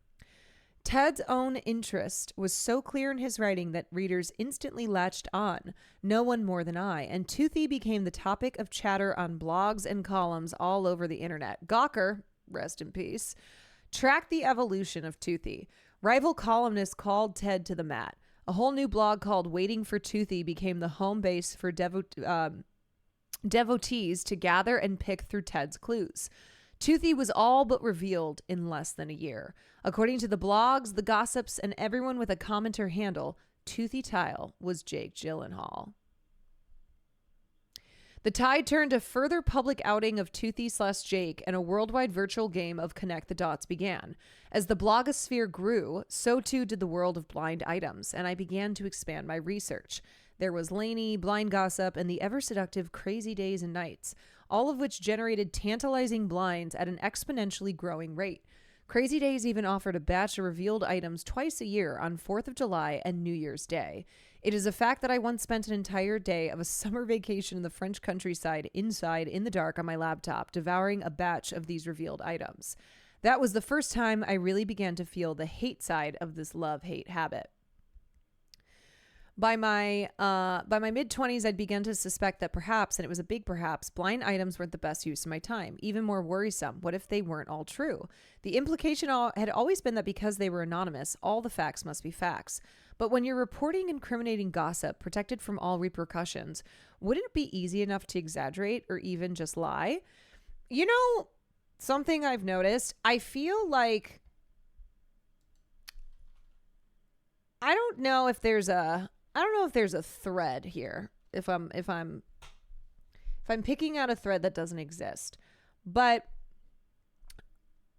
I feel like when looking at the evolution of the internet in the 2000s, when like, you know, these gossip blogs and blind items and other anonymous bits of other anonymous like gossip, slop, etc., slander, when that really started to take root, it was like a people who participated in it were careful to keep names anonymous. Like there was kind of this understanding, and not just the fear of litigation, but there was this understanding that you are engaging in gossip. You are saying things that may not be 100% verifiable. And so there was kind of this like need to maintain anonymity, both on being the gossiper and then who was being gossiped about. But I feel like things have changed to a point that the internet doesn't give a shit. People go on Twitter, people go on places like Twitter all the time, and they'll just say whatever the fuck they want to say. They'll be like, oh yeah, that person, yeah, heard they were a sex pest, or heard like whatever else because they're just saying shit. It's like maybe they saw one tweet. Maybe they saw one tweet that is not verified, and then they just run with that as fact and have no considerations of like, hey, maybe I shouldn't just put stuff online that isn't true, that isn't verified, and could have consequences on someone's life. I hate those posts where people go, if your friends were in this place at this time, they were doing whatever posts. Yeah, me too. Ben Affleck on a dating app. Right. Like there's no secrecy anymore. And there's no like also people don't really feel, it's like they don't feel worried about just having their faces and names on the internet and saying whatever they want to say. And it's because I don't think they perceive it as gossip. I don't think they perceive it as like sharing things that are not verified, that may not be true, but stating it as fact, as like, oh yeah, I heard that somewhere, or I saw that somewhere on the internet.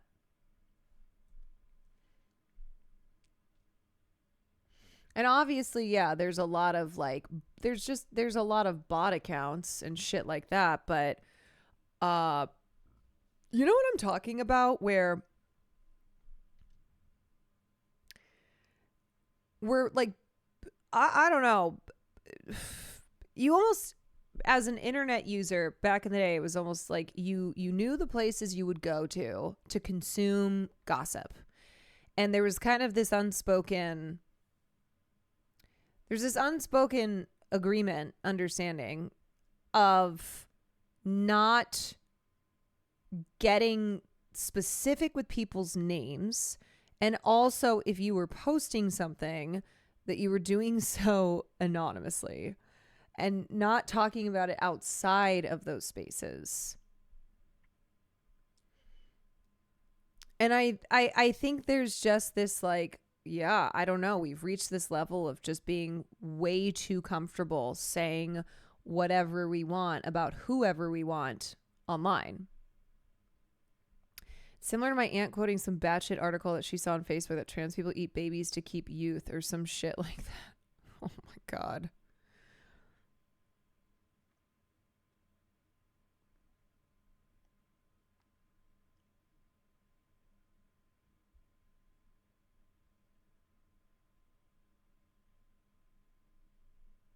I've definitely felt something shift when interviewers and talk shows talked about internet fandoms to the celebrities on TV. Like that was just for the internet.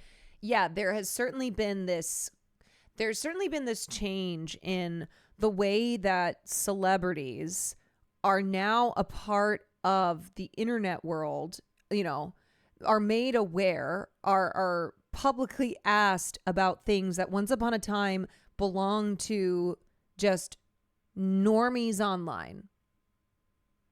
And it's different from celebrities who used to use the internet. You know how like back in the early days of Twitter, you had celebrities posting whatever. That's different from like celebrities knowing about things that used to just be things that regular people were involved in, were a part of.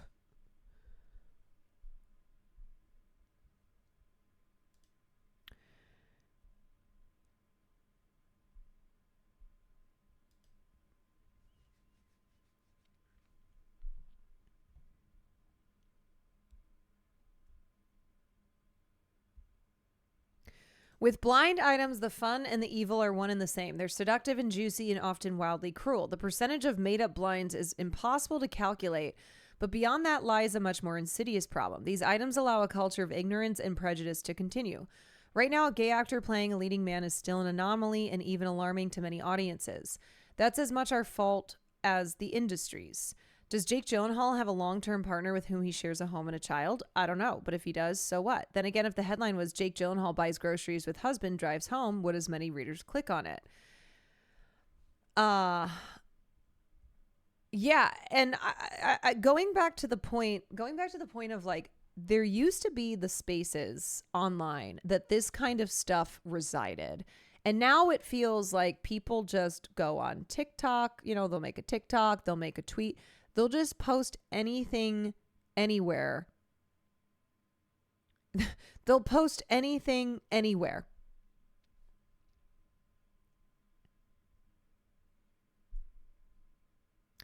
I think as the internet has changed the idea that there could be real consequences for ruining someone's life or making shit up, we've realized that just isn't true. You can do and say almost anything. If it pulls the right levers, you'll be fine.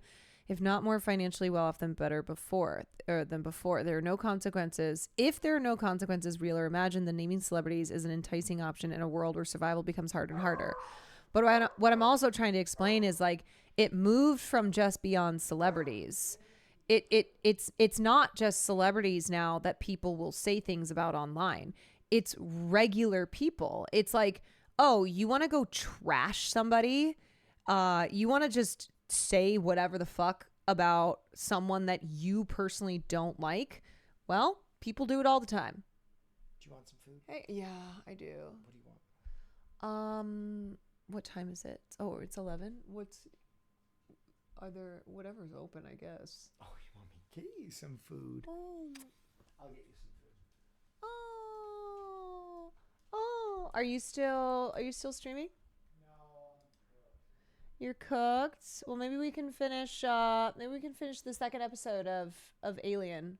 No rush whatsoever. No, it's okay. I've been rocking a headache for a minute now. Anyway, does that make sense what I'm saying there? Wait, what? Okay.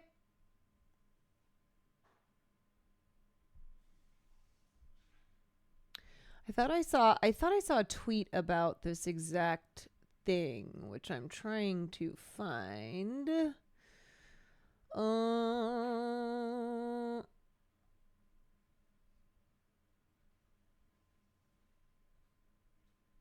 Yeah, but anyway, it's like people will just go all the time now online, make public tweets claiming that an individual did something awful, and they'll make that claim with no substantiation whatsoever, and there's no consequences to it.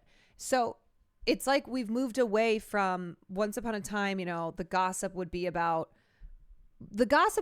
people who don't seem to us to be real people because of their celebrity status. Because it's like, oh, these are people who they're not going to see these. They're not going to see these blind items. And also, like, they're celebrities, and we're fascinated by anything having to do with the lives of the rich and famous. Good night, Megan. And now it's like this kind of attitude has worsened, and it's applied to just everyday people. Like you can just be a normal person, no platform, no public facing role, and you can go on the internet and just read like the craziest thing about yourself. Private and public drama all play out on the same social media platforms. Yes, and a lot of people will now go to the internet to like make their interpersonal beefs the internet's problem now, and will there's no guardrails, and there's no checks and balances. This happens on the Twitter left a lot. Yes, and like there are definitely problematic people on, you know, in Twitter leftist spaces. But also one thing that I have noticed too is like people just don't like each other. Okay. That's sometimes what happens is like, you don't even know this person, but you don't like them for whatever reasons. And they will disguise that personal dislike in something, in like trying to make it about something bigger.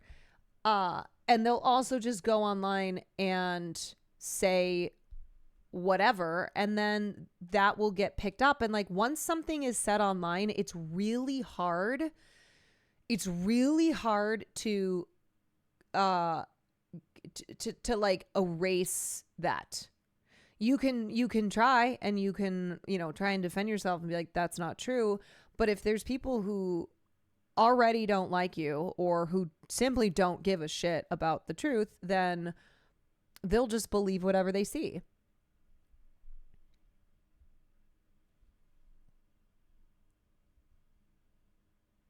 Should I make freezer pizza or Eggos and sausage? You know what? Both. Fuck it.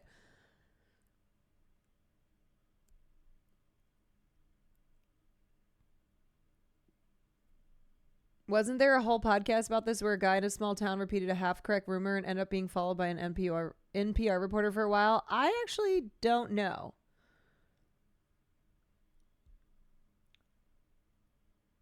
I haven't heard about that story. My coworker made a TikTok to talk about the harassment her boss submitted her to, and it went viral. People threatened him and he killed himself. Holy shit. Oh my God.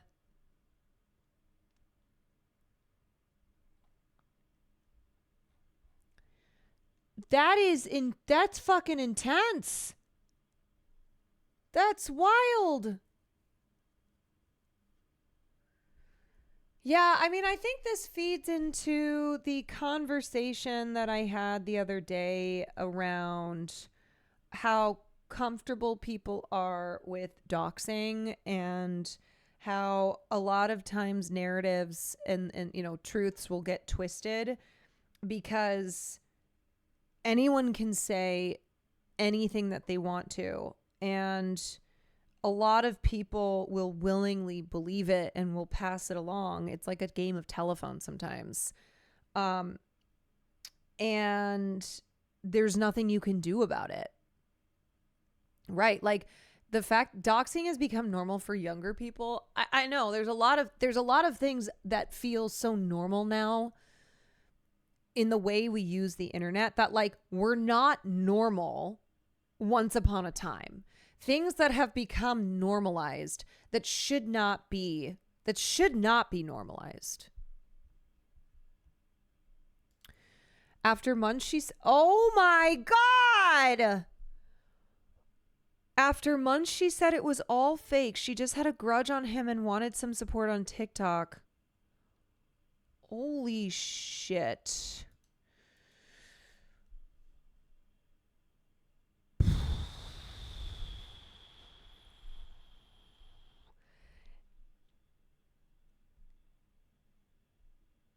Damn. Like, wow. Okay. That's really fucked. That's really fucked. And another thing I'll add is like, I think the way that we traditionally viewed celebrities and other public figures is now how we view one another. And the way that like, it's not to say that someone who's a public figure deserves to be harassed, or like if you're posting bullshit online, if you're posting, gossip because, ooh, it's tantalizing because this person is famous, right? Like everybody loves to know celeb tea, but everybody now is subject to, I think, kind of those attitudes. Kind of the way that we used to treat a certain subset of people because of their celebrity status, because of them like, it not being a like consequences thing, right? And also like people not caring if you're talking shit about Jake Gyllenhaal or whatever. It's like, he's not going to see this. And it's just, it's like the way that it's a way that like the concept of blind items has now moved past being specifically about celebrities, about famous people, and no longer being blind. Like no longer being blind.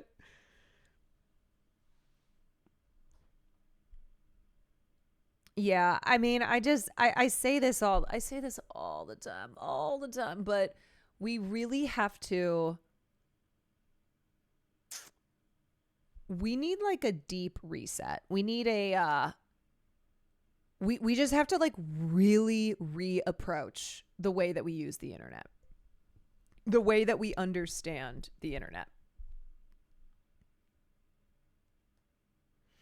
Is it acceptable to still angry tweet at Trump? Oh, 1000%. Like, that's not at all what I'm talking about here. No, talk your shit. Talk your shit. I think I'm more so talking about how I think internet anonymity led to this place where people are way too comfortable saying things online, even when it's no longer anonymous, and it's no longer about people like celebrities, where the enticing, what was enticing about celebrity gossip was it was like, ooh, I wonder who this is about. And it's, it's like we just have this natural attraction to, we're attracted to gossip, and we're attracted to like knowing tea about celebrities' lives, but how now that has like, that has gone past, that has gone outside the circle. And it's one of those things where it's just like a regular person. Anyone on the internet can, and often it happens, go online and say whatever the hell they want to say about you and not have any anonymity to it whatsoever, and how it can just ruin your fucking life. This is half off topic, but back in my day, it was not acceptable to write fan fiction about real life people, but that all changed, I think, specifically with One Direction fanfic. That's a place I don't want to be.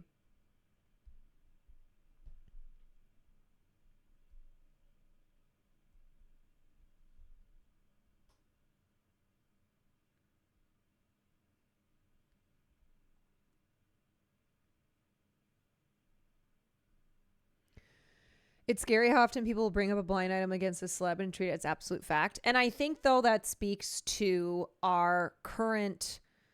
I think it speaks to this current environment where, like, people will read something on the internet and just absolutely believe it.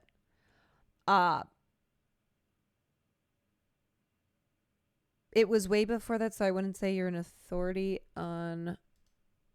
Wait.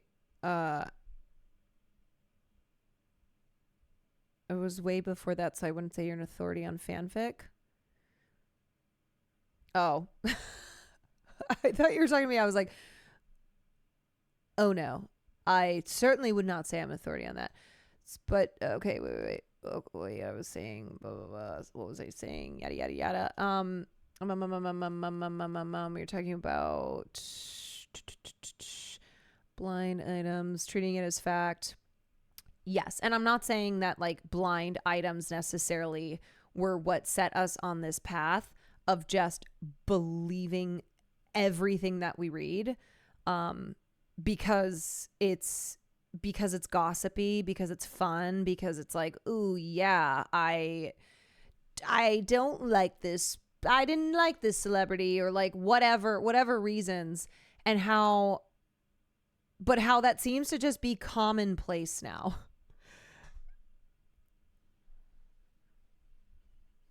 It's like the whole internet is just chock full of blind items that are not even blind and are not about celebrities. Okay, Sky, what did you post here? Not to be hypocritical to our convo, but did you see? No. I also don't consider this to be, I don't think this is hypocritical to the convo. Club Chalamet has written a manifesto. And remember, one of my predictions was that like Club Chalamet is going to be arrested for murder. I don't know who she's going to kill. I don't know who she's going to murder. But this woman has crime in her future. She has crime in her future. So she's been kind of on the down low a little bit. I think she's been a little bit MIA, and it turns out it's because she's been working on this manifesto about how Timmy Chalamet can win the Oscar if he starts dressing more appropriately and stops bringing Kylie to events. Okay. Club Chalamet's manifesto. The ACU campaign strategist used Timmy's youth and played up on it by having him attend screenings, and ACU is a complete unknown. And played up on him having him attend screenings and fan events on college campuses and fly over country. Why? Timothy interviewed with polarizing figures. Conservative. Why? The focus should have been on more mainstream professional interviews. The 60 Minutes interview was great, but it came too late to offset the prior kooky interviews. The focus should have been... Also, by the way, Timmy chose to do those things. Timmy Chalamet was like going around doing content, okay? He was being like a little influencer. He was being a little content creator. Also, it does... I did think at first she also was saying ACLU. The focus should have been for interviews with the audience of voters in mind, not the TikTok, YouTube streamer, young adult, bruh audience. Y'all, Club Chalamet just referred to a lot of you as a young adult, bruh audience. Prioritize Marty's Supreme Q&As and private screenings to wine and dine with the voter base of all major awards groups. Number 2, dress to impress. Timothy will turn 30 as Marty Supreme opens on Christmas Day, and he will need to dress like a 30-year-old man when he is out there promoting his film, interviewing with the mainstream media, and wear tailored suits to exclusive events where he will hobnob with voters. The median age of Oscar voters is 62. That's older than me. Thanks for reminding us, though, that you're 60.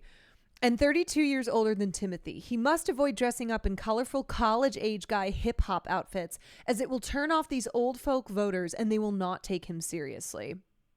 I'm sorry, hip-hop outfits? Why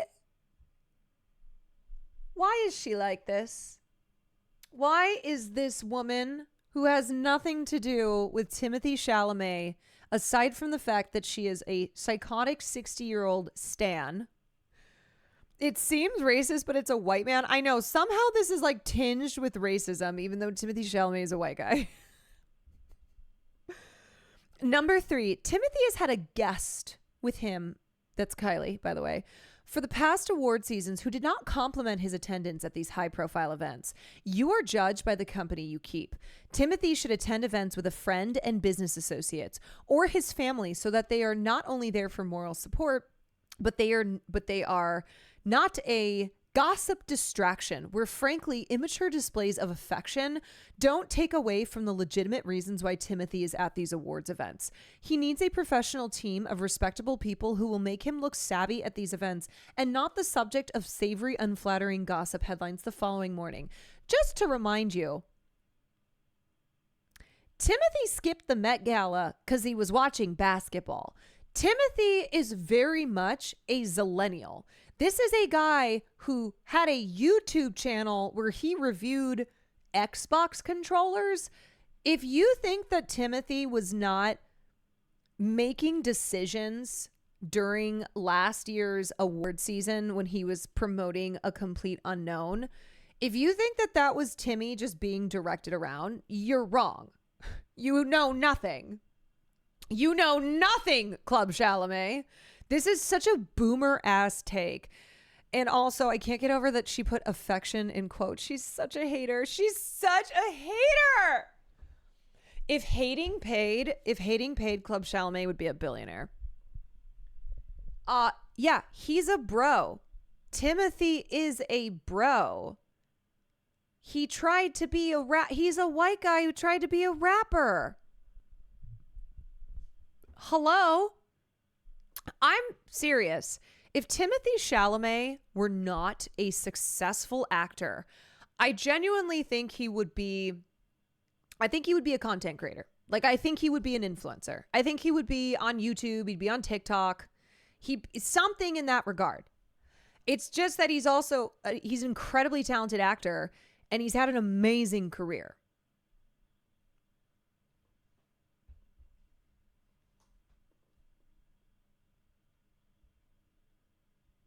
But why can't he just do what she wants? I know. And the thing is, if Timmy doesn't win an Oscar for Marty Supreme, she's going to write an even longer manifesto. I think she might kill Kylie Jenner. If I'm being for real. If I'm putting a prediction out there, I think if Timothée Chalamet doesn't win an Oscar for Marty Supreme, I think she might maybe she mass murders just the entire Kardashian Jenner family.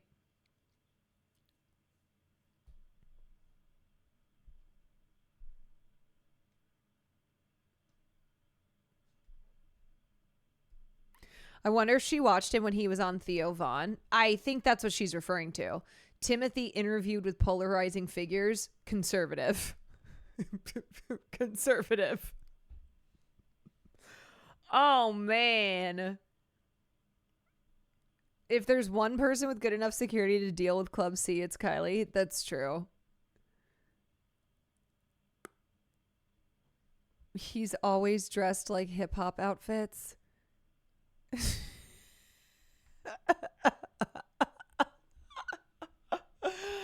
Oh, he needs to stop wearing these hip-hop outfits. This is so funny. Like, I have to wonder if Kylie, oh God, I have to wonder if like Kylie or Timmy or anyone involved here, if they occasionally look at her posts and are just like, look at this crazy ass bitch. Look at this psycho. Like, do they get a laugh out of it? Is it something where when they're sitting around doing whatever, they'll be like, what do you think Club Chalamet has tweeted? Because they know who she is. At least Timmy does. And there's the video of him like passing over her when she's like trying to grab him. Someone has to be paid to keep tabs on her. Yeah. I mean, Club Chalamet has definitely gotten enough notoriety. I could absolutely see a world where like they are fully aware of her.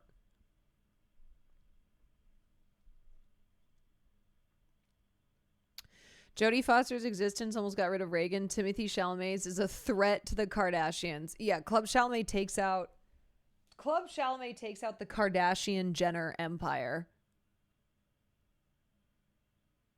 Man, I just can't imagine. I cannot imagine being a person like this. There is no one in this world that I feel even remotely close to this level of obsession that it would just like break my brain.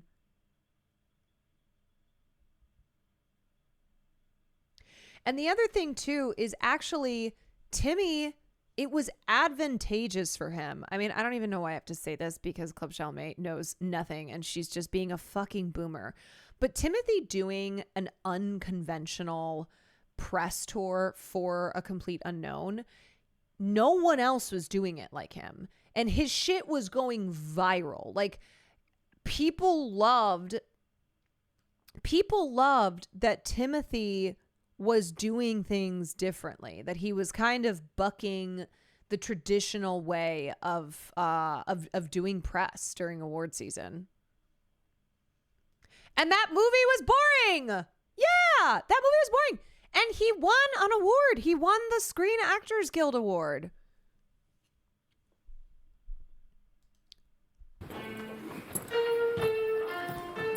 Uh-oh. He's wearing hip-hop outfits. Roll up, drop that, skirt that, pop that, hey. You never loved me, Mom, but I needed you, whoa, yeah. No, you don't sing like that on the rap. That's the record, man. You understand? I'm sorry. I apologize, man. Yo, chill, bro. Come on. Chill. Dumbass. Pissing me off. This sketch is so dumb. No. I mean, you don't need to be sorry. It's okay. It's what we all wanted to do. Let's take a break. Are you guys all right? It's what we all wanted to do. Everyone here. I would like to say the car rats. The other thing I was saying is like people who go, I can't believe Timothée Chalamet is dating Kylie Jenner. Why? What is it about Timothée Chalamet that says anything other than he's a young, successful guy in Hollywood who likes big boobs and is in the influencer world? Like, he's not some...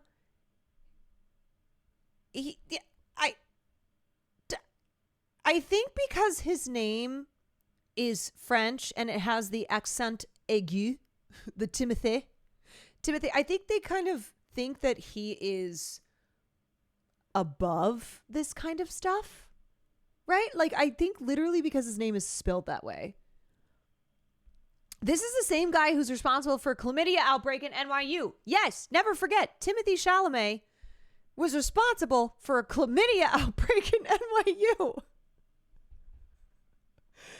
Like, he's not some fancy European, I don't know, like serious theater actor who you'd be like, I can't believe he's dating an influencer.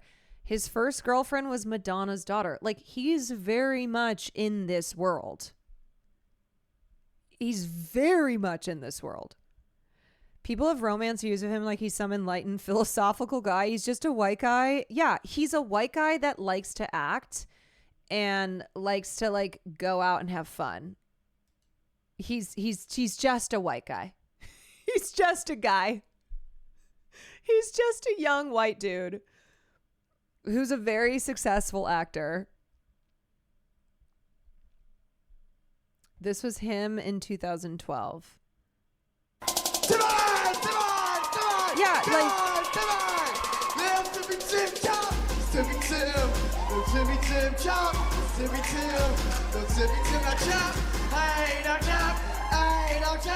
uh-oh, I see another hip-hop outfit. Yeah, that's little Timmy Tim, y'all. Now chop, hey, now chop, hey, now chop, hey, I'm talking little Timmy Tim. It's time to do my dance, Timmy Tim, pull up your pants. Voulez-vous coucher avec my way, je suis from France. It's little Timmy Tim. I am a boss. You really like my shirt? Should I take it off? See me with a girl and you know it's getting cuddly. See me in the hallway and you know I hear my Dougie. Feel good music, I'm bringing it back. He's just a white guy. That he's black. Chop! Timmy Tim. The Timmy Tim chop. Timmy Tim. The Timmy Tim now chop. Hey, now chop. Hey, now chop. You want to know what inspired him to pursue a career in acting? Heath Ledger in The Dark Knight. Timothée Chalamet watched Heath Ledger in The Dark Knight like all of us did and went, I want to be an actor. It's not as if he watched some like Jean-Luc Godard film or Francois Truffaut or, you know, Agnes Varda and was like, I must make cinema. He watched Heath Ledger, who's amazing. Okay, he's fucking amazing as the Joker. But like, that's what made him want to be an actor. Hey, now chop. Hey, now chop.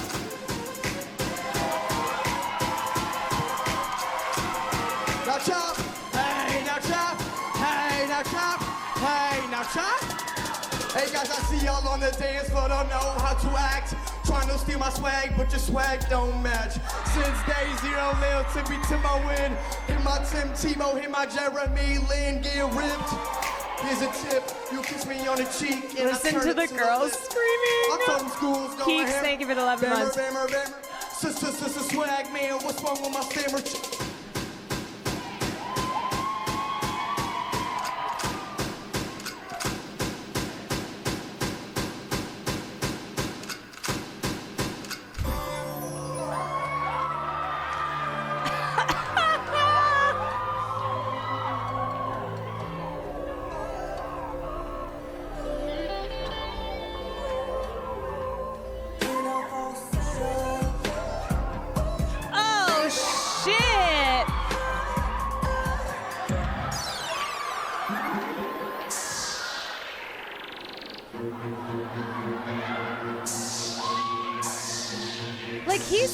goofy. He showed up to the Timothy Chalamet lookalike contest.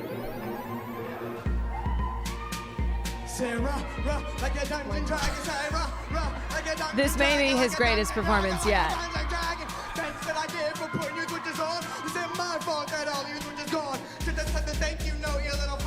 Now I'm a rabbit coffin with a bow. Nigga, she just mad cause you took the spot. Word, that girl mad cause I took the spot. Well, girl, if you ain't, you should take it off the pot. There's some dudes out, put that off your top. I hear the mumbling, I hear the cackling. I got scared, shook, Vatican. Overseas, church, Vatican. You wanna steal, Vatican. You wanna sleep on me? He also said that Kid Cudi is one of his biggest career inspirations. Now my voice is getting bugged, overbite. I see him dusty ugly felines, Levi's, right in the ants, holes in your knee highs. I can't play. Now do you see why? The ladies calling me Manning Eli, Manning Eli, Manning Eli. Like a dungeon dragon, say like a dungeon dragon, say like a dungeon dragon, like a dungeon dragon, like a dungeon dragon. Every day I'm shuffling.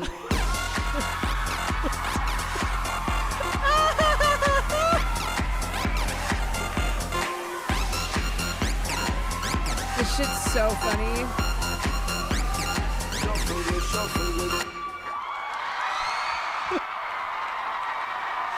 Yeah, remember that the chokehold that song had on us in 2012? That song was everywhere.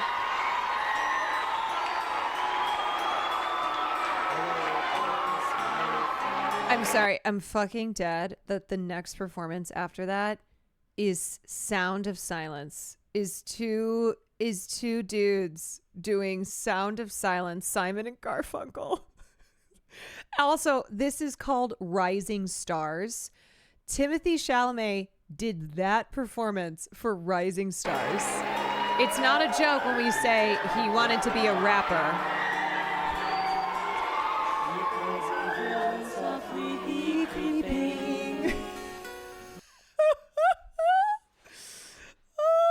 Shit is so funny. Other celebrities finding controversial and racist things they've done before they were famous. Timothy, it's little Timmy Tim. Oh, I'll be out there in a second. Did you order yourself anything? No. You're not eating anything? No. Oh, you're so snoot. What are you playing? Tarkov.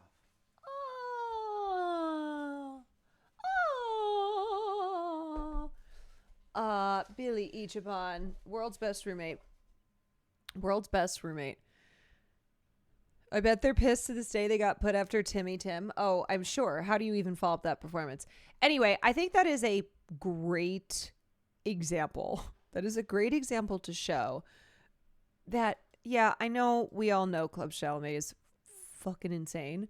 But as a reminder that this woman who calls herself the biggest Timothy Chalamet fan, who operates an account called Club Chalamet, who's clearly psycho-obsessed with him, doesn't seem to know Timothy Chalamet at all. Has no understanding of Timothy at all whatsoever.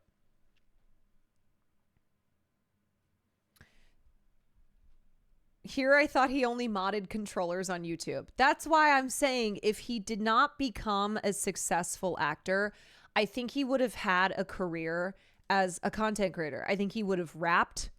I think he would have, talked about his Xbox controllers, his customized Xbox controllers. I think he would have made like silly, goofy content.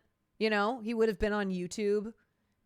Maybe he would have been a streamer. I'm so for real. Maybe he would have been FaZe Timothy. Maybe he would have been FaZe Timothy. Yeah. She's obsessed with an idea more than the actual person. Yes, that's absolutely true. It isn't about the person, it's about their image of the person. Yeah, I just think it's really funny that everyone else can seem to understand who Timothy Chalamet is, like his vibe, except for the one person who is allegedly the #1 Timmy fan. But that's what happens when you veer into obsessive, when you get deep into parasocial obsessiveness, is that you just project onto a person. And it's actually funny because she has totally dehumanized Timothy. Like, he has no agency. He's not a human being. It's simply what she has projected onto him, the image that she wants him to be.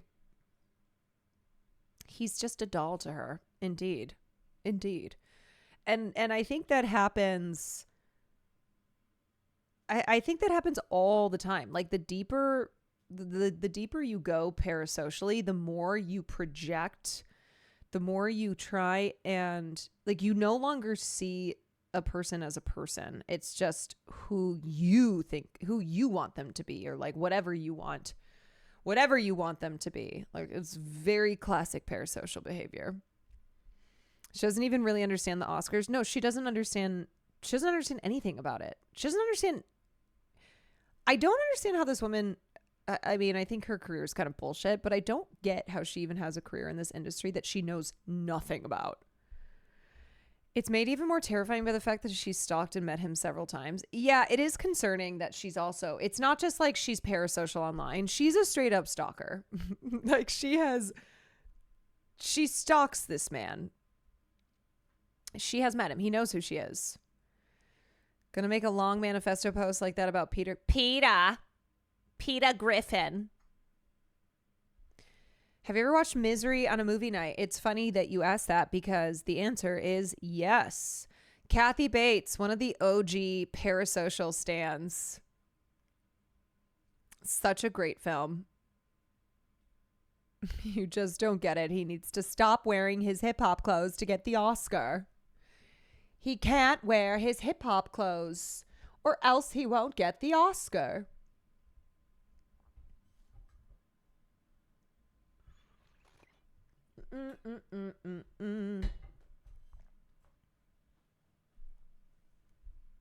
So good. And she's 60. That is true. She is 60. Okay. I'm surprised that I actually made it to almost midnight because I was about to tap out 2 hours ago. I think I'm going to go eat and chill. I think I'm going to go eat and chill. Sorry, we're not going to do gaming tonight. But I did almost quit. I did almost quit. So I know I didn't talk about most of the things that I have in my stream title, but it's because I was just getting very flummoxed. And I don't understand why people get so weird. It's so weird and annoying and just do things that are so perplexing, unbelievably perplexing. But I'm glad that, just a quick one. Hello, old chum. You're gonna know me before I head out of here. I'm gnobbling. You're gnoming me. I'm a gnome, and you've been gnoming me. I can't believe you're gnoming me. Before you leave, please spit your Tootsie Roll. How about I just take this ramen and throw it at the screen? That's what I should do. You pulled a denim today. She never talks about most of the shit. Well, I was planning to. I mean, I had my plan, and then I just kind of...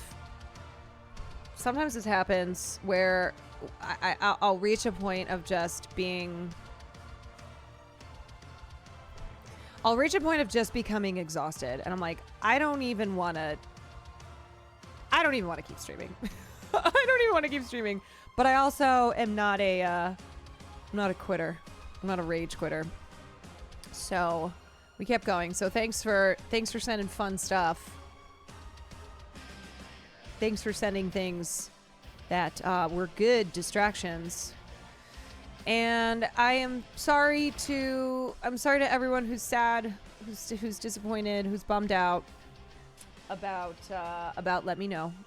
I am too, because it was fun. It was fun doing it while we could, but ultimately I think it's the right decision.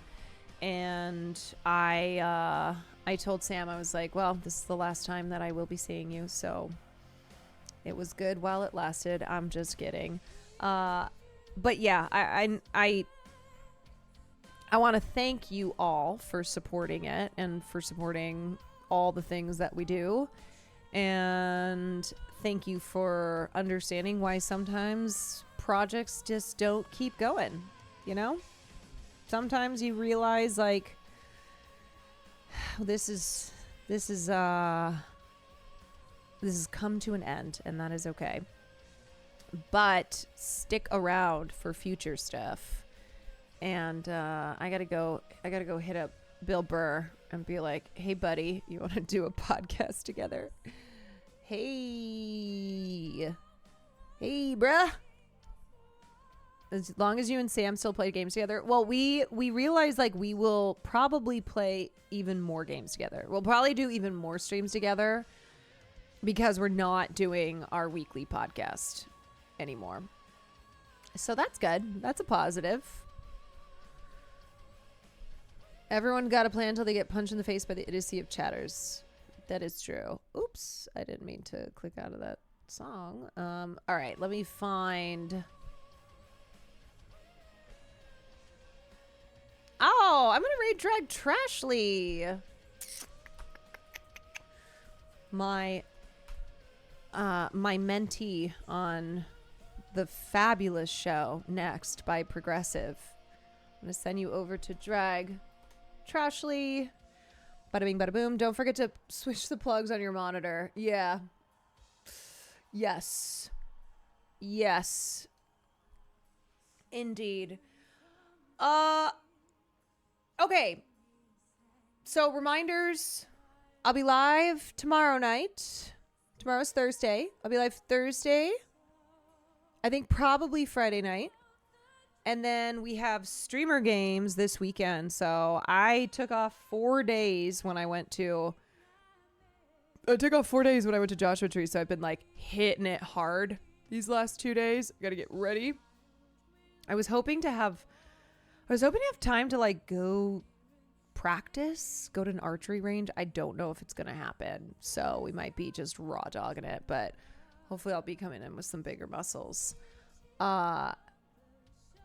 Batting cage stream it will happen at some point because I actually really do want to go do that. Okay. All right, y'all. So I will see you tomorrow. Take care. Be well. Thank you. Thank you for always being here. Thank you for being chatters who don't say creepy gooner weird things like, let me see your dirty feet. So anyway, bye everyone.